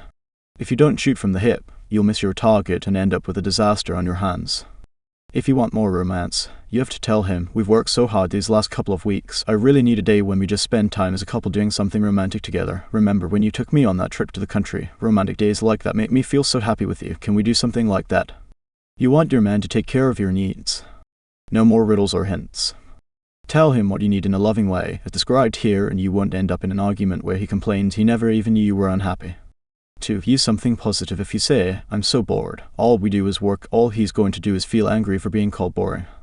If you say, babe, you've gotten so much done this week, I'm really proud of your commitment, but I want to do something fun with you this weekend. Let's have a date this Saturday, okay? This adds an element of flirtation to the demand, which makes him even more excited about it. 3. Be less cryptic and more specific about your wants. Say as much as you feel you need to in order to be heard. Don't say, I'm so frustrated, I just feel so annoyed today. This doesn't tell him anything about what's bothering you or how he can better serve your needs. Instead say, I really need a hug right now, I need to feel like you care about me. Or, I really need to feel close to you tonight and spend time together. Secret about men, most men are more than happy to come to your rescue if you keep them clued in on how they can help. So don't be afraid if at first the words won't come out. Talk until you find exactly what you need from him and express it with confidence. Chapter 48. How to communicate that you're unhappy with his behavior. It's almost inevitable that at some point the guy you are with does something that makes you feel hurt, disrespected, or just angry. This isn't something just bad guys do, it's something we all do in the period of a relationship where we are learning about each other's rules and standards.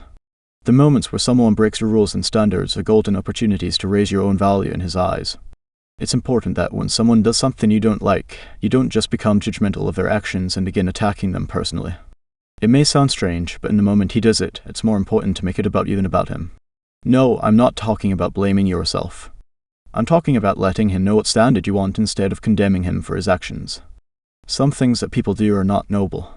They may seem like they deserve to be judged or condemned for their own sake, but in communication, it often serves us better to take the focus off of judgment and instead make it about our own standard. It's like you are saying, what you are doing right now might be something that is okay for you, but it's not something I want in my life. If you want to do that, you have to go and do it with a different partner who isn't me. The beauty of this is that if you tell someone they are wrong, they can argue about whether it's right or wrong. There are always different ways to view an action or behavior. But if you keep it simple and make it about what you want instead, it's not about right or wrong, it's just about your expectations. You're not coming from a place of preaching or being on a pedestal looking down on them, just a place of knowing what you want. Here is an easy structure to remember when doing this. 1. Tell him what he has done that you do not like. 2. Let him know what behavior you need, without always needing to condemn his behavior on a personal level. I say always because sometimes condemnation is the only appropriate response. Scenario 1. He is late to a dinner with you and your friends and has a general pattern of lateness. It's not my business how you manage your time, but I didn't appreciate that you were late for dinner with my friends, and it's not the first time. I'm not lecturing you, but when it involves me, I need you to be there when you say you will. That's important to the trust we have for each other, okay? For me, being there when I say I will be is part of me keeping my word to you, and I just want the same from you. Scenario 2. He is openly flirting in an inappropriate way with someone else. Respect and loyalty are really important to me, and when I noticed you being flirtatious at the party/event/bar, it was immediately a turn off. I know some women are okay with their man flirting with someone else, but I'm just not the type of woman. I don't want that kind of relationship. It almost felt like you were okay with disrespecting me when I know that's not your character.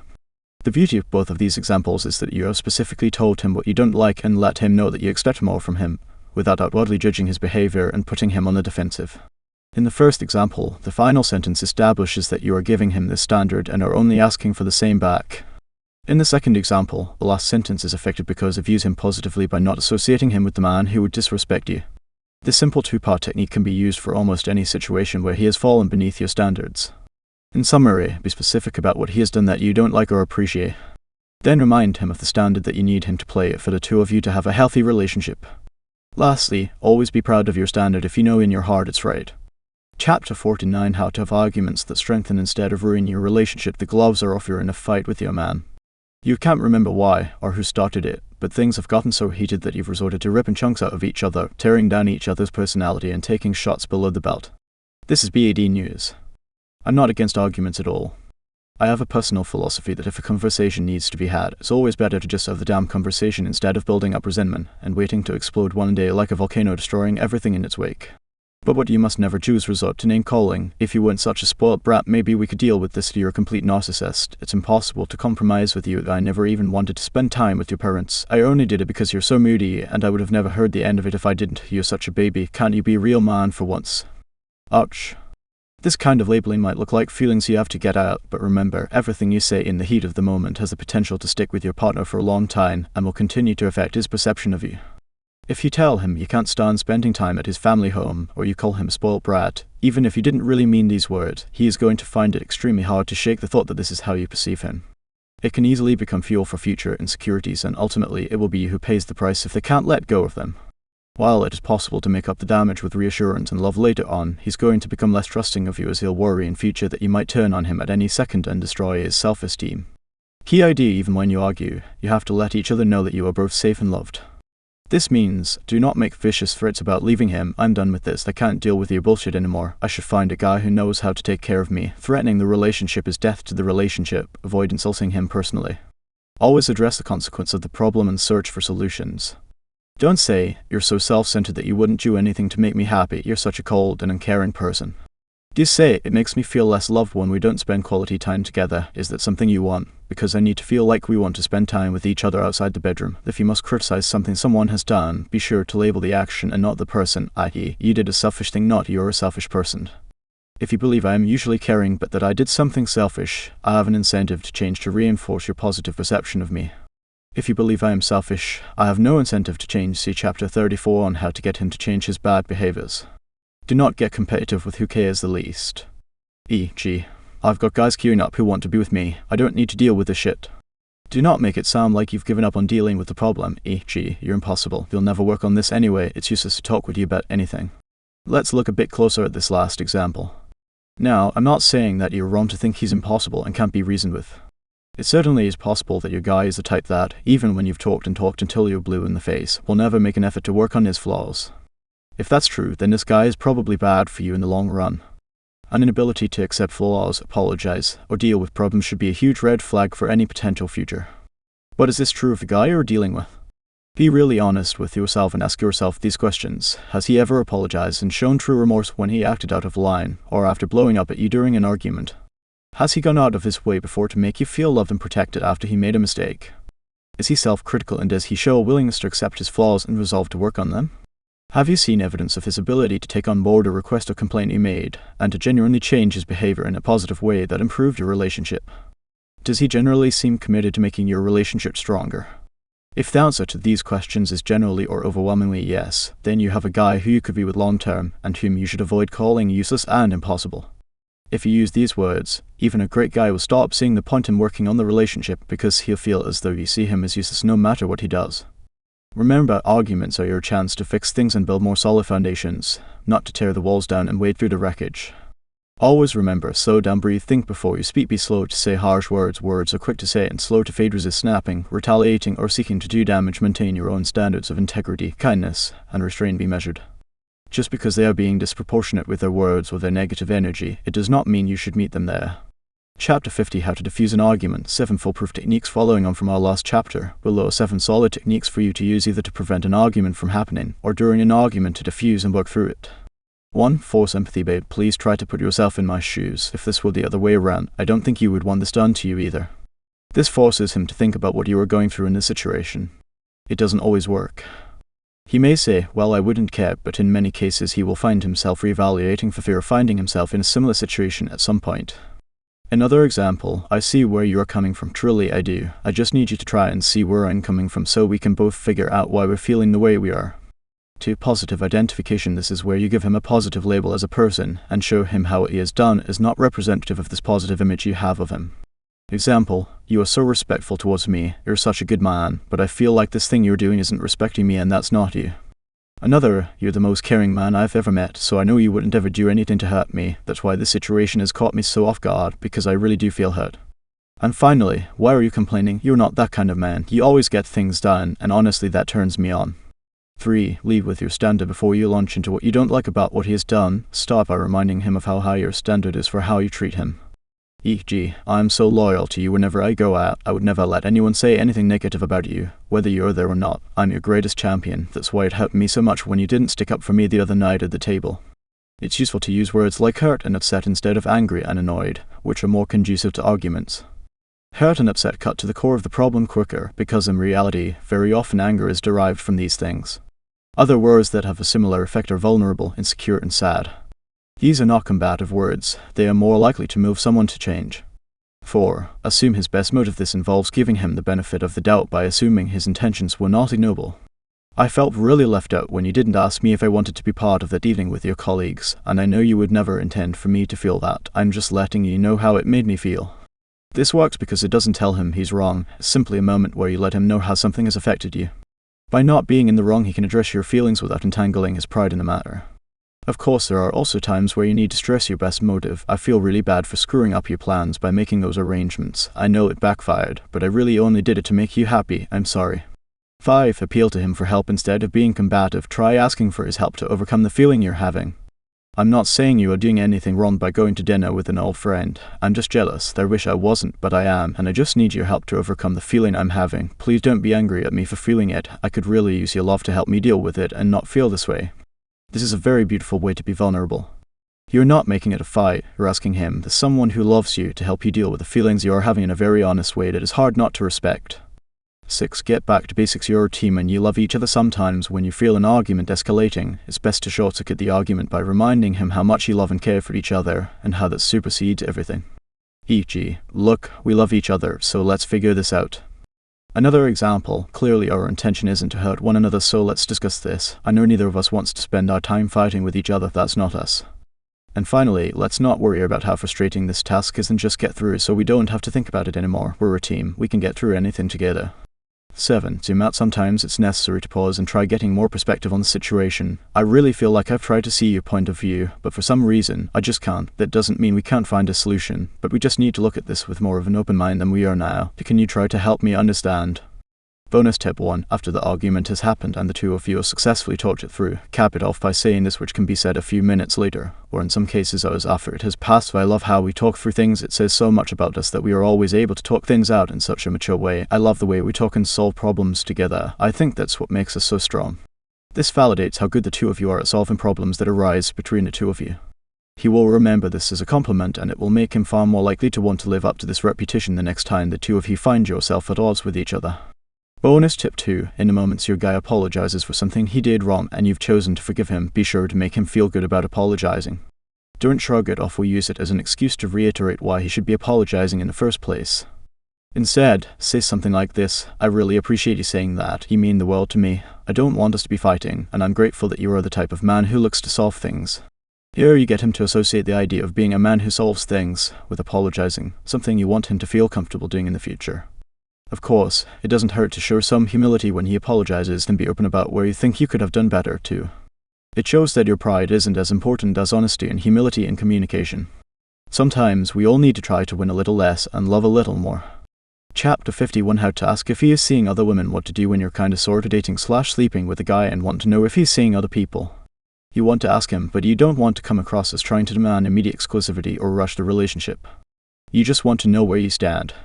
Easy. Say to him, are you the type of person to sleep with other women? It's okay if that's what you're after. It's just not my style. I'm not someone who does the sleeping together while seeing other people thing, so let me know. Another casual way to say this is, are you seeing other people or thinking about it at the moment? It's okay if you're, but it lets me know at least where your head is at. When to say this? After you've slept together. Maybe before the second or third time. This doesn't put any pressure on him, but it also makes him aware of your standard. Without having to ask, you've now made it clear what your intentions are. He may ask you back, what do you see this as? You could respond, I'm enjoying spending time with you and seeing where this goes. I'm not in a rush with things, but I don't do the sleeping around thing, so it helps to know what you're looking for. He knows you won't be sitting around in limbo forever and can easily make the decision to move on if he wants to play around with other women and be single. Key idea important: be wary of not sounding judgmental when you say these words to a guy. Do not sound like you are disapproving of him for wanting to be single or like you are upset at his decision to be unattached. Once you know what he wants, you have complete responsibility for responding how you see fit. If he says he wants to sleep with other women, just start to politely be more elusive and don't come over and have sex with him anymore. Be friendly and kind, but let him feel the fear that he might lose you. Now, he'll either back off because he doesn't want anything serious, or equally likely, he'll start to chase you down when he realizes that he doesn't want to lose you from his life. Chapter 52: How to answer if he asks whether you're dating someone else when a guy becomes attracted to you, and has that moment of realization where he thinks he might want something more than just casual dating. He'll probably ask whether you're seeing anyone else. Should you answer honestly here? If you want to date this guy seriously, will it ruin your chances if you tell him you're seeing other people at the same time as sleeping with him? Well, first off, you don't have to feel ashamed for having a dating life. If this guy hasn't shown signs of wanting to commit, you don't have to make excuses for enjoying your singledom by going on dates with other people. Let's imagine he says something like, "Are you seeing other people as well as me right now?" There are different answers you can give to this depending on what you want to convey. First response puts you back in power. Are you asking because you don't want me to? For to be slightly more bold, why are you asking? Is it because you want us to be exclusive? This way you take the attention off of whether you are dating other people and put it onto his intentions. The second response doesn't hide the fact that you are dating, but it does convey a particular kind of interest in him. Well, I do date, but if I'm honest, since meeting you I haven't had quite the same incentive to be dating around. Is there a reason you ask? If you want to be a little bolder still, you can say, am I seeing other people? Yes. Do I want to be dating one of them? Yes. The great thing about these responses is that you are putting the question back on him. You are indirectly answering that you are in demand and have not just made yourself exclusive with him, but you've also gotten him to explain his curiosity. He may say, just wondering, or he may say, because I'm really enjoying spending time with you and just wanted to know. Either way, you are giving him a high-value answer that lets him know where you stand and gets him to open up about his intentions at the same time. What if he asks explicitly whether you are having sex with other guys? In this case, you have two options. A. If you are sleeping with other guys, say, that's a pretty personal question. Lol, or I'm not celibate if that's what you mean, but I'm a very loyal person. If something becomes exclusive, is there a reason you're asking? Again, you flip it back onto him. Get him to answer why he is interested in the answer so you can gauge his intentions. B. If you are not sleeping with other guys, say, if I'm sleeping with someone, I don't sleep with other people while that's happening, do you? Now you'll know what his policy is on the same issue. Remember, you aren't obliged to answer questions that are relevant in the early stages of dating. Until you're committed to a guide, you're free to choose and talk about whatever aspects of your dating life you choose to share. Chapter 53: How to know if you are a couple. I want to tell you a story. It's one of the oldest. There is boy meets girl. Boy falls in love. Girl feels it too. They decide to start a relationship. It's nice. Both of them decide this was a smart decision. The end. They always made it sound so simple, didn't they? Except there's a more complicated, more realistic story that happens to a lot of people. Here's a more modern version of that classic tale, or at least the one I hear from women who attend my seminars. Boy meets girl. Boy likes girl. Girl likes boy. Boy gets girl's phone number. Boy and girl start dating for a month or so. All seems good, but girl realizes she has no idea what boy really wants in the long term. Boy acts a bit cagey and gets weird whenever the topic of commitment is raised in conversation. Girl gets confused, especially since boy seems to keep showing interest. Boy even says he likes her and that she's special, she's like no one he's ever met. And still, girl can't help but wonder to herself, where is this going? Asterisk, asterisk, asterisk. People always say the beginning phase of dating someone new is the most fun part. I always think it's the most dangerous. Dangerous because at some sudden moment between those carefree first few dates, a mysterious chemical floods your brain and you wake up one morning to realize, oh crap, I really like this person. Now it just got real. Your heart is on the line now. It's in someone else's hands. So instead of just enjoying the experience, your brain is now wrapped with concerns about when he's going to text or call, if he feels the same, and whether he sees you as a potential couple. It doesn't help when he gives you a bunch of mixed signals too. Maybe you have truly unique, amazing dates full of chemistry and laughter, but afterwards he doesn't call you for a week. Then he texts and asks if you want to hang out on Sunday, and although you want to see him, you're also starting to worry, where is this going? For most women, this question remains a silent one. They live day to day with this guy between fluctuating states of happiness when they are with him and frustration and confusion when he goes cold. Some women will come out and say it, where is this going? Put on the spot in such a way, he will often give vague and unclear answers like, well, I don't know, I just know I'm having a lot of fun with you. Why don't we just see how it goes and not rush things? It's hard to answer that right now. Isn't it a little early for us to know? I don't want us to put a label on this and for things to get all weird or changed. I'm still hurt / confused / scared since my last relationship, so I'm really not sure what I want right now, but I really like you. I don't need to tell you anymore. You've probably heard some version of these answers, and even more from your friends' stories. All of these are stalling methods. He doesn't want to lose what he has, but he's reluctant to make promises he can't keep. Very often the women that hear these answers will attempt to make a stand and back off, only to get close to him again when he asks to see her. Part of what bothers me about the "where is this going" question is that it feels a little too passive. It's like you are asking him because you don't have a say in the matter. It can also be a high-pressure question from the guy's perspective, as though he alone now has to lay all his future intentions out on the table and explain where precisely he sees his future romantic life for the next 6 months or longer. Most guys freak out in the face of that stress. Rather than simply give you one killer line to say which will only oversimplify the situation, in the next 3 chapters I present you with a series of techniques that make a man take committing to you seriously so that you don't keep getting caught in the casual trap. Chapter 54, How to Show Him You Are in Demand. 3 simple techniques. One of the boxes you want to check on the path to exclusivity is being perceived to be in demand. This is what both raises your perceived value and your perceived challenge, 2 essential parts of our attraction formula. It's simple economics. When demand is high for something, that thing becomes more valuable. Dating is no different. It doesn't hurt a guy to see that you are in demand, and more importantly that as a result you have a choice. It helps a guy to know that you will be someone else's before long if he doesn't progress with you. I'm not talking about game playing here. Just some subtle ways that you can communicate you have options. You don't want to pose this as a threat, e.g., if you don't want me, there are plenty of people that are ready to take me out tonight. That kind of ultimatum will appeal to his competitive and prideful nature, provoking responses like, you think you're the only one, I can just as easily go out and find someone else. Here are 3 subtle ways of creating the in-demand effect without scaring him off or turning him against you. 1. Indirectly reference the fact that you are used to being hit on. There are some low-key ways of showing a guy that you are no stranger to guys hitting on you. For example, you could be in conversation talking about the differences between men and women when they like someone. You might then say, men seem to always think that it's simply enough to say you are hot and then continue to hit on you without showing any personality. It's hilarious. You seem to be making a general point about men, but what you are really saying is, I know this to be true because guys hit on me a lot. It's subtle, but the implication is there. The thought that you are a woman who knows what it's like to be hit on will raise your perceived value as his imagination runs wild thinking of all the guys out there who see you and want you on a daily basis. 2. Talk about compliments you got that day. I remember once meeting up with someone I had been seeing for a date. She was looking great and wearing a cute hat. When I saw her, I said, "You look so great in that outfit." She replied, "Thanks so much, that's really sweet of you to say. I've been receiving so many compliments today on my hat." I can still recall my exact thought process when she said this. I imagined all of the people giving her compliments. I imagined them all being men, though I know a decent proportion of them were probably women. And as soon as I thought of them being men, I thought to myself, well, I guess there were a lot of guys using the hat as a way to hit on her today.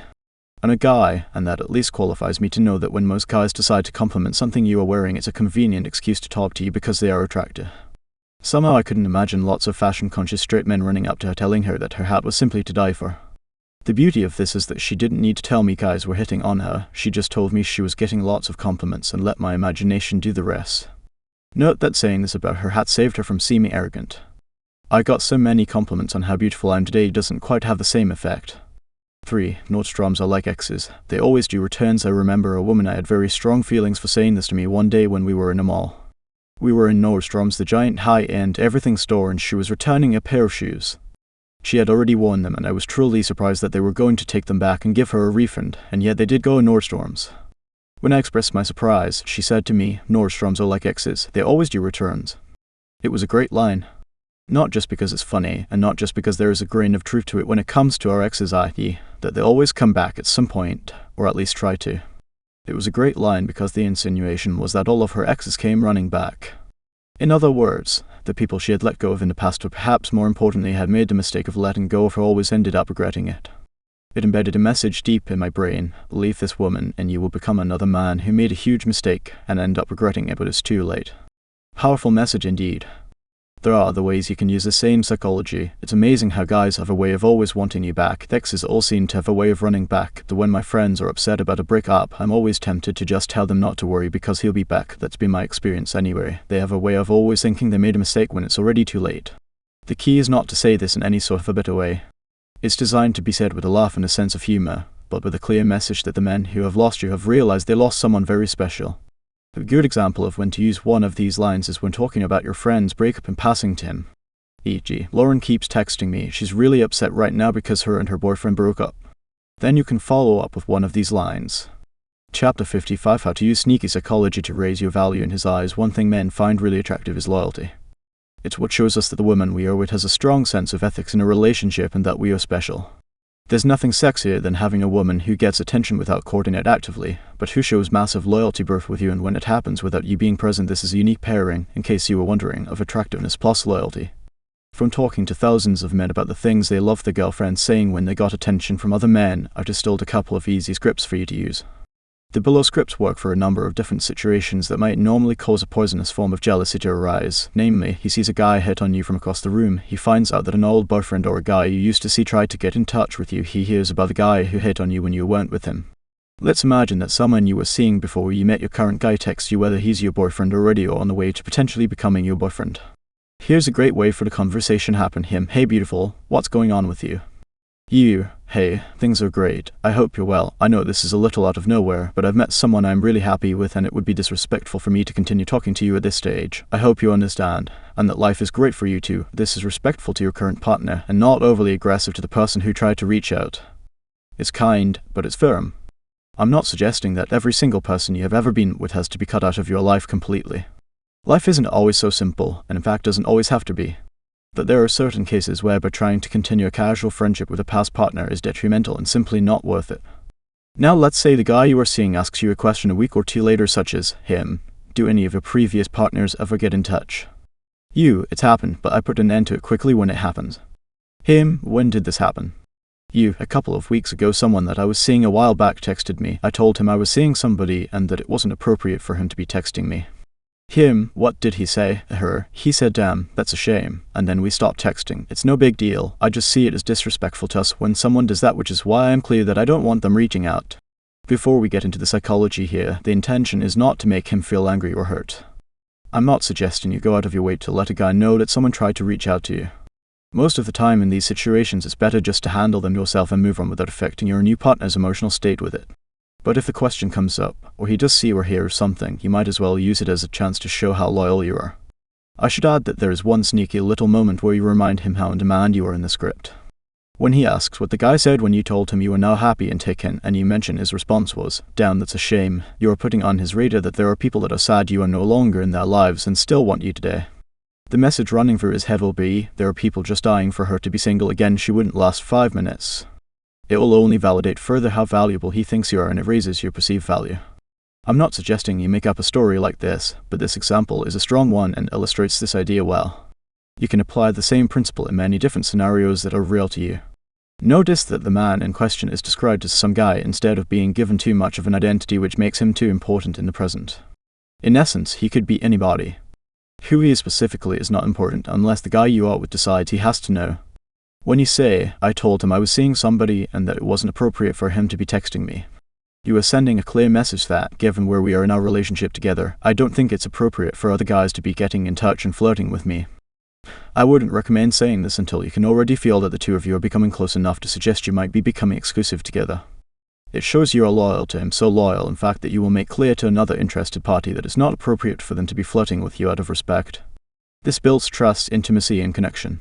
You can continue this by saying, "I see it as disrespectful to you, which is why I'm clear that I don't want them reaching out." This makes it clear to him that you aren't seeing other people and that there was an implied expectation that he do the same. Warning before we move on, these situations have a tendency to turn ugly if we are not careful, which is why we shouldn't go out of our way to bring them up. However, sometimes the person you are with will become insecure and pry into the situation in a negative way. For example, him: "So is this someone you were sleeping with?" You: "Well, yes, but it wasn't even this year." Him: "Well, clearly he still feels comfortable texting you, so have you seen him since then?" You: "What? No, of course not him. So this was someone you were just casually sleeping with, then see how quickly this can turn ugly. So be careful. The best escape in a situation like this is not to match his energy but to truly kill it before it escalates. Look, I have nothing to do with this person anymore. They have no importance in my life, which is why I cut him off so quickly. It couldn't be less important to me now. My focus is on you, which is why I wanted him to know it was inappropriate from now on for him to be in touch with me. I'm sorry, I didn't mean to upset you. You asked if anyone had reached out and I just wanted to be honest with you and for you to know that my loyalty is towards you. It's not fair for him to make you feel guilty beyond this point. Beware men who are quick to condemn you for things you did with other men before he was even around. Chapter 56: How to make yourself his partner, not just his hookup. 5 powerful phrases below are real-life examples from countless stories I witnessed with the men I coached. The women who used these were each in their own way pros at making themselves relationship material instead of being seen as just another hookup. 1. Be upfront from the moment he gets your number. Contrary to most advice which says you need to play it cool upfront, there are some benefits to stating your standard from the get-go. I remember a friend of mine telling me a story of a woman he met one sunny day in a local store. He could see her looking over at him the same way he was looking over at her. He felt almost positive it would go well if he went over to her, but he wasn't expecting what she said when he asked for her number. He said, "I think you're really attractive and wondered if you might like to exchange numbers so we can go for a drink sometime." She replied, "You're cute. I noticed you when you walked in and thought you were really attractive too. To be totally honest, I don't do the whole hookup thing. I can give you my number, but I just thought I'd tell you." Whilst this might seem presumptuous of her to say in a first conversation, it didn't scare him off at all. He was impressed and attracted by the honesty of a woman who knew what she wanted and didn't mind scaring him off if he wasn't interested.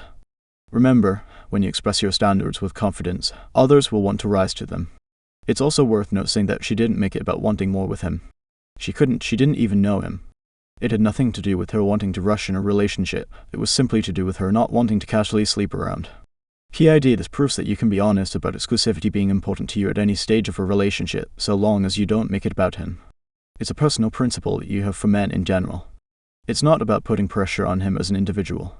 You may be thinking that being celibate until you are in a relationship is a difficult task. Well, I don't think you have to be. In fact, whether or not this woman really meant it when she said she doesn't hook up with people is not important. The fact that she stated it as her standard was enough to make him pay attention, and would certainly make him feel unique and special if in fact she did decide to break this rule with him. The more special a man thinks his bond with you is, the more likely it is he will want to carry it on. 2. Sure, there are old-fashioned elements to you. I often see women who are so eager to look relaxed and easygoing that they are afraid to mention the ways in which they are more traditional. Please don't think I am fighting here for you to go backwards. But sometimes the women who have elements of the old and the new are very intriguing. I'll show you a couple of ways to do this. It's so weird watching certain friends of mine hooking up casually with guys that I really don't see what they get out of it. This immediately tells a guy, I'm not the hooking up type, so don't waste your energy trying to put me in that category. It also allows you to use your friends to indirectly talk about it, without having to expressly refer to your own beliefs in the subject out of nowhere. In the situation of him asking whether you'd like to go out and party, you can say, I love to go out and dance if there's good music, but I'm not into the whole getting wasted and hooking up thing. I guess it's just not for me. I just love being around my friends and having a good time. Here he sees that you're not conservative when it comes to having fun, but you have a standard for yourself when it comes to who you go home with. He'll now feel special for getting to that point with you, and he also knows he'll have to invest to get there. This is of course another way of pre-framing the relationship so that you are giving him cues as to how to treat you before he even gets to the point. Clever, no? 3. Be direct on the first date about your standards for sex. I remember meeting a beautiful, sweet woman at a charity dinner one night in a hotel. We exchanged numbers and spent a week excitedly texting to arrange a date for that weekend. That Saturday night, when we were halfway through the date, she said to me, "So, what are your intentions here?" I'm not going to lie, her phrasing of the question initially freaked me out a little bit. I had never been asked anything like this in my life, especially on a first date. It felt a little like I'd stepped into a Jane Austen novel and was dealing with the ceremonies of meeting a young and eligible lady for the first time. I replied, with you?" Her, "Yes," I replied defensively. "Well, I just got out of a relationship and I'm not ready to jump back into something like that."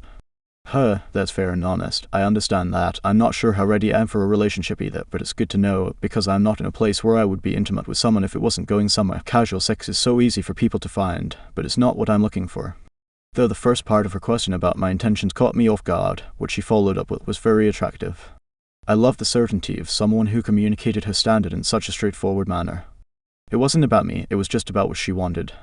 I immediately felt intrigued. I wanted to get closer to her because of it. She had also managed very quickly to discover my views on a relationship, which let her decide how she wanted to play it. She didn't need to tiptoe around it. She simply asked what I was looking for.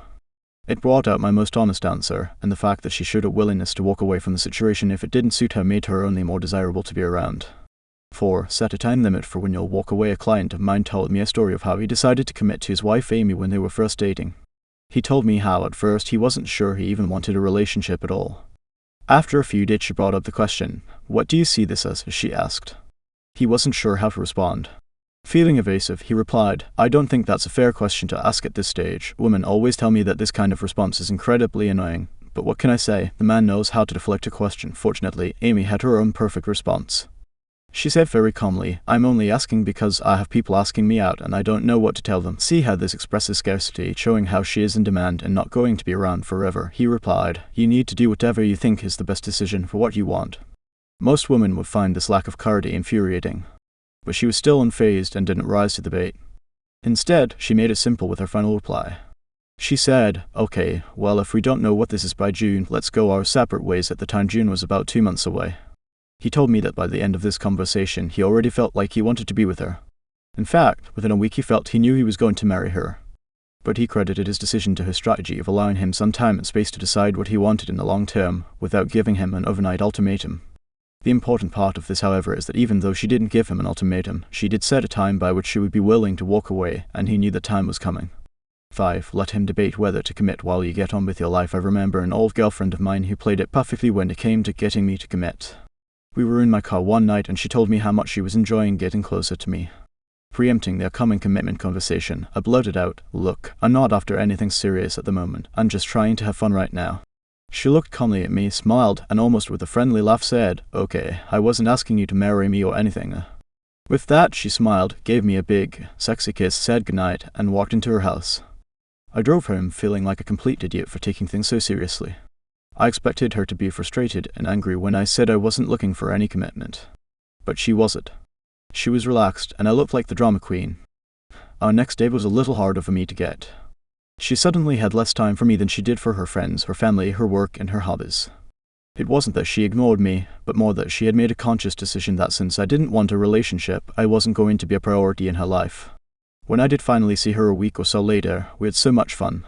She was sexy, playful, teasing, and happy. After a couple of hours, she decided she needed to get home. Very frustrating since I was looking forward to taking her home. All of a sudden, I felt myself wanting to be her priority. She seemed so laid back and in control, and here I was saying I didn't want to be serious with her. I remember asking her on another date and she told me she was busy with work, seeing friends, and going shopping with her mom. I had to wait nearly another week to see her. I remember in that week saying to myself, "Why on earth don't you just be with this girl already? She's awesome, and all of this freedom you have is simply being spent thinking about her, so just go for it, you idiot." She didn't need to sell me on a relationship, because while she was off living her life without apology, I was selling myself on it. It was as if she said, "You go have this internal battle with yourself, me and my mom are going to buy shoes." When I finally saw her for the date, I told her I had totally changed my mind and that I wanted to be exclusive. Her response? Her, "Are you sure?" Me, "Yes, I'm sure."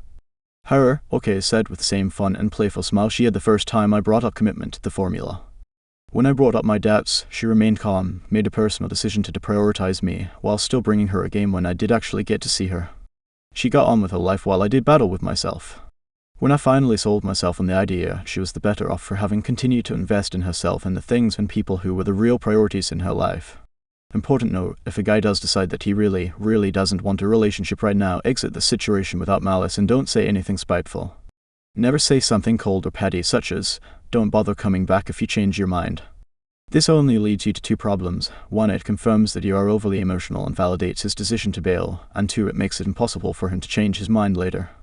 You shouldn't ever be sitting around waiting for a guy to change his mind. Perhaps later on your paths with this guy will cross, and maybe at that point you'll wish you didn't end things so badly, especially if there's a chance for a relationship to spark up again. Think of it this way, leaving things in a positive manner is like making an investment for the future. The investment may never pay off, but if it does, you will be in a position to reap the rewards. You are never pushing for the quick close. You show a guy that you're awesome and have standards, and you can even tell him you really like him, but you never try to sell him on being a couple. Just listen to what he says, make your exit gracefully, and start seeing other people. There's a good chance he'll come back if you handle this correctly. If not, you've saved yourself a lot of time waiting for some guy who was never serious about you to begin with. If you follow all these steps, you'll have communicated value to the guy and you'll have shown him with your actions that you have self-respect, standards, and that you are scarce. One last thing, I remember a girlfriend once saying to me, I always promised myself that I wouldn't move in with a man until I got married. Though I didn't agree with the idea, I think it's madness not to try living with someone before deciding to do it for a lifetime. The notion of her saving something for the man she would marry was an attractive one. It plays on the psychology of something being exclusive to the man you ultimately end up with. I don't think it matters too much exactly what it is. It doesn't have to be sex, or moving in together, or anything that big. It can be much more specific, such as, I always said I wouldn't go on safari in Africa until it was with the man I would end up with. Saying this has the effect of making the future relationship you have seem sacred and valuable and something to be prized. The good news is, no matter how old you are, or how many relationships you've had, or how much you've already done, there's always something you haven't done. Chapter 57, How to Ask Him If You're Exclusive. At the beginning of my live seminars, I usually ask 3 questions. The first 2 seem relatively simple. 1 who here is single right now. As you can imagine, most of the hands go up. 2 who here is in a relationship right now. Typically about 20% of the room put their hands up. The third question always gets a laugh, but has quite a few reluctant hands going up. 3 who here isn't sure if they are in a relationship. This question is poignant because it highlights just how confused we can be as to where we actually stand in a relationship. Some people simply don't know if they are really exclusive with someone. This begs the question, is there such a thing as implied exclusivity after a certain amount of time, or as a result of certain behavior between two people which suggests they are no longer going to be with anyone else? I asked my Facebook community in what moments they believe implied exclusivity was created. Here are some of the responses. When another person hits on you and they get protective the minute he refers to you as his girl around his friends, definitely sends the message that you are his and they need to back off when he uses phrases like I'm gonna show you, I'm gonna teach you, we should do this sometime, or I'm gonna introduce you to the express and eventually materialized intention of sharing experiences together, that when he starts planning things a little way down the line, concerts, going to weddings, trips, it's usually pretty safe to assume that I think when you are having sex several days per week, both saying how perfect everything is when you are together, and you are talking almost every day, exclusiveness is implied as soon as you both expect to spend the weekends together, and you've met some of the important people in his or her life. Defection in public. I live in Nashville. This is something you think about in a small town. If you go out separately, meeting up to spend the night, even just to snuggle, the when he lets you look at / use his phone without freaking out. Guys of those bad boys on lockdown when on the dating scene, the when he called me from Colorado on a work trip to describe its beauty to me, and then we talked till his phone died, sharing little moments like that. Despite all of these comments, every third was a variation of a woman saying, never ever, ever, ever assume anything. Needless to say, these are likely to have been those who have been burned in the past by assuming too much. And yet though many women agree that assuming is dangerous, they could point out moments when they felt a shift in their relationship to something exclusive.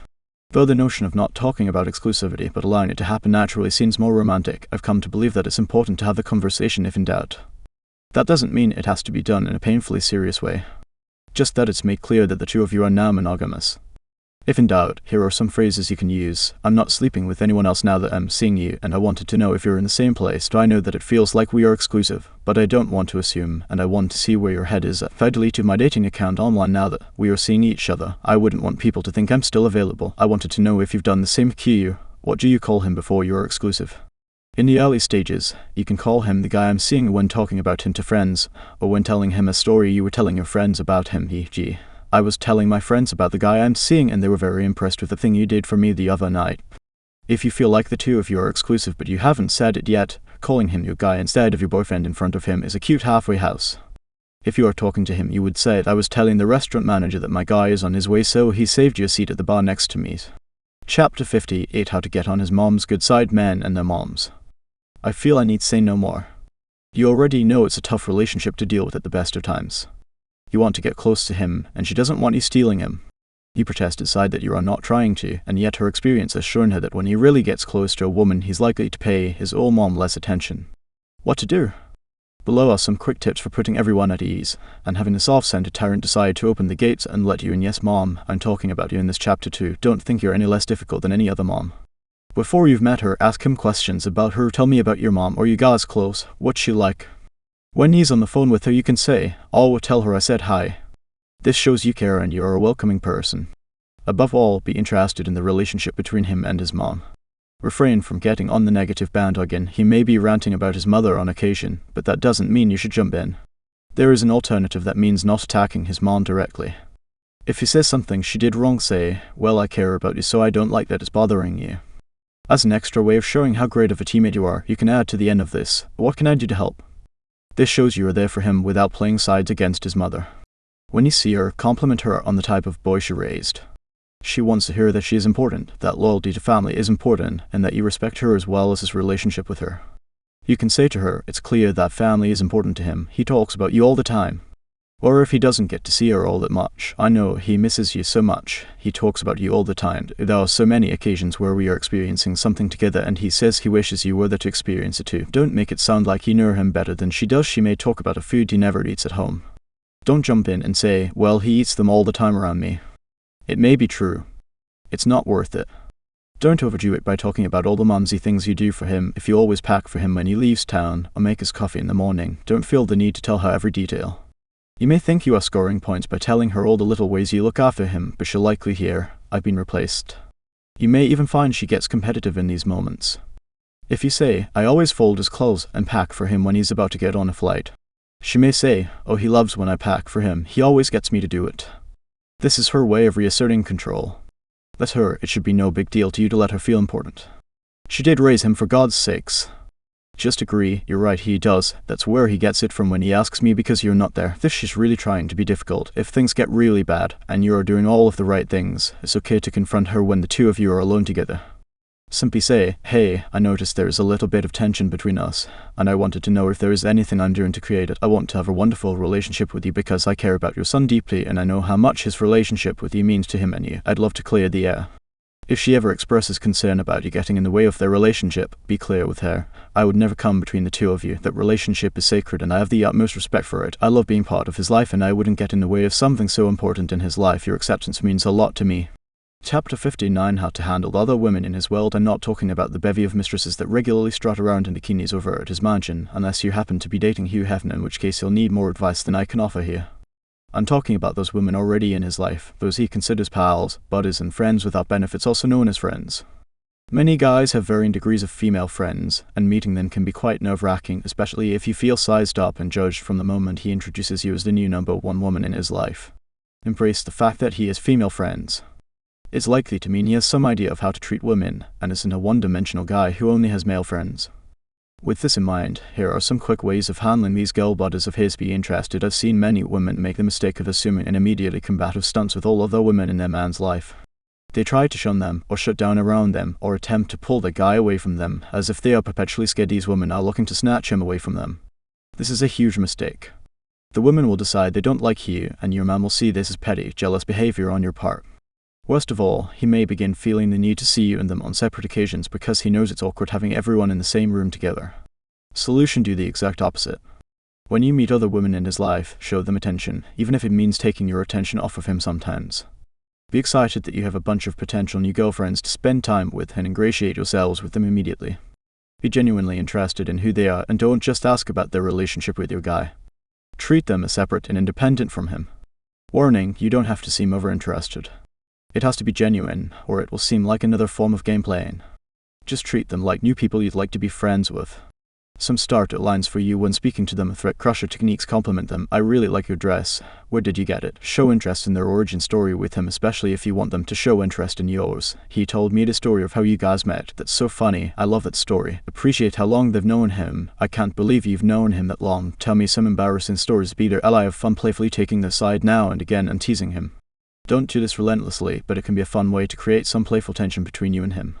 If he says something obnoxious or sexist, be on the women's side and call him out for it. Show that you're not going to just be on your guy's side whenever he is totally wrong or just being a guy.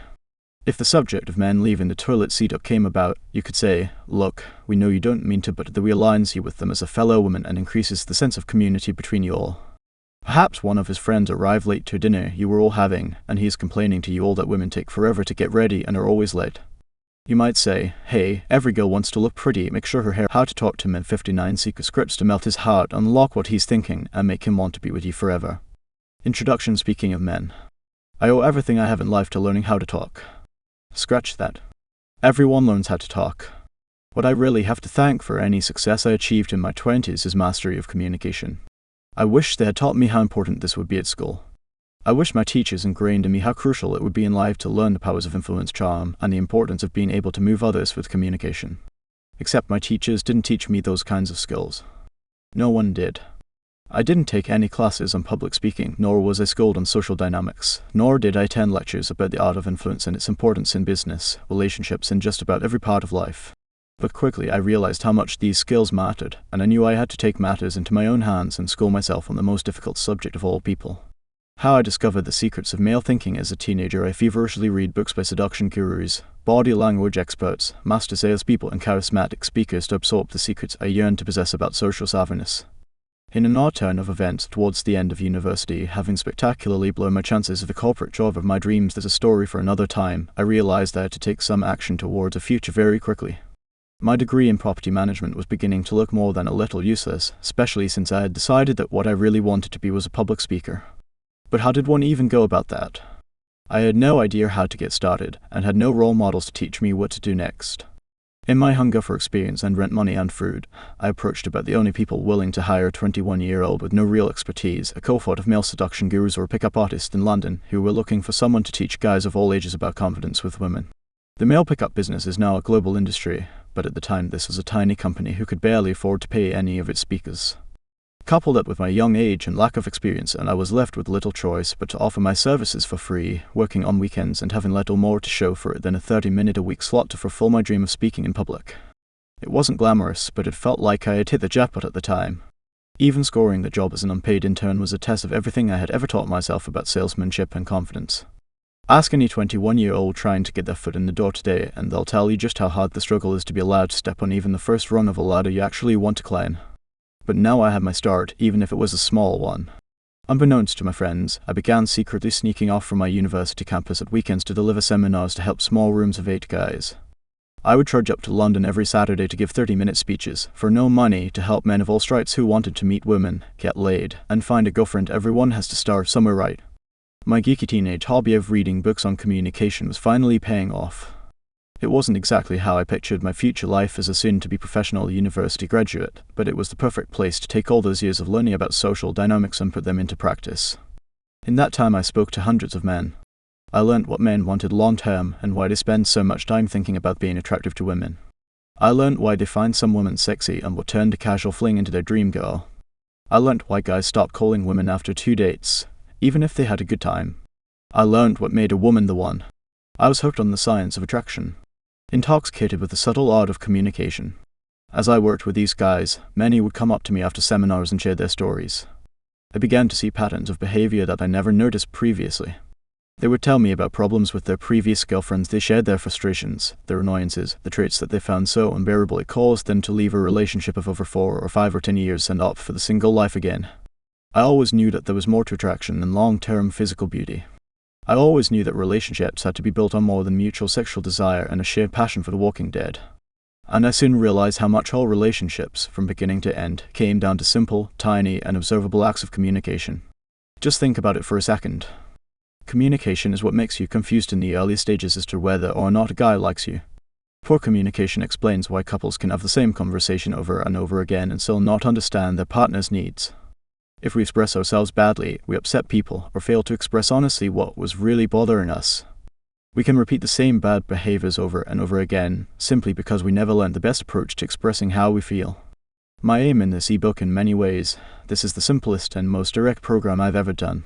I thought to myself, what if I could handle all those questions I get bombarded with during my seminars and share them with as many women as possible? There are 2 things I've become an expert on after 8 years of giving seminars: how to communicate and what men want. I now want to combine this knowledge base I've acquired and distill it down to the essential tools you need to have any conversation with a guy at any time without fear of what to say or how to say it. You might want to get a cup of coffee before we begin. We have a lot to talk about. Chapter 1: How to get men to approach you every time. Body language secrets. There is a misconception that spreads around women in the dating world, and it is perhaps one of the most oft-repeated myths about men. If he liked you, he would come over and talk to you. No, he wouldn't. Women are intimidating creatures. That might sound silly. You might read that and wonder where all the men with balls have disappeared to. But I should make it clear now, yes, there are men who approach women all day long. But they are rare. And they are not always the best kind of men. Some men, of course, are confident, wonderful, and will happily approach you to get your number if they want to take you out. But many guys will not. Secret about men: there is a huge cohort of men who would approach a woman, but need just 10% more certainty that she will respond positively. This is very easily done. There are a few quick ways you can make it 5 times as likely that a guy will summon the courage to say something. Eye contact. It's boring, obvious, and everyone says it, but you're a fool if you think this is too basic. Locking eyes with a man, even if just for 1 second, is the single easiest way to telegraph a flash of interest from across the room. Studies have shown that just meeting your eyes makes it much more likely a man will feel safe coming over to say something. What's more, do not think it's enough to make eye contact just once. The second and third look are even more important than the first. It's these extra looks that really give him the confidence to come over and say hi. Look over at him multiple times and make sure to smile if you lock eyes with him. This is the absolute best way to make a guy feel like you want him to talk to you. Few women do this enough, and it's so ridiculously effective that making a habit of this one step alone will completely revolutionize your dating life. Eye contact and smile. That's all it takes for a magic meeting to happen. Don't huddle in a group when you're out at a party with friends. Keep your stance open and resist the tendency to flock together with your group in a tight, closed circle that no man can enter into. Stay open to people outside the group and you'll find guys will be less uneasy about approaching, because you'll look like you are happy to be approached. Show you're open to engaging other people nearby, chat to bus staff. Ask the guy next to you what he's drinking. Talk to others in the queue. Show that you are the sociable one in the place, and you will make yourself seem approachable. It helps if when you talk to these people you still look over at him. It lets him know that there is some special connection you are feeling with him in the moment. If someone other than the guy you like approaches you, make sure you are warm and open to them too. The guy you're checking out will see if you are dismissive to others and judge you accordingly, so don't be mean to people in front of him. Make an effort when your friends speak to other people. Don't be the one who hovers in the background when others engage you in your group of friends. Ask questions, be positive, and show curiosity. This will make you seem like the approachable person that offers easy conversation and positive energy.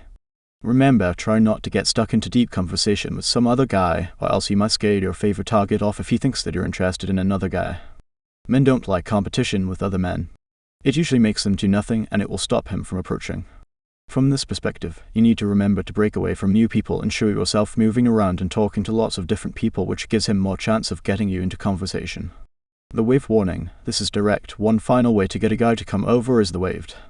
Here is what you do. Step 1, make eye contact with the guy. Step 2, trade a smile or 2. Step 3, wave him over to you with your hand that's right. You physically gesture for the guy to come over, not with words, but with a come here gesture. It's crucial to do this in the right way. Don't be making a sexy come hither motion with one finger as though you're acting in a ridiculous porn film. Just wave him over in a cute way. This takes a pinch of confidence, but it will get nearly any guy to actually come over for a conversation. Plus, there's nothing to lose. If he doesn't, you've lost nothing. Remember, men are constantly looking for permission to approach you. All of these ways make it so much easier for a guy to do what he wanted to do in the first place, which is find a reason to move his butt from the other side of the room to come and meet you. Chapter 2, How to start talking to a guy with zero chance of rejection. This one is really easy. If you've been staring at a guy for God knows how long, neither of you have done anything about it, and now he's about to leave, this is what to do. When that attractive guy you've been looking at is about to walk out of the bar you're in, simply say, "Why are you leaving?" This can be said in a couple of ways. If you really want to be cute, you can say it in a pouty way to show that you're a little sad he's going. Or you can do it in an "I can't believe you are already leaving, it's so fun in here" kind of a way. If you're thinking to yourself, how could I possibly say that to someone I don't even know, your head is still in the wrong place.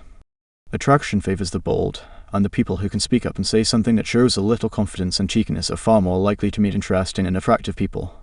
The whole point of this line is that it seems to suggest the two of you know each other better than you actually do.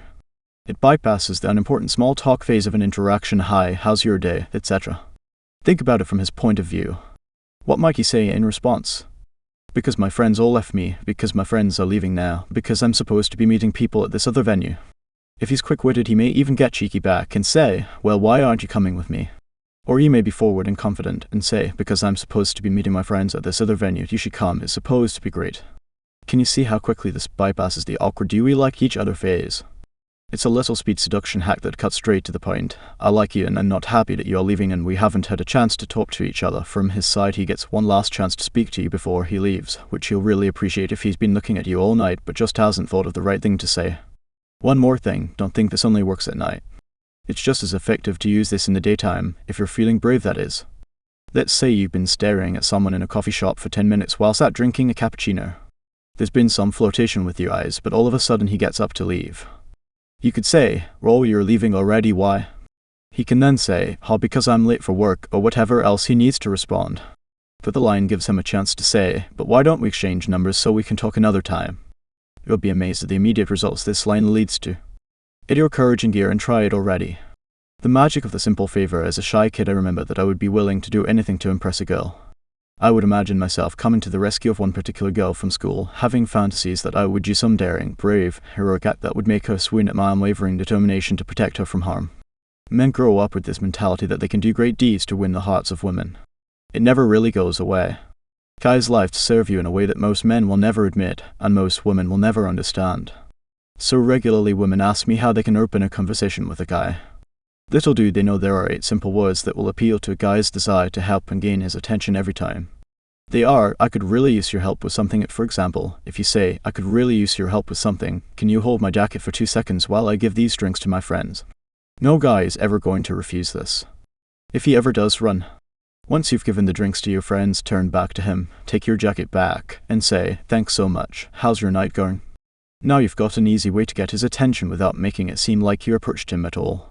These favors can come in more subtle forms too. For example, in a restaurant, "I need your help. Do I get the steak or the sushi here? Do you know what's good?" You can also say, "Have you been here before? What's the best thing to order?" At a coffee shop, "I need to ask you something. Have you tried that new frappuccino? Is it good?" In a bar, "Do you know where is good to go around here after this?" This gives him an opening to get your number and text you from where he is afterwards if it's good. In the day, "I'm new to this area. Can you tell me anywhere that's good for breakfast around here?" At the lunch place, "Could you make sure no one steals this table while I go to the restroom?"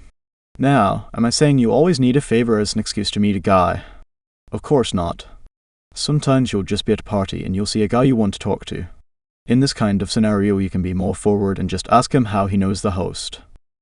If it feels unnatural for you to talk to guys out of the blue, it's important you get used to making conversation wherever you happen to be.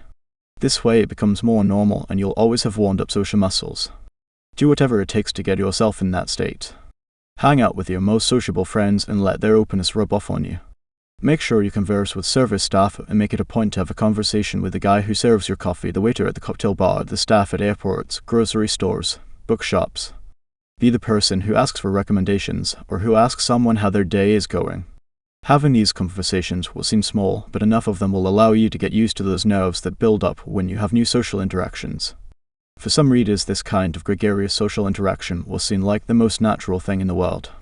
For others, it's going to feel tougher at first, but if you push through this barrier, you will experience incredible results in your love life. Like I said, if you have sociable friends who seem to do this naturally, get proximity to them and you'll find it easy to be open and approach people with others who share the same attitude. But remember, there's no substitute for taking your own action and learning how to handle social pressure. Try this mission today. Start 3 conversations with different guys by asking for a recommendation, how their day is going, or for a favor. Quick question, if you could ask the author one thing, what would it be? Comment below, I'm curious. Chapter 3, How to Approach a Guy via Social Media, Facebook, Twitter, Instagram, Tinder. As Justin Timberlake's character says in The Social Network, "First we lived on farms, then we lived in cities, and now we're going to live on the internet."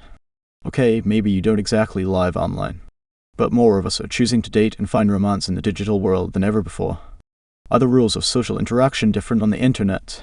Not exactly. But there are rules of etiquette for approaching someone via social networking, and it pays to know a few going in. 1. Approach. But approach gently. Anonymity online is a blessing and a curse. It's a blessing because it allows you to speak to a guy without taking a huge social risk, and even if you get ignored or rejected, you can be comfortable that you'll probably never see the guy in person. The curse is that online it's hard to build trust. You don't know him, he doesn't know you, and you both don't know at first if you are who you say you are. You could be a weird stalker, he could be a creep. Neither of you know for sure. Which is why you should start small. Let's say you add a friend of a friend on Facebook. You can only get in touch online because you have no phone number to contact this guy. What's your strategy? First, get his attention in a low-key way. Start by just liking 1 or 2 of his pictures. He'll get a notification and be aware of your presence and can decide whether he wants to get to know you better. Be smart about the photos you choose to like. Maybe it's a photo of him with his friends about to jump out of an airplane. Here you can say, "Wow, that's brave of you," or "I've always wanted to do that." It allows for him to see a little of your personality without even having an initial conversation with you. Some other photos you might like: photo of him with his family, him doing something with friends, him out of the country, him playing a sport or doing an activity. This doesn't mean go back 52 weeks in his photo archive to find them. You don't want to seem like a strange person who spent 20 minutes on his page. Go for recent photos. If he doesn't post that often, just don't scroll down 100 photos. Also remember, you only need to like a couple, 3 or 4 at most. Any more is overkill. Now, his profile has to be public in order for you to start liking photos, but you could still request him. Just keep your initial approach very small, as it would be weird for him to see a ton of activity from a woman he's never met before. 2. Add guys who share something in common with you. Can you add a guy as a friend if you don't know him? In general, I advise against doing this on Facebook until you've met him at least once in person. If, however, you happen to share something in common, like you both go to the same university or work in a similar field, then you have a good excuse to add him as a friend that doesn't seem like it's for romantic reasons. After all, it's called social networking for a reason. 3. Send a short, non-committal message. Once you add that guy from work or college, or that friend of a friend you said hello to at a party, you can send a message. But keep this very short and sweet. Just think of it as taking a small chance. Don't ask a ton of probing questions that sound like you're fishing for info or gossip on his life. Ask him about one detail of his profile. If you see pictures of his trip to Kenya last year, and you have also been, ask him in your message, "What did you think of Nairobi? I went a few years ago and safari was one of the best things I've ever done." Keep it as small and simple as that. Alternatively, see what TV shows he has liked, or hobbies, or some detail about the industry or college you both work in. For example, if he's a literature student at college, ask if he's going to the book fair this week or the poetry reading next Tuesday.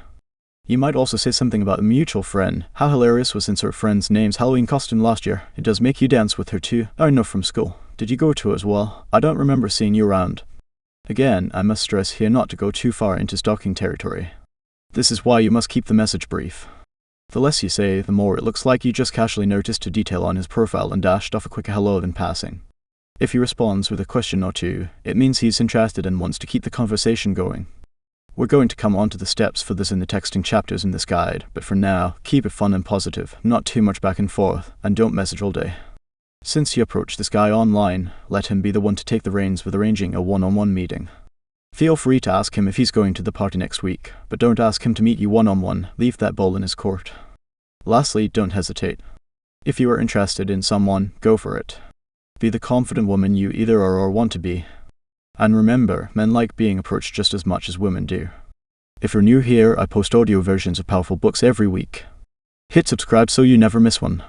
Chapter 4: How to Flirt with a Guy You Just Met. I remember being out one sunny evening in Los Angeles. After flirtatiously exchanging eye contact with a woman in the same bar, we began talking. 30 minutes later we were still in conversation, having a great time, laughing, being sarcastic, and teasing each other. She was witty and playful and clearly very intelligent. While I was talking, I caught her looking over at a man and a woman standing together. She then looked back at me, cutting off my sentence to say, "Oh, you never do that to me," clearly referring to something that was going on between the couple. I looked over and the guy was groping the ass of the woman he was with, obviously and publicly. Both of them appeared to be very drunk. I immediately began laughing, both at her funny observation and her role-play in which we had known each other a lot longer than 30 minutes in her words. "You never do that to me." The fact that she could say it about a drunken moment between two people who were sloppy and all over each other when the two of us were sober and composed made her extremely attractive to me. But then again, someone with a sense of irony is sexy to me. You can apply the same technique when you are on the phone to a guy for the first time. Let's say you've been talking online to each other and have for the first time gotten to the point of a phone call. You hope it'll turn into a date and ask him, "How are you? Anything fun or interesting happening for you this week?" Not a bad question to ask at the beginning of a conversation while we are on the subject. It is specific and forces him to draw attention to the more interesting events of the week instead of eliciting the vague, "Yeah, I've had a good week" type of response. He says, "It's been a great week. I actually just went to see the new Avengers last night. It was so good." You can playfully and ironically respond in your most endearing and cute voice, "Oh, you never take me to the movies." The whole point of this is that it's a premature thing to say. That's what makes it ironic and endearing. You've never even been on a date with him, and you're telling him something he's never done for you in a way that suggests he is at fault. Adorable and great for creating fun exchanges even with people you barely know. So long as his own wit can keep up, you'll likely get a response like, "I'm so sorry, how awful of me, you must forgive me, we'll go, I promise." Now you have a fun little roleplay on your hands which might just switch from a joke to reality before you know it. Fun fact, around 94% of people who listen to these books haven't subscribed yet. Be part of the top 6%. Chapter 5: How to Tell If He's Into You. Secret about men: men are not subtle creatures. When we like someone, we give very obvious signals, far more so than the subtle hints women drop that leave us perplexed about whether you're interested or not. Here are some of the unsubtle behaviors a man will exhibit around the woman he fancies. 1. He keeps looking over, his eyes go where his heart most wants them to. If he likes you, a guy won't be able to help himself from looking constantly in your direction, if not right at you. He probably won't hide it very well either. 2. He'll try to get proximity. The women we desire are like catnip. We just can't help moving closer and closer to you. If he repeatedly sits near you, stands close to you, attempts to be in the same room as you, or tries to make sure you're both on the same bus, it's because he wants you to notice him. Maybe you move to the other side of the room and suddenly he appears 5 minutes later. Yeah, that means he likes you. 3. He'll find excuses to interact with you. If he hears you talk about a movie with your friends in conversation, he'll find you after a bit and say, "Oh, did you say you love Martin Scorsese's films? I do too. Have you seen The Wolf of Wall Street?" Or maybe you're all in a big group eating dinner. If a guy likes you in that group, he'll ask what you're thinking of ordering from the menu. Basically, he'll find any reason to make conversation when he's in your vicinity. 4. He's curious to know your world. Guys who like you will want to know little details: how many siblings you have, what you do for work, how often you go home, where you're from, what you studied in school. No detail is too small for a guy who wants to be part of your world. Guys who aren't interested will keep things very superficial, as frankly they probably aren't very interested in more than a brief chat before talking to someone else. A guy who likes you will ask a lot of questions. 5. He'll make plans to spend more time together. Does he plan for something else, ask for your number, or does he call you later to arrange something? When men are attracted, they'll usually want to make sure they stay in touch and have plans for the next time they'll see you. However, I should point out that some men have the potential to be attracted to you, they just haven't reached that point yet, which is why they aren't asking you out. We'll talk later about generating attraction through your text to get him to ask you out. 6. He'll talk about things you could do together when you tell him about a film you want to go and see. Does he say he wants to see it too and hint at seeing it together? Does he offer to show you places/restaurants in your city? These are all signs that he wants more than just friendship, especially if he talks about doing it as just the two of you. 7. He'll find reasons to touch you. Does he playfully touch you/hug you? Even a high five can show he is trying to establish physical contact. He will likely touch your arm or put his hand on the small of your back when you walk in front. Does he ever put his arms around you? That's also a sign he wants to be close. 8. He'll lean in. He'll try hard to lean in and listen to everything you're saying. You'll also see he puts a lot of effort into his answers when he talks, and he'll try to share more than normal. 9. He's attentive. He'll want to make sure you're not cold, or ask if you want another drink, or make sure you have a cab home. 10. He'll give specific compliments rather than generic "you look nice" compliments. He'll tell you how much fun he's having, or tell you how cute your smile is, or how you have an incredible energy about you. 11. He'll smile a lot because any time spent in your company is company he enjoys. 12. He'll get lost in your eyes. He will make prolonged eye contact when you talk, and have a look of being lost in your eyes, as though he's hanging on every word or not listening at all. 13. He'll be more excitable, not in a sexual way, but in his general energy level. He'll always have energy to do more in your presence, like a dog that has just seen his owner in the driveway. Look for signs of nerves, fidgeting, or lots of smiling and laughing at your jokes. And if he's not into you? If he isn't interested, a guy will be scanning the room, not paying attention, not really listening to anything you say or probing further with deeper questions. He'll talk at you, not to you. He'll be extremely controlled all the time. He'll keep looking for his friends and allow silences to linger without picking up conversation. If you found value in this, please hit the like button. It really helps the channel grow and brings more books to you. Chapter 6: How to guarantee a guy swaps numbers with you. Getting someone's number typically feels like a man's game. Secret about men: the problem is, most men aren't very good at it. We fumble through conversations, barely concentrating on what we are saying because we are too busy to assess the right time and the perfect line to get your number, all while trying to come across as casual and relaxed. No man will ever be angry for you making this step a little easier. This doesn't mean doing the work for him, it just means making things run smoother. Here are some simple techniques for progressing to the number exchange. 1. You and your friends seem fun. We should all hang out sometime. This is clearly very casual. When exiting the conversation, it's an easy thing to say as a sign-off. It takes the pressure off as well, because it doesn't sound like just you and him going on a date yet. The message you are sending is, you guys are cool, we are cool, and us cool people should all get together. Obviously, the natural place for him to go after this is to ask for your number so that he can make this happen. Make sure to leave the gap for him to do this, and don't do it for him. 2. You want to learn salsa too? Okay, well, it seems obvious we should learn together. It's said in a playful way whenever something comes up that you both want to do. It's a great time to talk playfully about doing it together. What I've written above may seem forward, but it can actually be used with someone you've just met because it's humorous. But it does send a subtle message that you are okay with the idea of seeing him again, which makes it easier for him to ask for your number at the end of the conversation.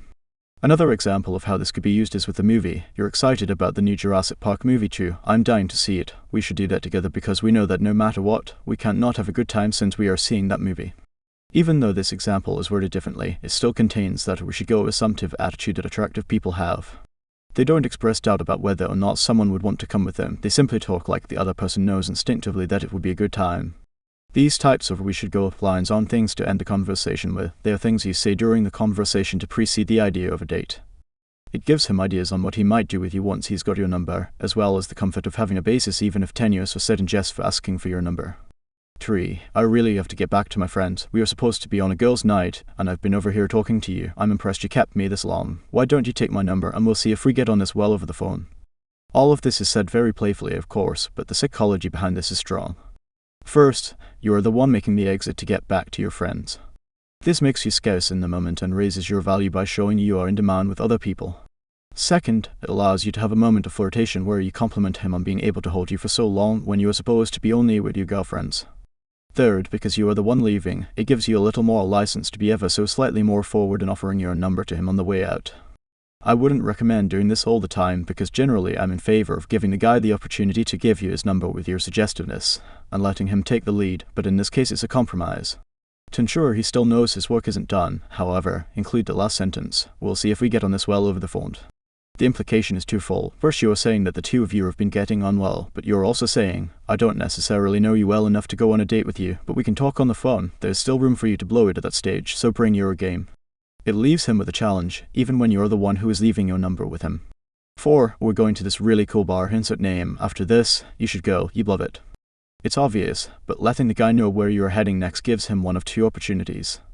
Either he can ask for your number to text you about it when he's leaving, or he can simply show up there knowing you're going to be there. I've used the word go in the place of come because it's a little less about you and more about the fact that he would have a good time in that location. There's an alternative to this if he asks you where you are headed next and you are not sure, so he tells you where he is going. You can say, that sounds cool, maybe you can text us and let us know how it is when you get there and if it's worth coming over.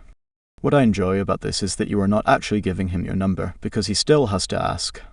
You've jumped ahead by saying he should text you. I use the word us in the line so that it looks like it's for you and your friends, not just you, but he still has to do the asking. It also makes the number exchange about the practical issue of finding out if the place he is going turns out to be worth it. It's relaxed for both you and him. Chapter 7: How to know who should text first, who strikes first once you've exchanged numbers. It's supposed to be the man's job, right? Usually that's presumed to be the case. But the messy truth of this is not so clear-cut. The most straightforward answer I can give on this is, it depends.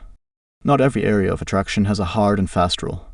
When it comes to deciding whether or not to text first, it depends on a couple of things. Who has done all the investing so far? Who asked for the number? If, for example, this guy spent the whole night with you and your friends, asked for your number, and generally showed a ton of interest when you saw him, then there's no problem being the first to shoot over a message. You could say to him after you leave the party, hope the rest of your night was good without me, kind of. This message is really cute, but it's also short and doesn't invite further conversation. If he texts back, awesome. If not, no biggie. Just hang back and see if he gets back to you. You've dropped the initial bait, and it's up to him to take it. What if you got his number? If you were the one who asked to exchange numbers, let him make the next move. You've given enough interest by showing you want to talk to him again, so now it's up to him to take things further. Key idea: we have to understand that there is always a flow to attraction. It's not as simple as saying, men are supposed to do the chasing or other cliches like that. The truth is, both of you take it in turns to move a little closer each time. It's as though you are always closing down space and then recreating it. For example, you close down space by asking him to join you guys at a party, and then leave space for him to make the move to come. Or you could close down space by touching his hand, giving him space to make the move to kiss you. You are in a dance of attraction in which you both chase a little at different times. Ways to text him after exchanging numbers. What do you say if you're going to fire out the first text? My advice? Keep it light-hearted, specific, and short. A great way to do this is to reference a shared joke you both had when you first met. Imagine you guys met on a dance floor and were doing a silly dance to a rap song. The next day you text him saying, I miss our dance. Now you've given him a memory to smile about when he opens his messages, and it doesn't do too much. It's just a short text to let him know you thought of him in your day. Nothing more. This is so much more powerful than some generic text that says, so how's the rest of your night? This shows none of your personality and doesn't inject any fun into the conversation. Begin playfully and you have already set the flirty tone for the interaction. You can do this with anything. Imagine you both met at a friend's wedding and there was a strange waiter called Derek who had a funny voice that made you both giggle. You can text him the next day saying, I already miss Derek again. It shows you're indirectly thinking about him and makes you both part of an inside joke. Or perhaps during your first conversation he told you how much he loved the film Interstellar and you told him, ugh, I couldn't stand that movie, it was so dumb and pretentious. You could then text him the next day and refer back to this, my friend just came to me raving about Interstellar, I hate you both. Or if he told you he can't wait to see the new Jurassic Park, you could text him a few days later to say, I have something to tell you. I saw the new Jurassic Park last night. My friend really wanted to go. Please forgive me if you are an emoji fan.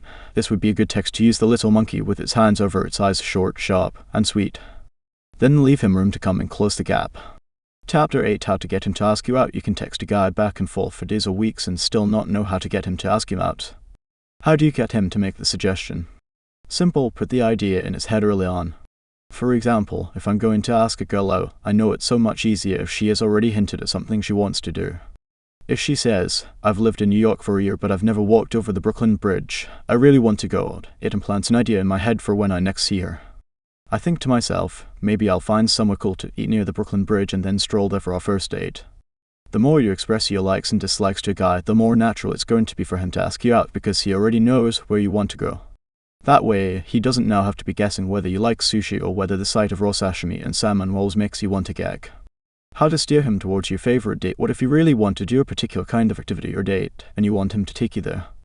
Secret about men, I'll let you in on a secret about men. We only want to impress women who show that their interest is dependent upon us impressing them.